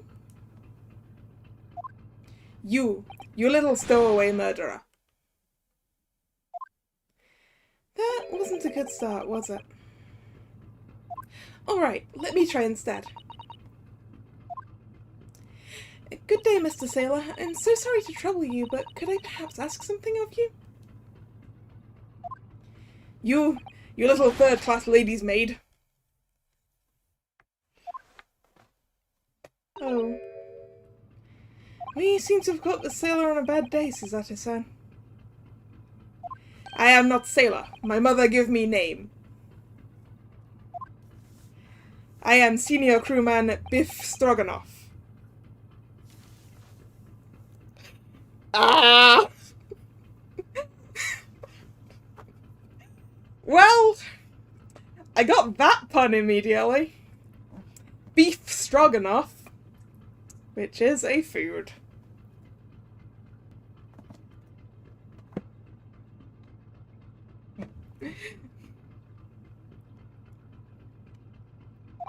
Phew. The best thing is just to avoid eye contact, I think.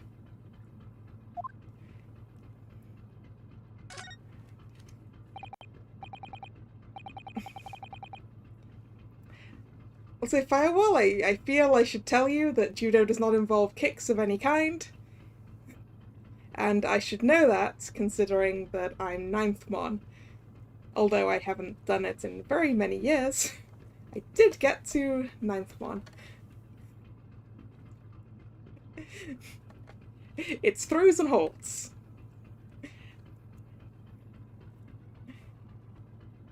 Do I know if the lock system is in the game? I don't... Not a clue. I literally haven't really looked it up.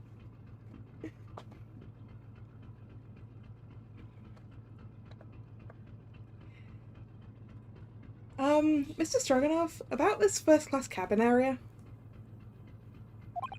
Here we are in finest part of Boreas steamship, for very important persons. What sorts of very important persons? Government officials, kings and queens travelling in secret, many important persons. That is why I am always guarding this place. Gosh, that's amazing.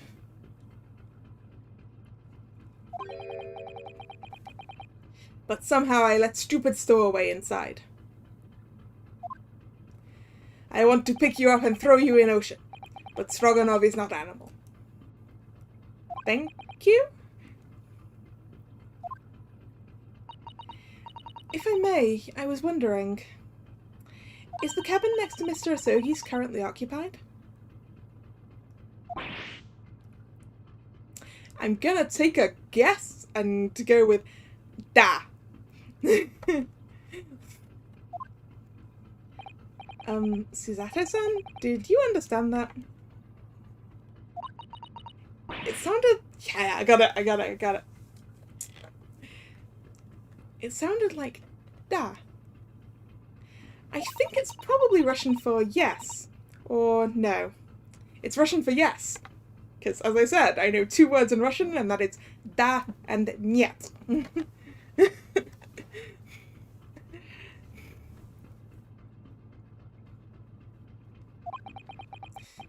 Genius. It is not permitted to visit other cabins without invitation. Well, it sounds like there is someone in the next door cabin at least. Yes, it's tantalizing.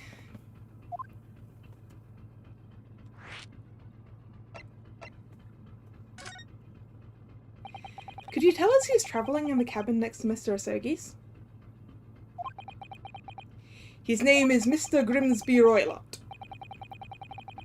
He is very important Western gentleman. Grimsby Roylott. I don't know where the pun is in that one. A Western gentleman? Do not think about it. He has nothing to do with murder of student boy. I think he has everything to do with murder of student boy. How can you be so sure about that? Mr. Roylott is authentic Western gentleman. Well, Miss Brett was authentic English gentle lady, and she murdered a dude, so... Such a man would have no interest in lowly student from insignificant Far East Islands. That was harsh. Could you tell us when Mr. Roylott came aboard? That is not your business. It is if it was last night out of Shanghai, though. Come to think of it, even though we've been at sea for 2 weeks now, and I've been in Kazuma's cabin the entire time, I've never once heard anything from the next door cabin, or even felt like there's anyone there. Well, presumably, since this gentleman is occupying one of the first-class cabins, he must be rather important, is that right? That is not your business. Last night. Are you on watch here all the time, Seaman Stroganov? Da, all time. So criminals like you cannot come in, or get out. I wonder, could you tell us anything about last night at all? It is sad about student boy. Were you on watch last night as well? Of course. And did you notice anything at the time? Anything unusual?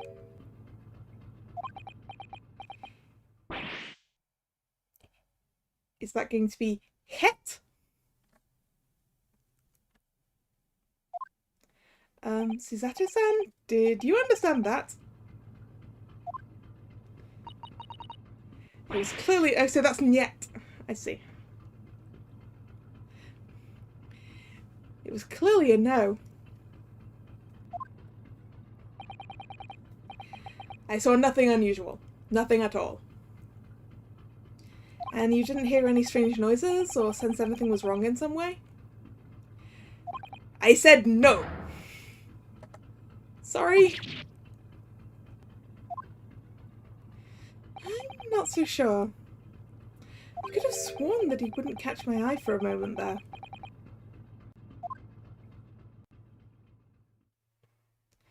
This is enough. I cannot say more now. Oh. It is time for me to report to Captain. You must return to cabin. Oh no, I'm not done looking at the stuff out here. Please don't send me back in yet. Bulkhead to second class area is staying locked all times. It's staying locked at all times. You escape when the lobster whistles on the top of the mountain, or as the English say, when the pigs fly. Yes, I understand.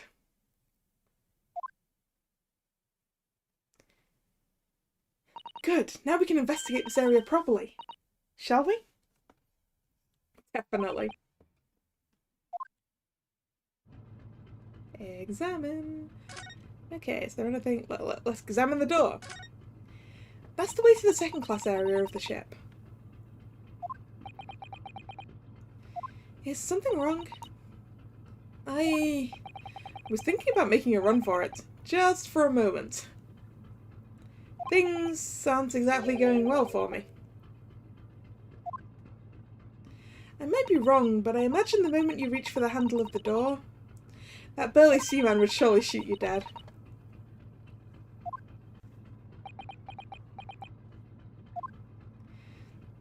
Oh dear, I'm sorry. Perhaps I went a bit too far there. No, I started it with my with my talk of running away. And there's no way I could run away while Kazuma's death remains a mystery anyway. Okay. Why is this light on when that light isn't? But I want to look at this mousetrap looking contraption. It is a mousetrap! Yay! Ah, a trap for catching mice. Yes, we have plenty of those back home in Japan. Although they seem to be using a lump of chalk or something as bait. Let me see. Yes, I think that's what is called cheese. It's made from the milk of cows. Cheese? I wonder what that tastes like. Yeah, you can just keep wondering, because don't touch the one on there or you'll just end up with your hand in a trap for your Nasuke.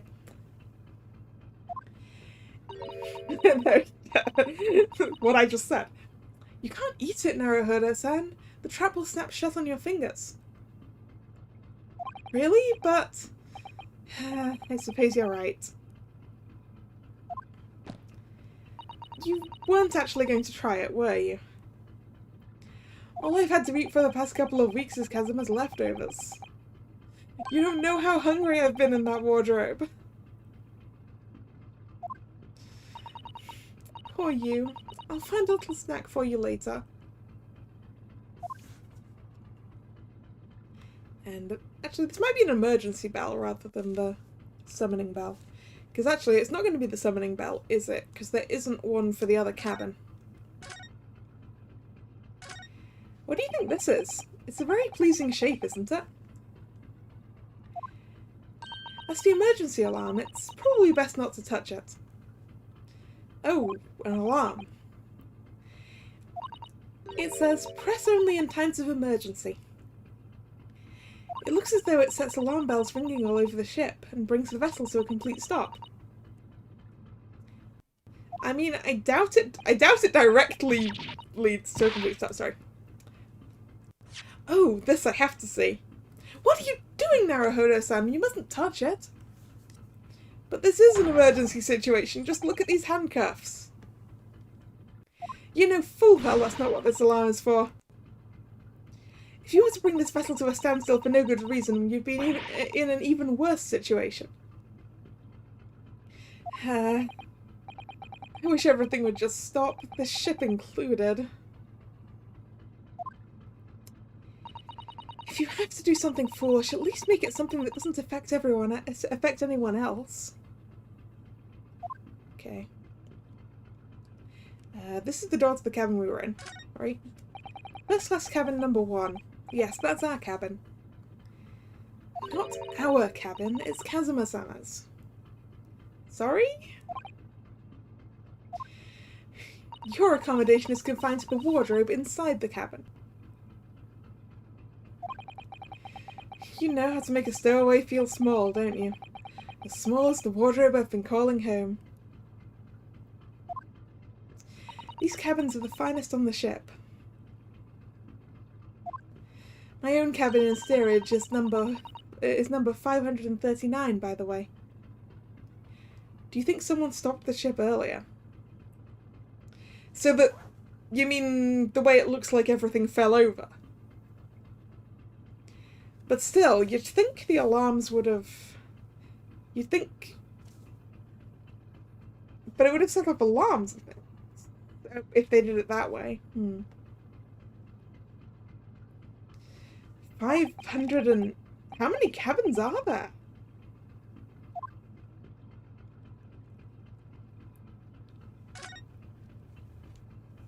This is it. This is the cabin next to ours, the one the ventilator connects to. Yes, the ventilator from which Kazuma-sama wrote that he saw a speckled band emerging. Maybe whoever's in this cabin can help solve that particular mystery. Let's ask.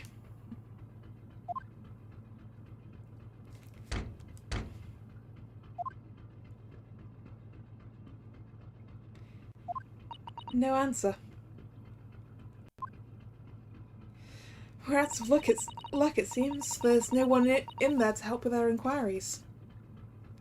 You know, that's interesting. There isn't, like, a handle or anything on these doors. They're, like, literally just push doors.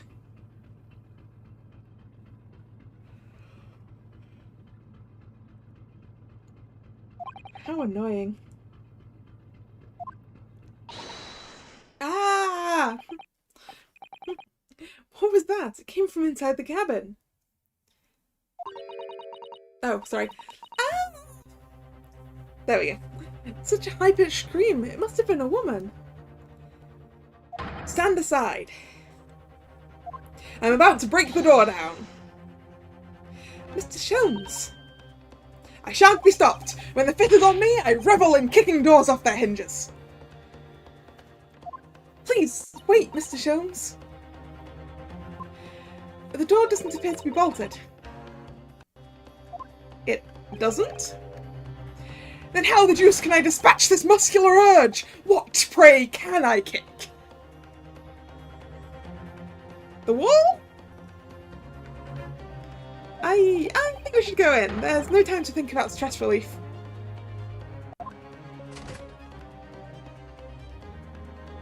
"9th of January, SS Buria, first class, cabin number 2. Ah, the Russian Revolutionary! I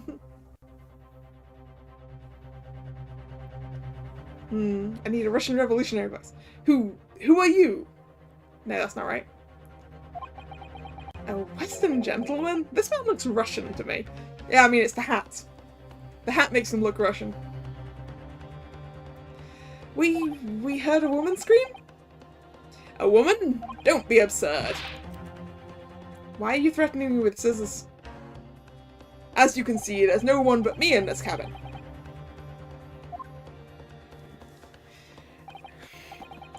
True, this old man does appear to be the only person in here. But in that case, who just screamed?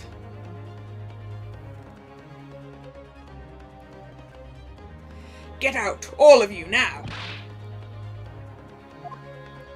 Please excuse the intrusion, but you're Mr. Grimsby Roylott, I believe. Yes, that's me, and you are... I am the one and only, the actual Sherlock Holmes.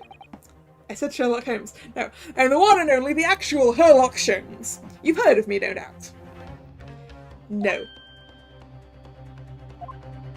I am a great detective among great detectives, one who adorns the covers of popular magazines, no less. So I assure you, you may trust me completely. The man uses that magazine like a business card. A detective? I do not trust detectives. We distinctly heard a scream emanating within these walls. But there wouldn't appear to be a lady concealing herself within the wardrobe this time. So might I be so bold as to ask you to open that small travelling case? Sholmes, there is literally no way a lady is in that small travelling case. What? Don't be stupid. How could anyone fit in a small trunk like that? Well, it's quite fashionable these days, is it not? Travelling inside one's trunk. Don't look at me. Oh, it's actually moving. It's actually moving! Oh my, Did you see that, Mr. Narrator? Yes, the case just shook. Leave, now! Otherwise I'll call the steward. So, this is Casimir's neighbour, Mr. Grimsby Roylott. Yeah, under the bed would be more likely, wouldn't it? There's no doubt about it. This strange Russian man is hiding something. Yeah, I mean... I guess the nose is different. Maybe he's got a fake nose. Maybe he's got a fake... Or, maybe... And this is a wild out there theory. Maybe that is the ballerina in disguise. Because actually I don't think this is the Russian Revolutionary, because the cheekbones aren't in place either. Just a second, just a second.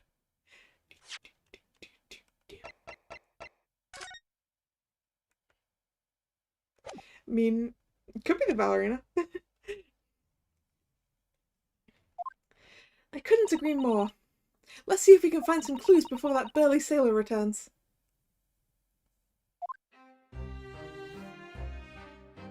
Examine. What are you doing, Sholmes? Okay, I can't look under the bed. I can't look at that case. What do you think you're doing? Ah. This is my cabin. Get out. Could we just have a quick look inside your traveling case, perhaps? No. What's a pity? I think we're out of luck. I think you're right. There doesn't appear to be anything more we can do. I agree, but there may be someone else who can help. Perhaps that great detective could get somewhere with Mr. Roylott. Okay, okay. Hey, Sholmes, what are you doing? Do you have a moment, please, Mr. Sholmes? You need only address me as Sholmes. That's what I just did, isn't it? Well, Mr. Sholmes, what were you doing in there? Why, I was resting, of course. Resting? Indeed, I was contemplating our sea voyage from the confines of the wardrobe whilst waiting. Waiting for the inevitable time that you would need to call my great powers of deduction into service. Oh! And it would seem that the hour is upon us now. The time has come. Am I mistaken? Well, no, actually, you're spot on. For once. Observe closely. Our Russian host in this cabin, Mr. Roylott, is clearly trying to hide something. And do you know what is the most effective weapon to use against a Russian hiding a secret? Why, the truth, of course. Though it should be pointed out that such methods are not exclusively for the Russians. Right. Can you imagine how the Russian will react when the secret he guards so closely is exposed? Would you like to witness it? Oh, yes, please.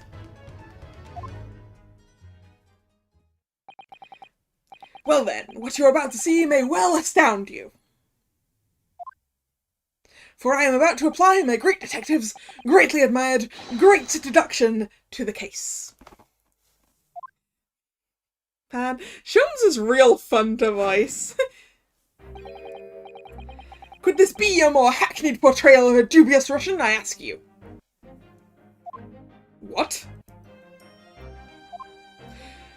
From time to time it occurs to me. Is the fellow dubious on account of his Russianness, or Russian on account of his dubiousness? What's my favourite Sherlock? I don't know if I have a favourite Sherlock.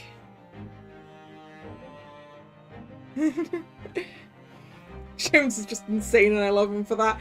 Yeah, I'm starting to as well. I really don't think either of those things should be occurring to you or anyone.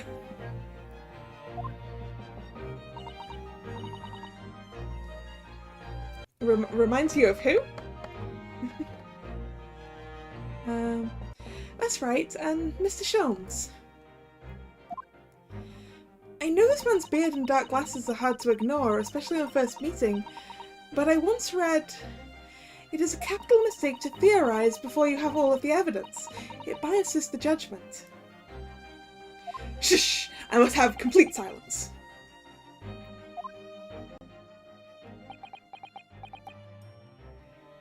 What are you doing? Why are you peering at my face like that?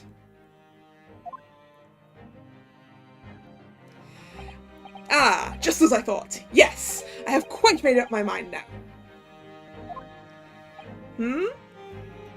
There can be no other explanation that accommodates all the facts.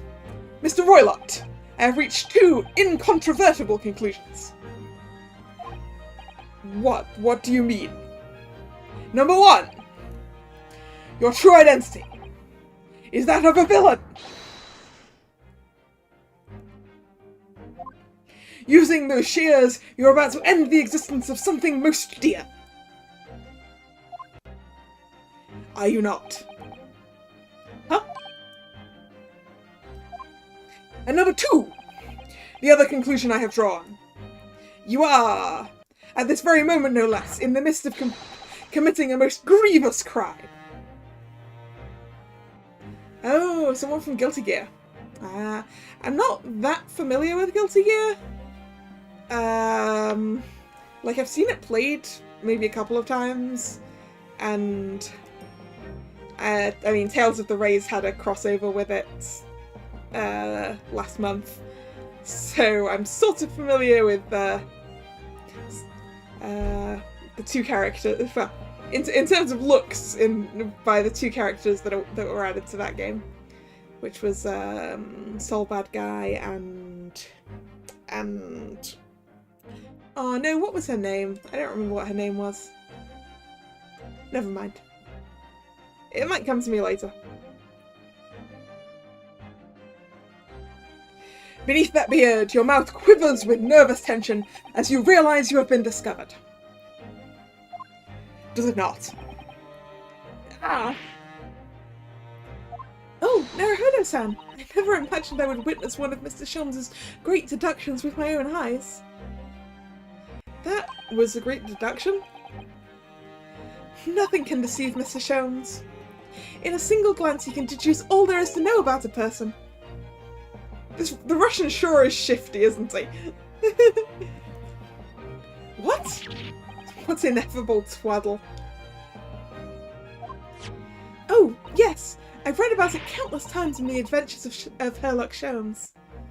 And now I've experienced the astonishing impact of his great deduction firsthand. This is like a dream come true! I can hardly believe it, but all the colour is drained from Mr. Roylott's face.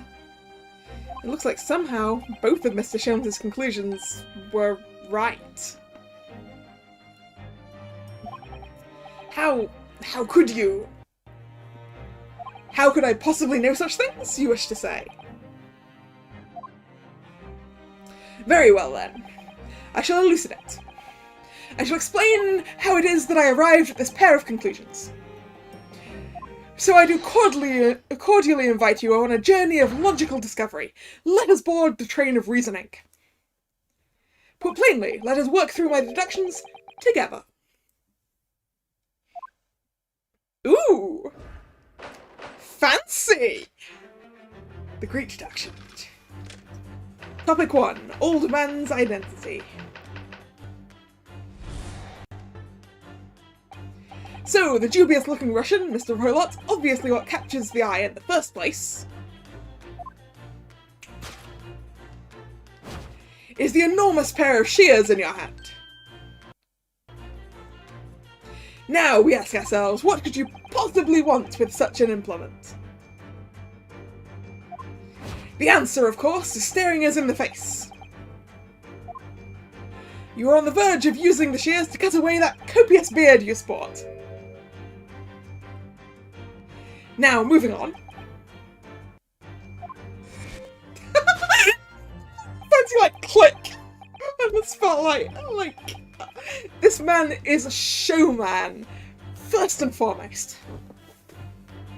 The question then begged is this. Why would you desire to rid yourself of this magnificent beard, Mr. Roylott? Once again, the answer is plain. We have clear evidence to shed light on the matter.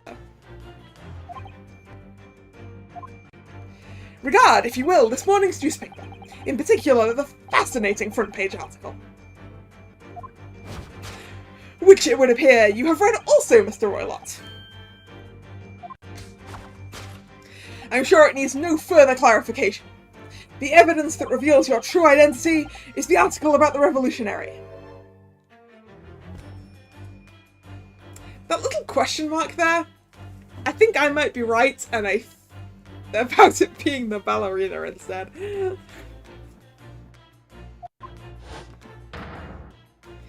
In translation, the headline reads, "Revolutionary villain Bolshevik flees Russia via Shanghai." As you cannot fail to observe, the subject of this article possesses an extremely copious beard. Which is not remotely the same as that guy's beard. Look, look, look, look, look, look. The mustache is completely different! The mustache is completely different!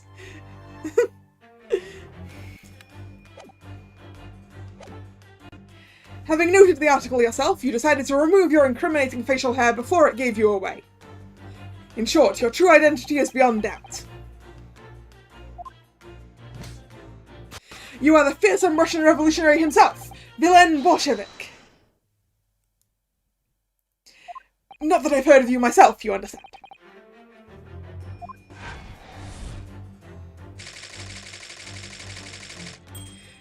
Yeah, the nose is off, the cheekbones are off, and the mustache is off.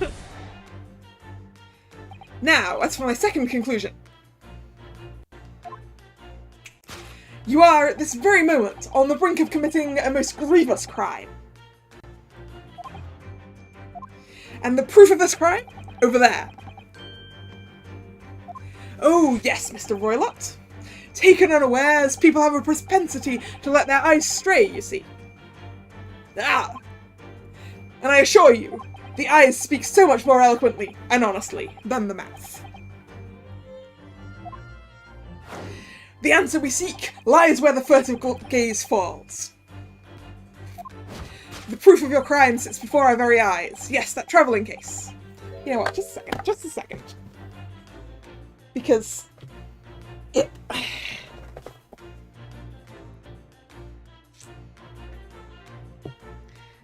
Give me a second, give me a second.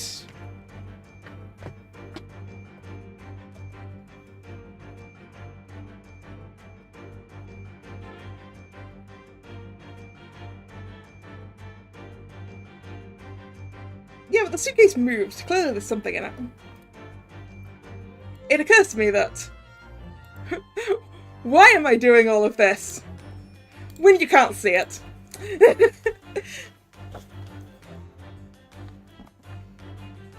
It is time, I think, that the case be opened and its contents laid bare. Is it working? Not working. Come on, hand. Hand, come on. There we go. Oh, whoa. Hand, there we go. Right, okay. No, I refuse. What could you possibly be concealing inside, we ask? By my estimation, a young lady, perhaps. One slight enough to fit therein.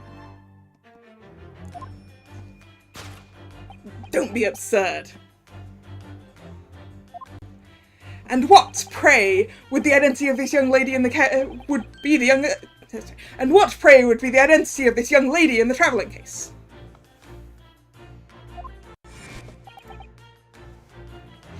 Dear me. We are not well suited to a life of crime, are we? Your careless coup d'oeil betrays you. Once again, we need only follow your furtive glance to find the answer.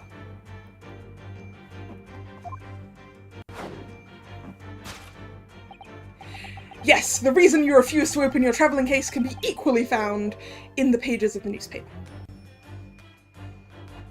But there is another, most stimulating article.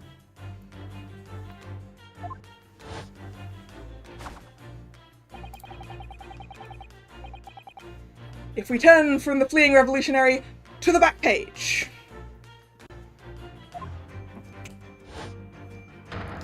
Renowned prima ballerina of the Novovich Ballet disappears from Shanghai.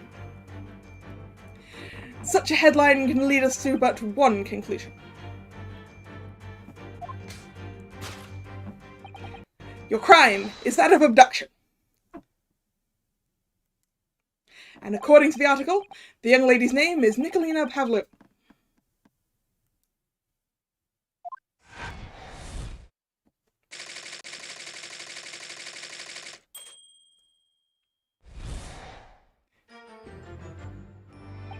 Thus concludes Sherlock Holmes's great deduction of this Russian enigma, Elenetsky. Elenetsky.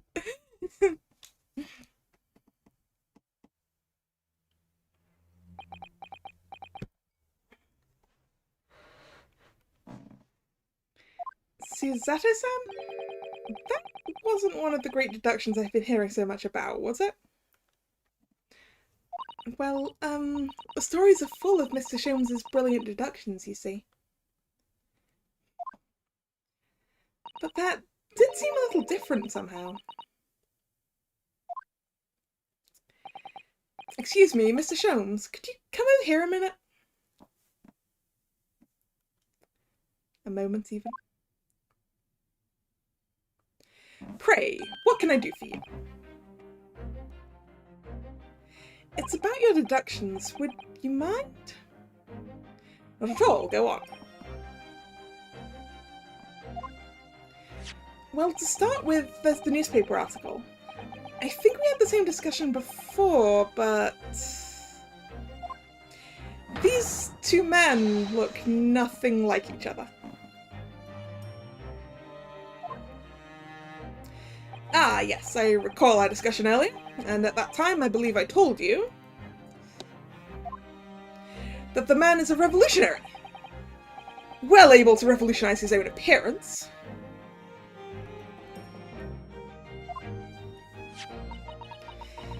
In fairness to Mr. Sholmes, Mr. Roylott does look more like this man than you do. That's not the point.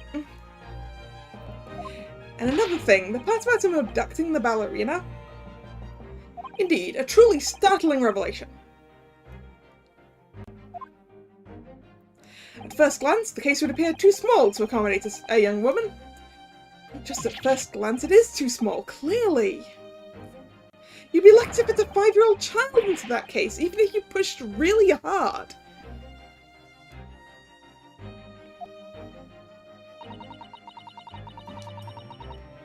I don't suppose the missing ballerina is a 5-year-old child, is she? You mean you don't know? No, the young lady is 15. No, I didn't know. How could I? Well, if she's 15, then 10 years worth of her would be poking out from the case. Some years ago, I read something pertinent, I believe. A troop of men consuming vinegar daily in order to promote a certain aliveness to their bodies. Vinegar? For such a sour bunch, it would surely be simplicity itself to contort oneself within the confines of that small case. Oh dear, you might be thinking of contortionists in the circus, Mr. Sholmes. This whole thing is turning into a circus. Mr. Naruhodo, something occurred to me about Mr. Sholmes' deductions just now. I think his powers of observation are, well, magical. His eyes cut to the heart of the matter almost instantly. It's just where he directs his attention and his logic that seems a little off. Your idea of a little, maybe a little off itself, Miss Susato. It's just one or two key words in his deductions that seems to let him down. So I was wondering if we might perhaps tactfully switch them for alternatives. What do you think? Switch some keywords in his deductions. Yes, but very tactfully. I feel sure if we could do that, we'd unlock the true genius of Mr. Sholmes' great deduction. Precisely the thought that was going through my own mind.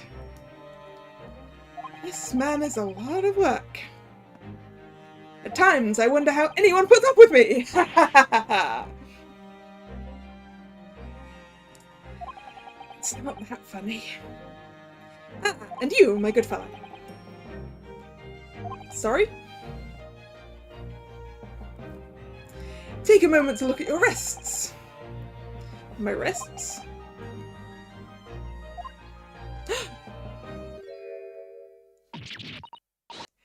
He's a master of sleight of hand!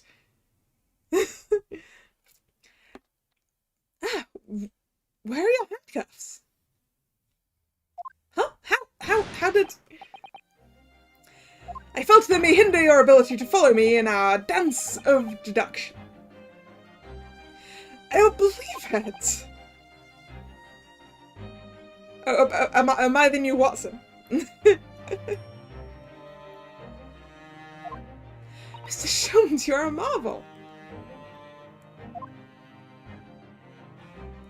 And don't worry, I shall restore the shackles to your wrists when we are finished. Aw, man! You couldn't just keep them off? I'm not worried, in fact, I'd rather stay like this. So, let us begin. Sherlock Sholmes is proud to present his logic and reasoning spectacular.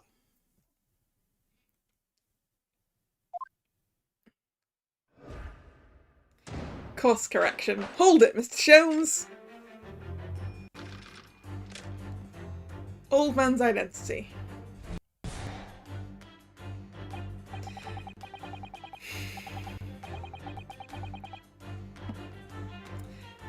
I'm not gonna do the Sholmes voice for the repeat of this.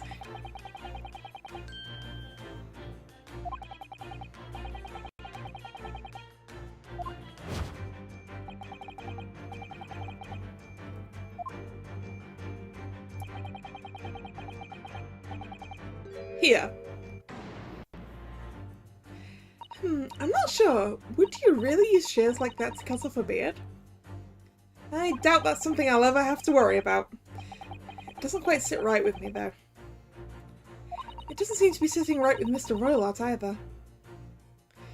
Which means I suppose that the deduction is wrong.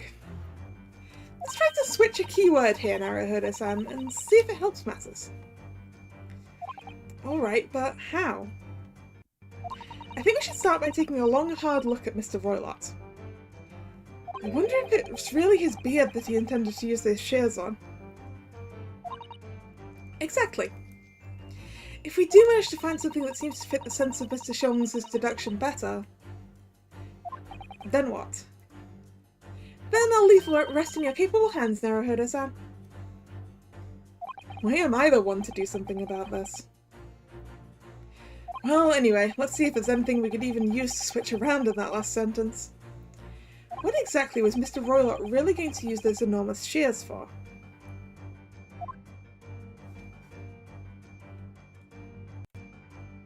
Ha! It is the ballerina! It's the ballerina! It's the ballerina! Look at her hair!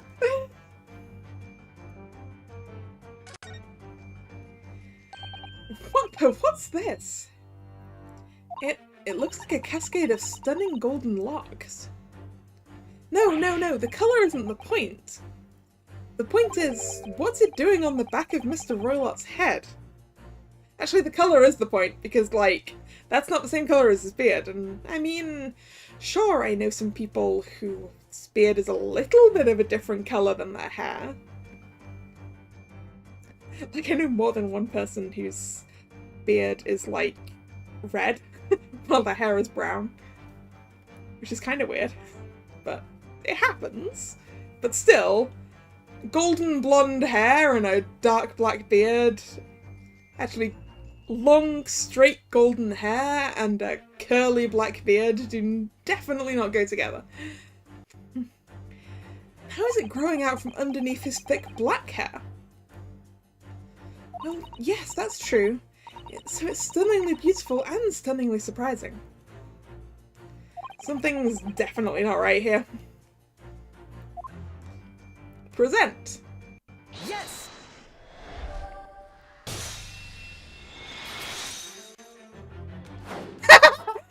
Oh, click. You're on the verge of using those shears to cut away the golden locks you spot. Indeed! You've identified the precise detail I was intending to expose.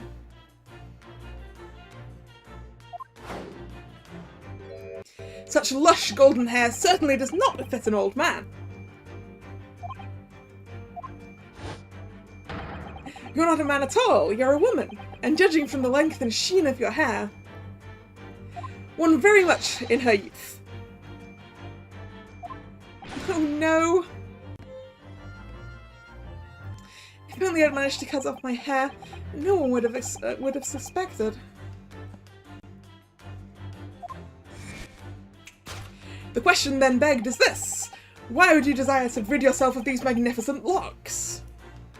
Once again, the answer is plain. We have clear evidence to shed light on the matter. I'm sure it needs no further clarification. The evidence that reveals your true identity is the article about the No, Mr. Sholmes. No. Sholmes is really dumb, huh? Just really, really dumb. Well, that was a shock. I had no idea that old man was really a young woman in disguise, did you? What? Why are you staring at me like that? Yes, it was a surprise. Naruhodo-san. You're enjoying this, aren't you? Sorry? You look like you're in your element as you dance around the room deducing the facts with Mr. Sholmes. I'm just doing what we agreed. I'm not having fun or anything. Ah, tsundere. This is strictly business, not strictly Really? That is definitely a reference that was not in the original Japanese. Considering I guess you were going to say strictly come dancing. No, sad.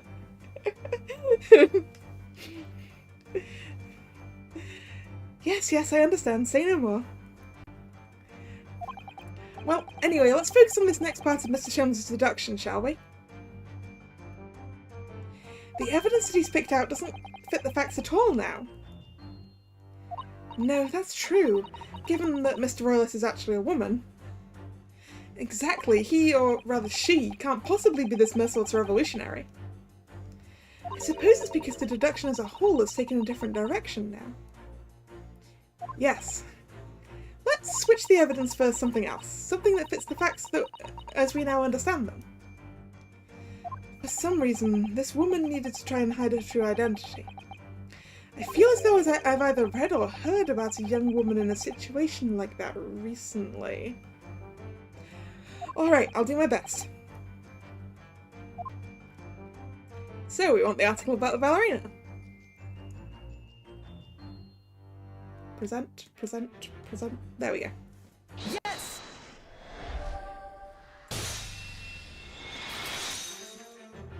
The evidence that reveals your true identity is, of course, the article about the ballerina. That's right, you've hit the nail on the head.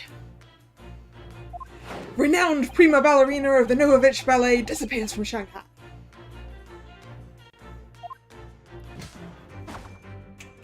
It would appear that we are finally able to address you by your true name. because your true identity is that of the Novovich Ballet's prima ballerina. Miss Nikolina Pavlova. Ah! Ooh, ow. I hope that only stuck itself in your hat and not your head.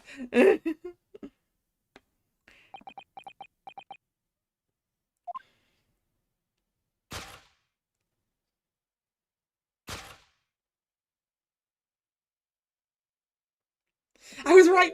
I was right! I was right! I was right! I was right! I was right! Also, I need to go turn the lights on in this room because it's getting a little bit dull, so just give me a second.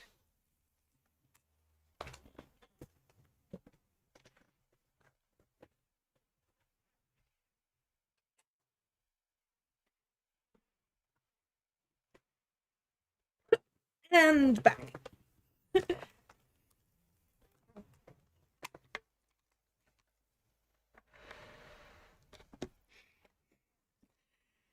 You're right.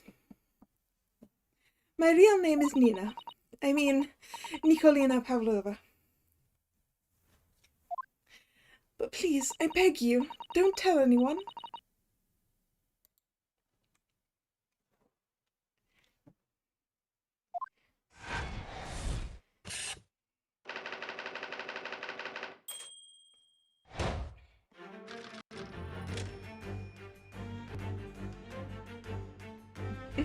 Thanks for the welcome back. I literally just went across the room, but...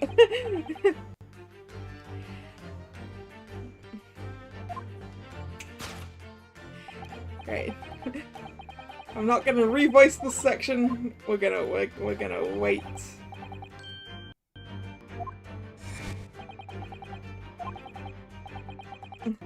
And admittedly, he is including her actual name this time.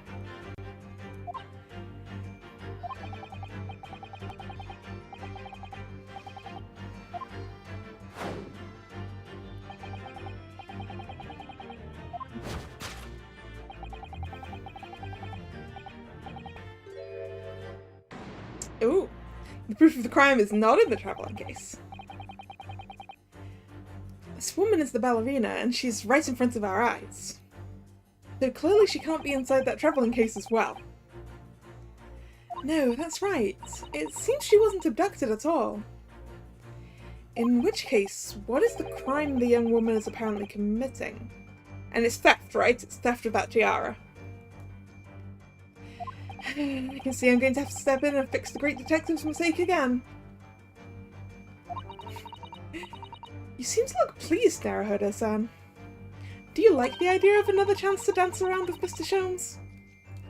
Stop it!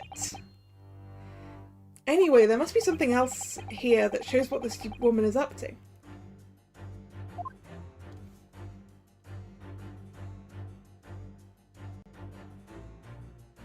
There it is! The tiara. Wow, look at this dazzling tiara. I've never seen anything like it. Are those real diamonds, do you think? I mean, they appear to be blue, so I'm kind of doubting they're diamonds, but...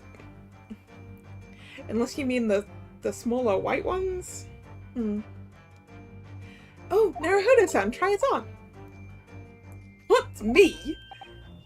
Isn't it usually girls who wear tiaras? Wouldn't you like to try it on?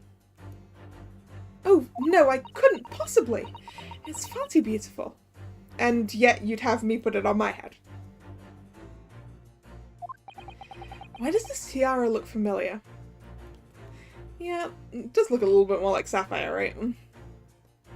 Well, maybe not sapphire, it's sort of... I don't know. Also, I realised that I know that my TV screen over there tends to make things a little bit bluer than they actually are. So maybe they're not as blue as I think they are. Let's have a look. Let's over on. Oh, it's more purple, isn't it? Yeah. Okay, they're a bit more purple on the other screen. Over on OBS. I feel like I've seen it somewhere recently. Yeah, on the thing. Right. Tiara! Yes!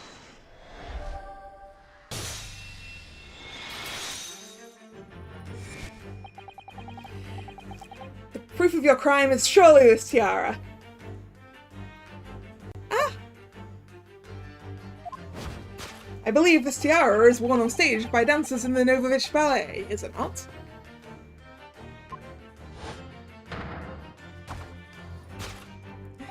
Indeed, it would appear to be identical to the tiara pictured here in this newspaper article.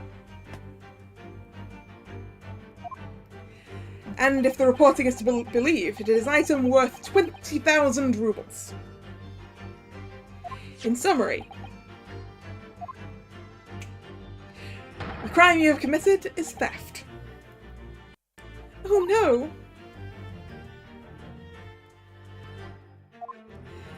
Yes, you left your ballet troupe, unlawfully taking their precious tiara with you. I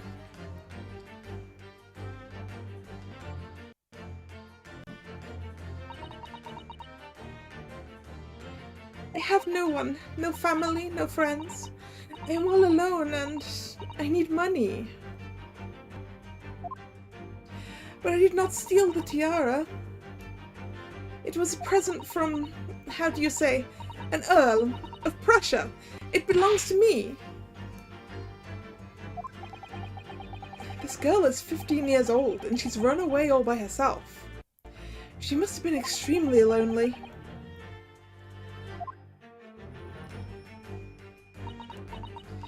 Alright, I will tell you everything. There is no point to hiding it now. Come, come, let us not be hasty.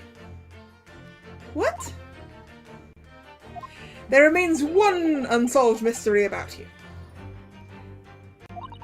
Mystery? What do you mean?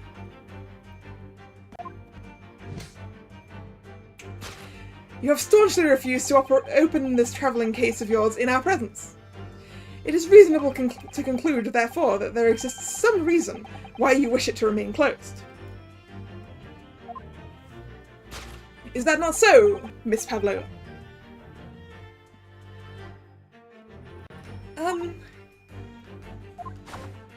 My dear girl, there is no sense in playing games with me. Nothing escapes my attention.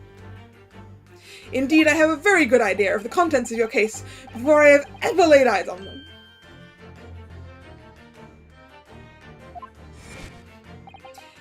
Dear me. We are not well suited to a life of crime, are we? Your careless coup d'oreille. This is the thing he said earlier.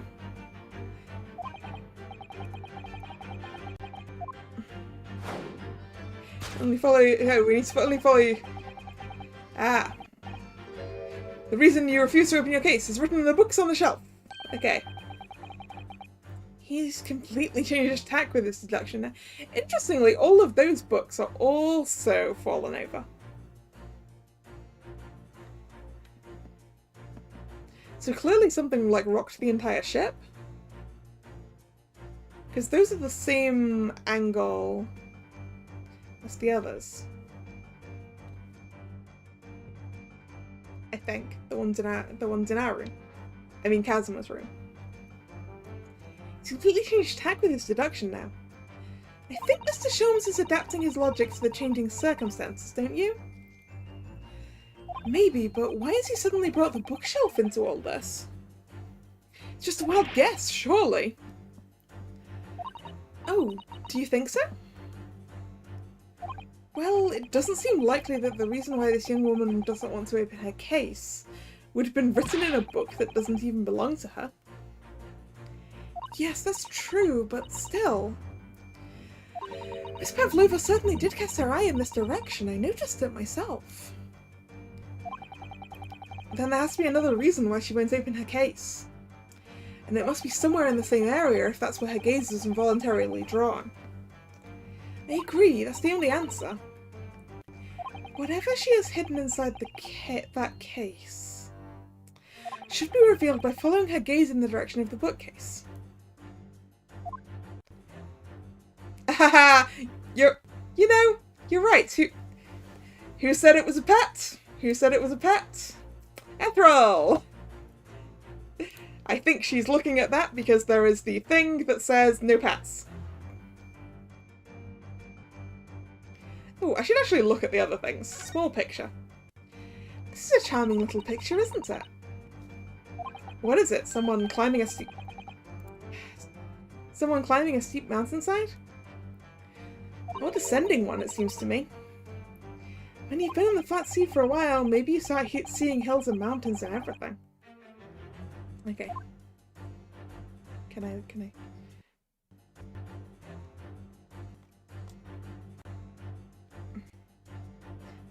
Oh, I can look at the cabin door as well.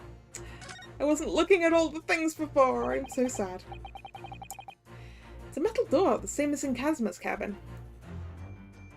Yes, and the rather slim bolt is the same as well. Well, if Miss Pavlova was actually glancing over at the door here instead of the bookcase, that would suggest a desire to run away from this cabin. Maybe. Anyway, I think it's the rules of passage. I'm pretty sure it's the rules of passage. These are the rules of passage for a travel aboard the SS Buria. Passengers must not keep weapons or other dangerous objects in their cabins. Pets are also strictly forbidden. That was exactly the same notice in our cabin too. Yeah, and Kazuma was breaking the rules as well because he had a whole ass katana in there. And a person. I wonder what happens if you break the rules. Oh dear, I'm sure the punishment would be severe, Naruhodo-san. You'd probably be left adrift in the freezing cold ocean. Or shut inside a tiny wardrobe for days on end. So I've actually been serving time for weeks now, have I? Anyway, we're gonna present that.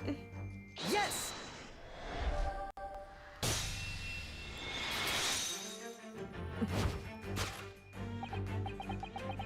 Yes, the reason why you refuse to open your case is written in the rules of passage. Passengers must not keep weapons or other dangerous objects in their cabins. Pets are also forbidden. Also strictly forbidden. Inside that case of yours is something forbidden from carriage on this vessel. That is the real reason why you refuse to open it, thus revealing its contents.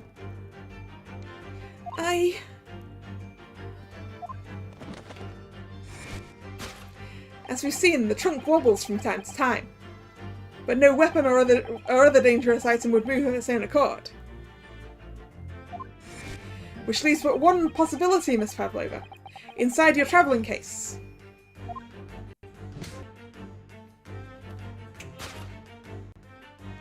Is the last item forbidden on the vessel's rules of passage? A pet. Ah.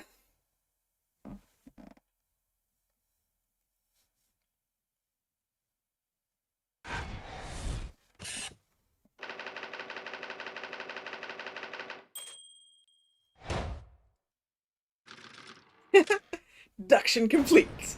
Elementary. Man, that was fun.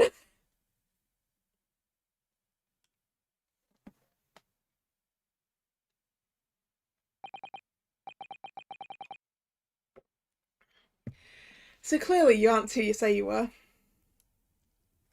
Yeah, the little dance, I like it.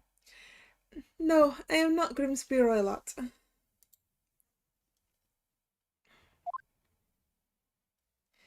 My real name is Nikolina Pavlova. Everything you said was correct. You absconded during one of your ballet company's performances in order to escape your homeland. Later that same night, you stole aboard this vessel. Which couldn't have been easy. The Buria is a huge steamship with a vast crew. Could she really have snuck on board without being noticed? No, the sailors know the name, and the passage has been booked on this thing, so she clearly didn't sneak.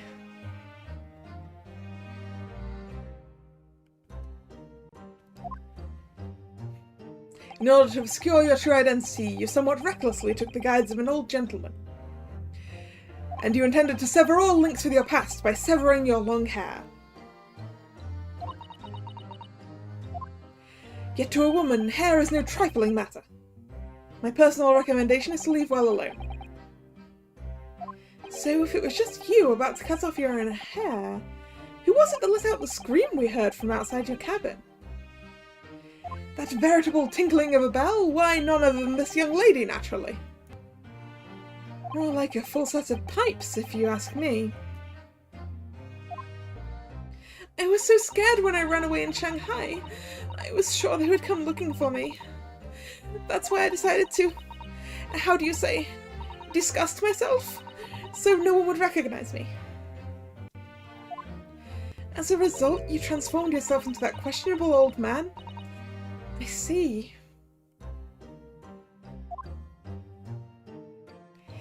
I put on the fur hat and fake beard.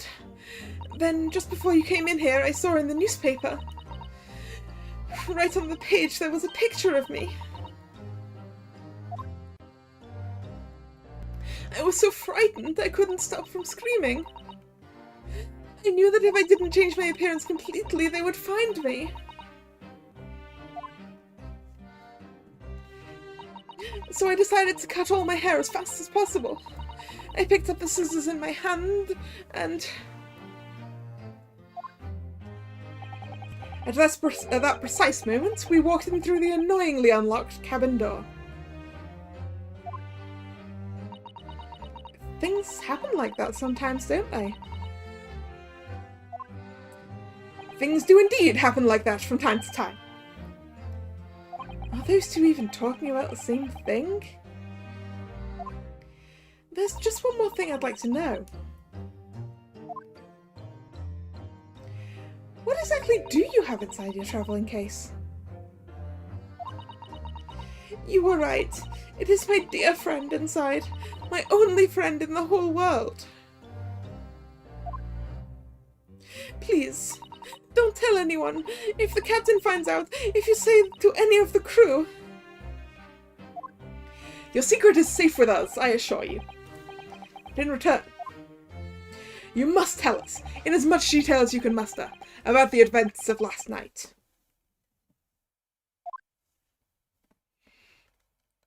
Yes, all right. I will tell you.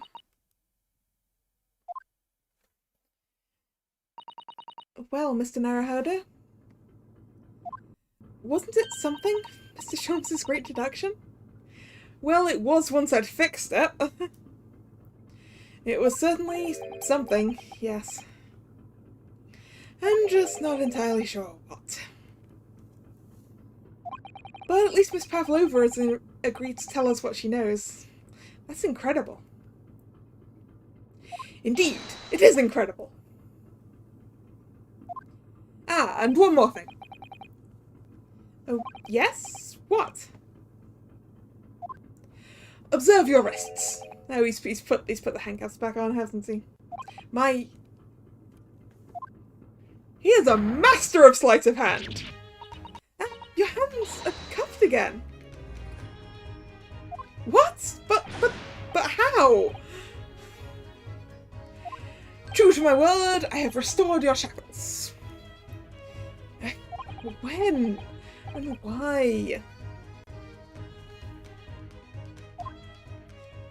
There's still a shadow of guilt cast over you, Mr. Naruhodo. I'm sorry to say, it can't be helped at the moment.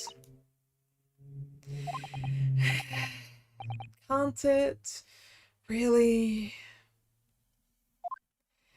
Anyway, let's listen to what Miss Pavlova has to say. I can't go on not knowing. I have to find out what the speckled band that Casimir wrote about in his diary really was. Maybe it was the tail of something. Like a cat. Maybe it was the tail of a cat. Maybe the cat got free and went into the ventilation. Can I do this by examining now? Can I look? Let me look. No. Don't touch. I will tell you what I know about last night, but please, you must not touch my things. How do you say, forbid it. Oh, sorry. As well you should be, young man. What vulgar manners you have. poking around in a young lady's private belongings. Neither shall I allow it. Hypocrite. Okay. Okay, I'll just talk to her. I wanted to look in the case. I want to know. What happened last night? Did you know that someone was killed in the cabin next door to this one last night? One of the crewmen told me this morning when I was eating breakfast. The man who died, he was a friend of mine. Oh! That's why we're trying to find out what happened. Did you notice anything unusual last night? Perhaps you heard a strange noise, for example? Perhaps people talking? Perhaps the ship was absorbed in a wild tempest. Perhaps the steam engine exploded. I don't think so, Sholmes. Perhaps everyone on board would have noticed if that had happened. Miss Pavlova, is there anything you can tell us? I don't know. I'm sorry, but all I could think about last night was what I had done and whether they would find me. I didn't notice anything that was happening around me. Oh, I see.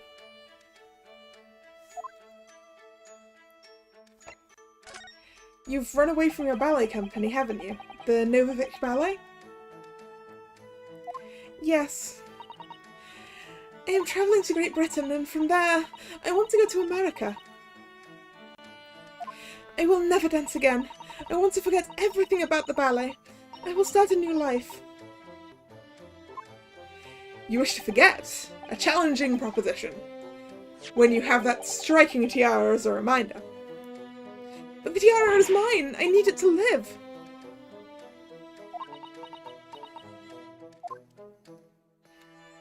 I have no money of my own. The Novovich Ballet gives us only a little food and water, and we must dance all over the world. You know, that seems quite unfair. You're a prima ballerina, you should be being paid a lot. I had to run away, I had no choice. If I stayed, it would have killed me. So you ran away to protect yourself? Yes, and the crew of the ship, they have all been kind to me. They let me come on board, and they said I could hide in this cabin. If that is indeed the truth, Miss Pavlova, it creates a most intriguing conundrum. Yes, it does. What do you think about it, Mr. Naruhodo? Me? Oh, well, yes, of course. I think we should hear Miss Pavlova's explanation. To what conundrum, I'm not sure, but... Conundrum.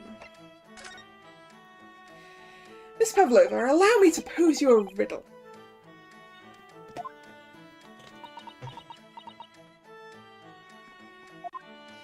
According to this newspaper, it was only yesterday that you absconded from the ballet. Now, that being the case, it must have been last night that you boarded this vessel.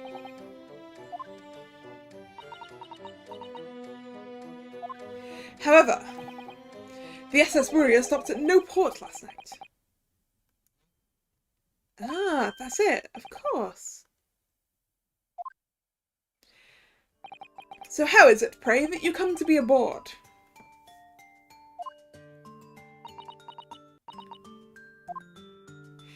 You know, that's a good point. Wait. Just a second. If this ship didn't stop at a port last night, how, pray tell me, do we have today's newspaper? If we didn't stop anywhere? How? How? Like, seriously. We didn't have anywhere to get today's Russian newspaper from last night.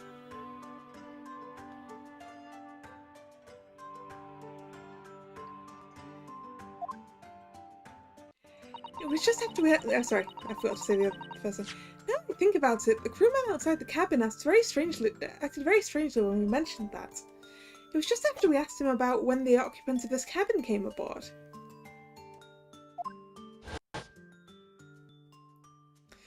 You think they deliver the newspapers by bird? It must have been a significantly large bird, since there's at least 2 copies of that newspaper. That is not your business, he said. Yes, you're right. He did seem to be hiding something.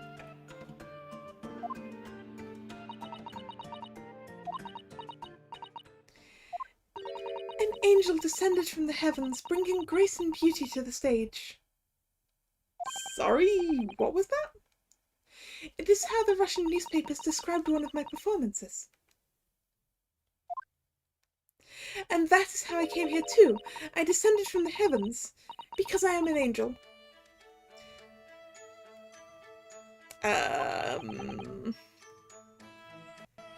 Considering English isn't your mother tongue, your description is very vivid. Oh, we're talking in English! We're talking in English! We finally found the answer, we're talking in English!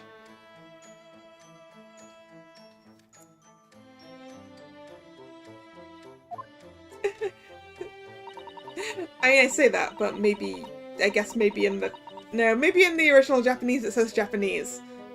I don't know. Mr. Sholmes once said, I never can resist the touch of the dramatic. It seems Miss Pavlova is the same. A genius descended from the heavens, bringing grace and beauty to detection. Words once said about myself. A quote from a wonderfully extravagant advertisement for the adventures of Herlock Sholmes, in fact. Yes, yes, Mr. Showy. Well, I mean, it's not a translation error, it's a localization choice.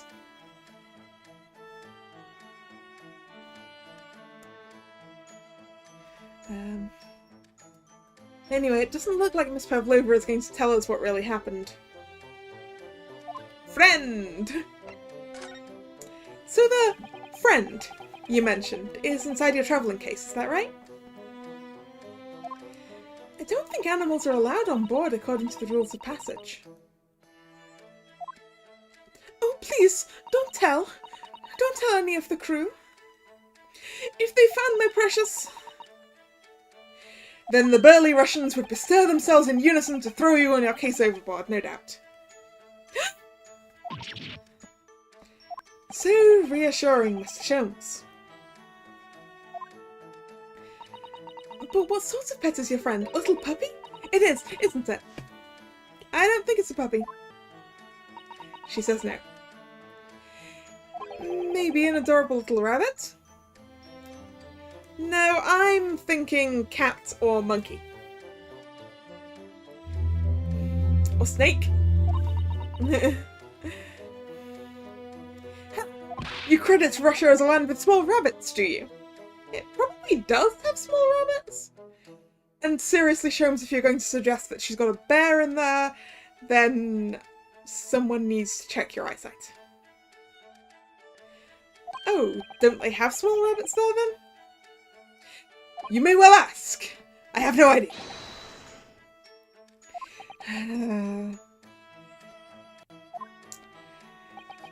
You two are miserable bunglers when it comes to understanding the nature of young ballerina's friends. Isn't it obvious? It must be a chicken. Sholmes? What world do you live in that ballerinas are friends with chickens? Really? Consider the benefits. A rousing wake-up call, daily fresh eggs. And when adversity strikes, it could satisfy the needs of sustenance. I'm sorry, Sholmes. You'd need more than one chicken to get those first 2 things. Because the wake-up call is provided by the rooster, and the eggs by the hen. So I don't think... So you'd eat your friends. I'll remember that.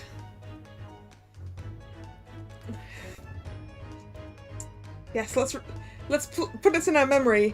Mr. Sholmes would eat his friends in dire circumstances.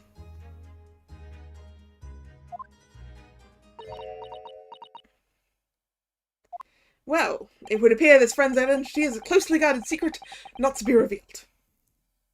Ha ha ha ha ha. She obviously doesn't quite trust us yet. There's something I should like to show her, I think. Maybe she might be able to shed some light on it. Ah, yes. Present. Thing about the speckled band. Let's go. Oh, I should have presented her my badge first. Oh well. This is the diary of my friend who passed away. His diary? Yes, and he wrote in it last night before he died. Something a little unusual. It reads... 1:23 AM, I can hear a faint whistling sound. And then a few minutes later, 1:35 AM, what looks like some kind of speckled band is dangling from the ventilator grill. A speckled band? I don't understand. It's strange, isn't it? But the ventilator he mentioned joins to this cabin, you see. It's up there on the wall. In other words, this cabin and the victim's cabin are connected together. Oh. Miss Pavlova? Has something occurred to you? Does the speckled band the victim mentioned mean something to you? Or the whistling sound, perhaps? No. I don't know anything. Oh.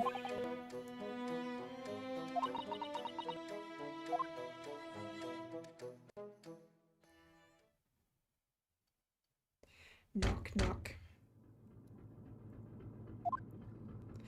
Excuse me, Mr. Roylott. Yes, what? That was a quick change. She got that fake beard and nose and everything on real fast. Wow, she's fast.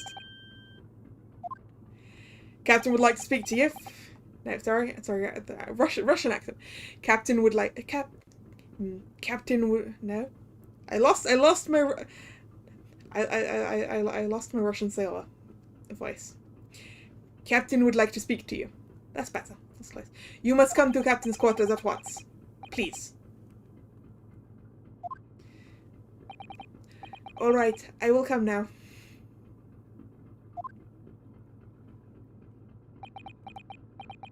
What? You must leave, now. Oh, no, it's fine. Don't mind us. Now, I'm pretty sure she doesn't want you rooting through her things while she's gone, Ryunosuke. Yes, please don't worry yourself, Mr. Roylott. Get out!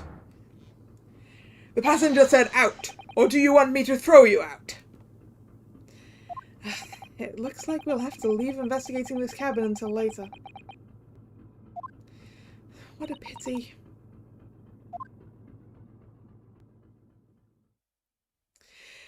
And so we lost our chance. Having still not managed to investigate Miss Pavlova's cabin, we were unceremoniously chased out.